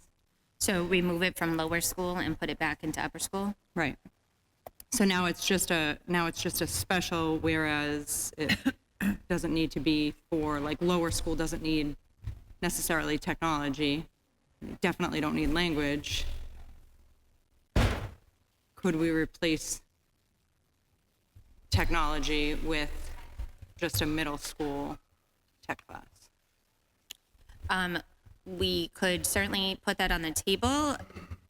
I would be concerned we removed the tech class at the middle school because kids were so far savvy with technology. The course at the time that it was the most efficient was when we weren't on Chromebooks and kids didn't know Google and things like that. Now they know that through their everyday work.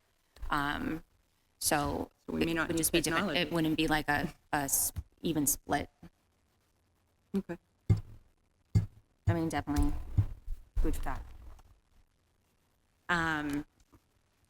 So there are admin reductions on the list, an L supervisor, a reduction of a humanities supervisor, and the fine arts director. That is somewhat, typical. What we're losing from that are definitely going to be department oversights, evaluations, observations of teachers, community programming, consistency between buildings.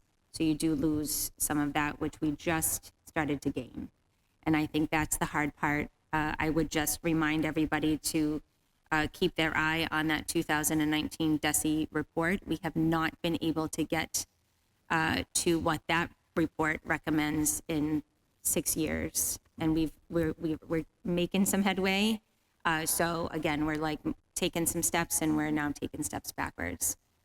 They absolutely recommended that we had curriculum oversight in all grammar schools, just like we had at the high school, because there was none. And so we find that it is incredibly effective.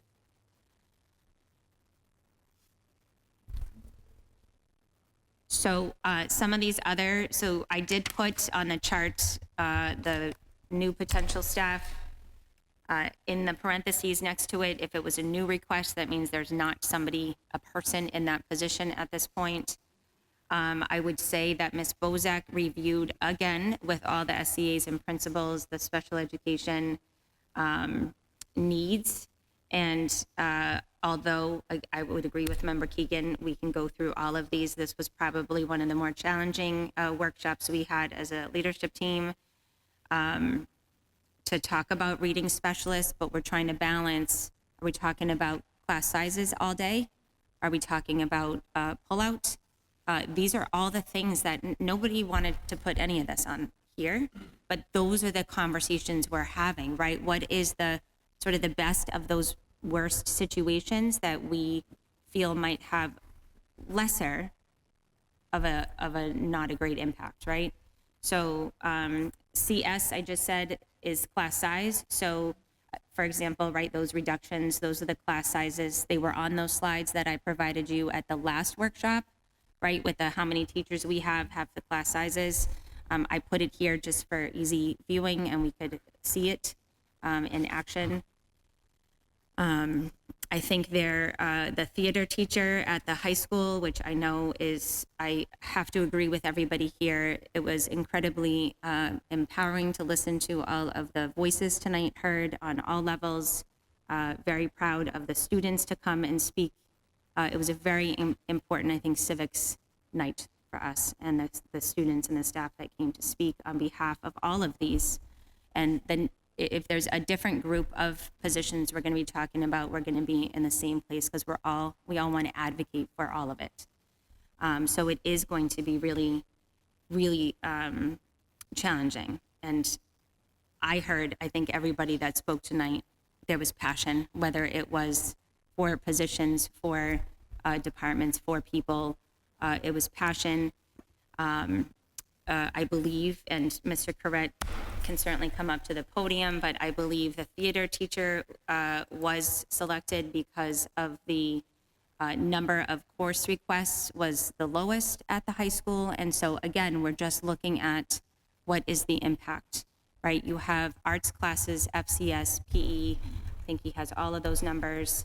And the theater course requests, right? Because that's happening right now. Somebody got that. So the high school students are doing course requests.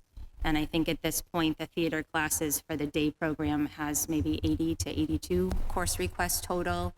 That's not a full five courses, full courses, I should say. And yes, a lot of the students who spoke, a lot of the people who spoke about the program, Stage Door 22, the theater productions, those are all additional, those are all stipended positions. I get they're connected. We all get there connected. So again, nobody wants to pick any of these, but there was a reason behind that one. I don't know if there are specific questions about that one, or if Mr. Corrett, you guys have questions for Mr. Corrett about that or the high school. Member Shabilia, Member DeZoglio, Member Maxwell. Go ahead, Ryan. Okay. I'm just hearing this, and I have my opinion about the junctions. I know Allison very well, and she's been advocating. We need those medical people in there. She told me. She wrote a whole list, which I could read off, which we don't have the time, but they do more than, like, sometimes they do like helping with breathing and stuff like that. All these other things that include in that program. And getting rid of her will be just overbearing in that classroom. She told me. She was like, I need my medical assistant. I need my nurse. I think it's included, right? It's like a nurse. It is a nurse. LPN, yeah. LPN, okay. Licensed practical nurse, Yeah, not an RN, so- but Yeah, she's in it. Yeah, she needs her in that room. She's made it very clear, and the most impact what I see in this list is the students being impacted, which should be our first line of defense. All right, we should be not cutting positions where it's directly going to affect our students. We just sat here the other night and watched the benchmarks of kids reading on, and we all know, like, teachers here know this more than anything. We'll have a sixth grader reading, 48% of our sixth graders are below. Don't get me wrong, don't quote me. I don't have the percentages in front of me. Please don't quote me on it.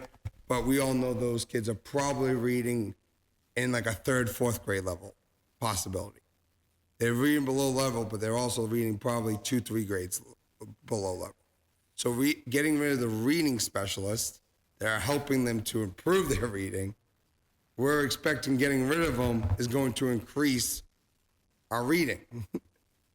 I guess I would just continue to ask, like, what is it that you want us to look at But to at cut the end then? of the Like, day, what are we missing here in this would be helpful for me to know the direction of what I'm looking at next. We can't, but at the end of the day, that's what I'm saying. My job is to tell what we should be looking at, and then you guys go back to your principals, and then you go and look at different positions that you could bring to us and say, okay, maybe if we keep the nurse that's supposed to be helping these students that we heard the teacher say, I can't do my job without my nurse. That to me is a serious thing. Unless we're gonna plan on I'm not gonna say the word outsource, like I'm not doing that. I'm not gonna district them, right? We're not gonna out district them, or like how are we gonna take care of those students? I would let Ms. Bozak answer that. Yeah. She was involved in that conversation. So I think it's important to note, right? We're all looking at what our students need, and we all agree.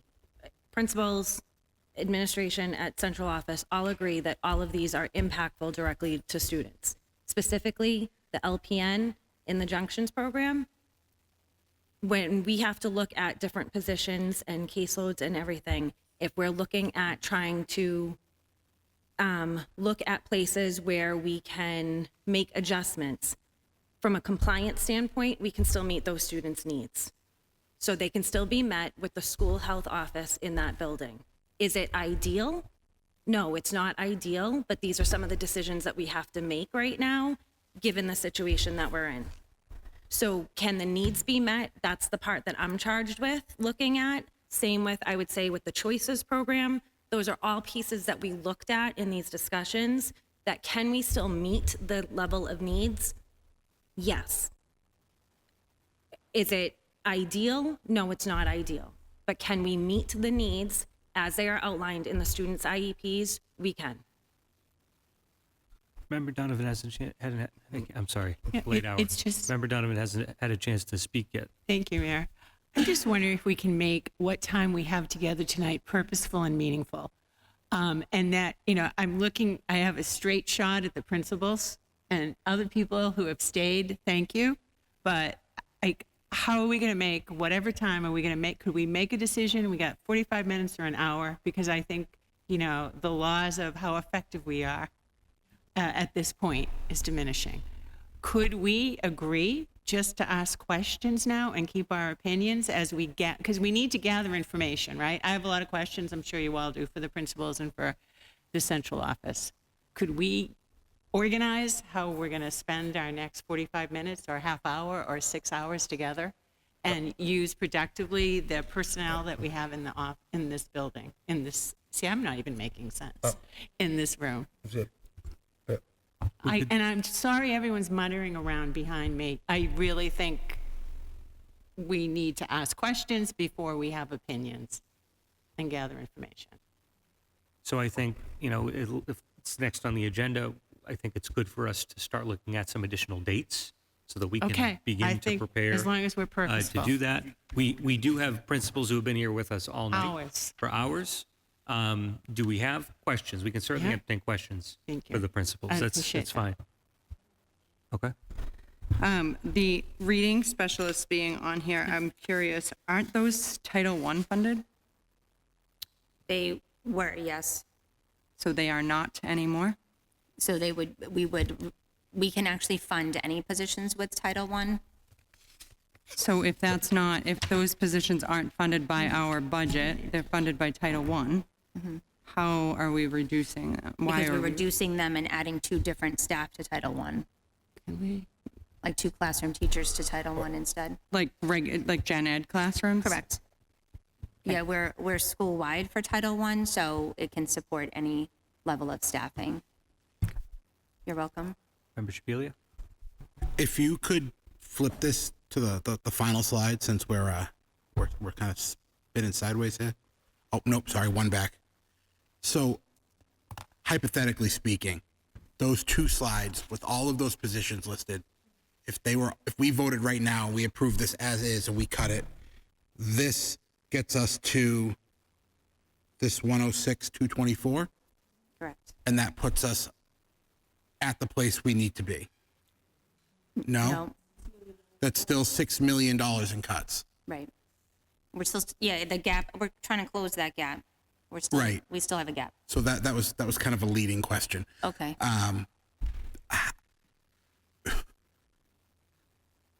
At what point do we, as a committee, I don't know about you guys, but I know I've got 2 kids in school. You've got 2 kids left in the school. Your daughter's going to be here. You've got them. I don't. Relatives. Yeah. This is scary as it is. This is bleak, and I don't even want to vote on this because I think it's insulting to the community. And that's not a shot at the mayor, because he has done more for the schools than any mayor who has sat in that office before him. But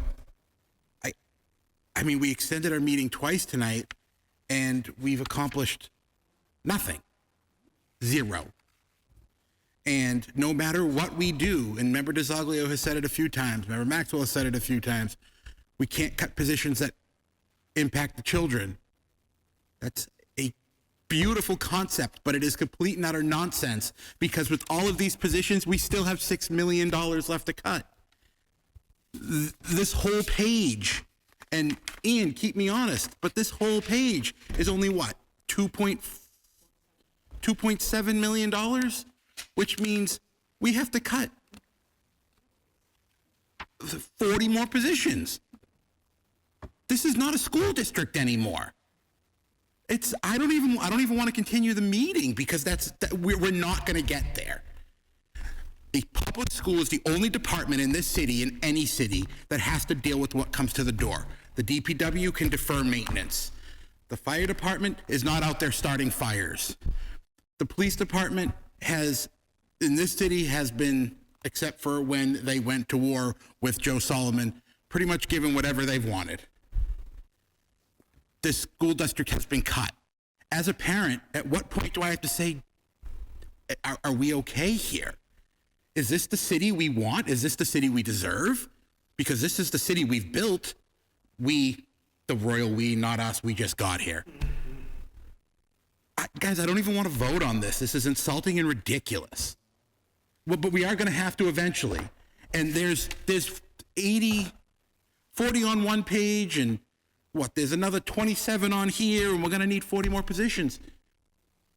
We're going to have to volunteer at our own damn schools to go babysit our kids because there's going to be no one there to teach them anything. This is ridiculous. The conversation is not even plausible. We can go around this table and debate what we want to cut until 11, and then we can vote again to extend if we want to. I'll stay here all night. But we're never going to get to this number. And I can get all the angry text messages from the city council telling me we're putting this on them. And quite frankly, I'm not. But this is going to have to get to them eventually. And they're going to be just as culpable in this disaster as we are. What do we do? Does anybody have any brilliant ideas? Because I'm fresh out.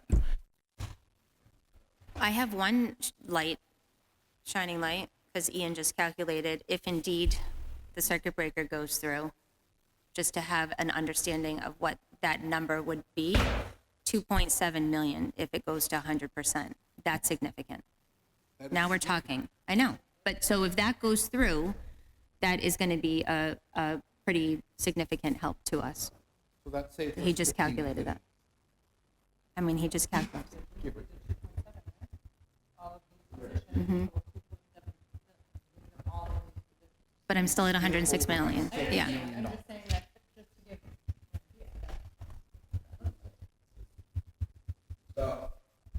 Going off the member Shabilia is saying, coming from someone that came from this district, that grew up here since I was in first grade, went through the whole Methuen Public Schools. I wish she didn't leave Mrs. Mancini. I knew her before she was Mrs. Mancini. But I went to school with the Shagru brothers. Az is back there, still hanging in there. I grew up with all these kids. We all went through Methuen Public Schools. The only reason why I'm not working and sitting in a red shirt with them is because I'm here sitting on the school committee. That's why I had to go to a different district. I would have loved to work for Methuen, but I can't do both. And, Member Shabilia makes a point. It's like being in this town for years, it always seemed like the schools were always fighting at City Hall. And that's why no matter what, and again, Representative Hamilton, made a few points about city contribution, but, the state's also neglected our schools for the longest time, and now they're trying to catch up. They've been neglecting way before us. They even got to this point. But yeah, I'm not going to vote on this budget. I'm not going to put out principals, and I've been saying this very openly, and I'll sit here to do the best I can at this job. But as a former Methuen Public School student that knows how these teachers impact our lives, theater, for example, and I'll say it again at our next meeting, I need to do an extra credit to graduate because I was a goofball through high school, and I was put in Miss McMahon's theater class. And eventually I ended up performing in Cinderella. So I know how that impacts theater. My brother was in theater at Methuen Public Schools. My sister was in theater at Methuen Public Schools. So I understand that impact. So I'm going to try and end it on that note, in the sense I will be voting no on this budget no matter what, unless we get to a fair, adequate that could put our students first. Because as I did last year, I voted no because I knew, and I sat there with Neil Perry, and I said, I don't think this is going to help us next year. And a year later, we're still here, back again. So I will be voting no on this budget. Now, point of information, you mentioned that we need to set up some dates. Yeah. Would that be something appropriate now? I think that would be fantastic. May I ask one We need to do question? that. So I think part of what is a struggle is that me and my team are required to present to you a budget budget options. And I guess I'm looking for, are we just leaving it as is right now, and we'll work with the mayor and the Mr. CAFO with Chairman. what I have? Because I'm not getting, I just need some direction from the school committee on, are there certain aspects, different departments, people? Like, what is it that you want me to look at? Or again, status quo, work with the mayor and CAFO and come back on the 28th with where we are? That's what we're going to have to do, and we're going to get very creative in order to preserve Okay. as many positions as we All can. right, we will Member do that. I'm going to keep an open mind. I have some options that I don't want to volunteer in open session that I might want to approach that's been done in other communities, but I want to have that maybe potentially studied and gathering information on it. Again, you know, we have two schools that should be declared surplus that would revert back to the city in order to help us with extraordinary maintenance. Yeah, we met as a subcommittee tonight, so we have a plan. Okay. I have you're getting ahead of me. Well, I've been talking about this for I the know, last but 2 years. we so, are. I will be sharing with the mayor Yeah. and Maggie what the subcommittee sort of wants to move forward with tomorrow when we meet to be part of this larger plan. So that is moving at this point. Okay. Because we do have options out there and different things to talk about. Yeah. Yeah. Agreed. Okay. So let's move on to the next part of the agenda. We need to select some additional dates. Next week's the break. I'm not going anywhere. We can come back. So what we'll do is superintendent will get together and set some additional dates for next week. Yep.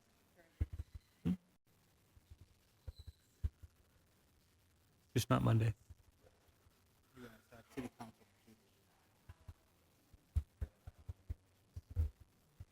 Okay. All right. So we will need that. So we'll figure that out.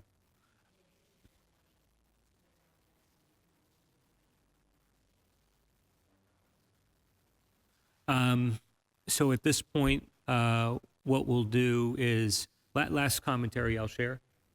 In my opinion, we're going to have this conversation. I think we're identifying cuts in some of the wrong places, but I'll leave that there, and we're going to get creative.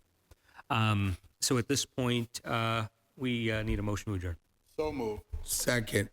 Motions from Member Shabilia, seconds from Member DiZoglio. All those in favor? Aye. Opposed? The time is 10:21 p.m. and we're adjourned. Good night, Methuen.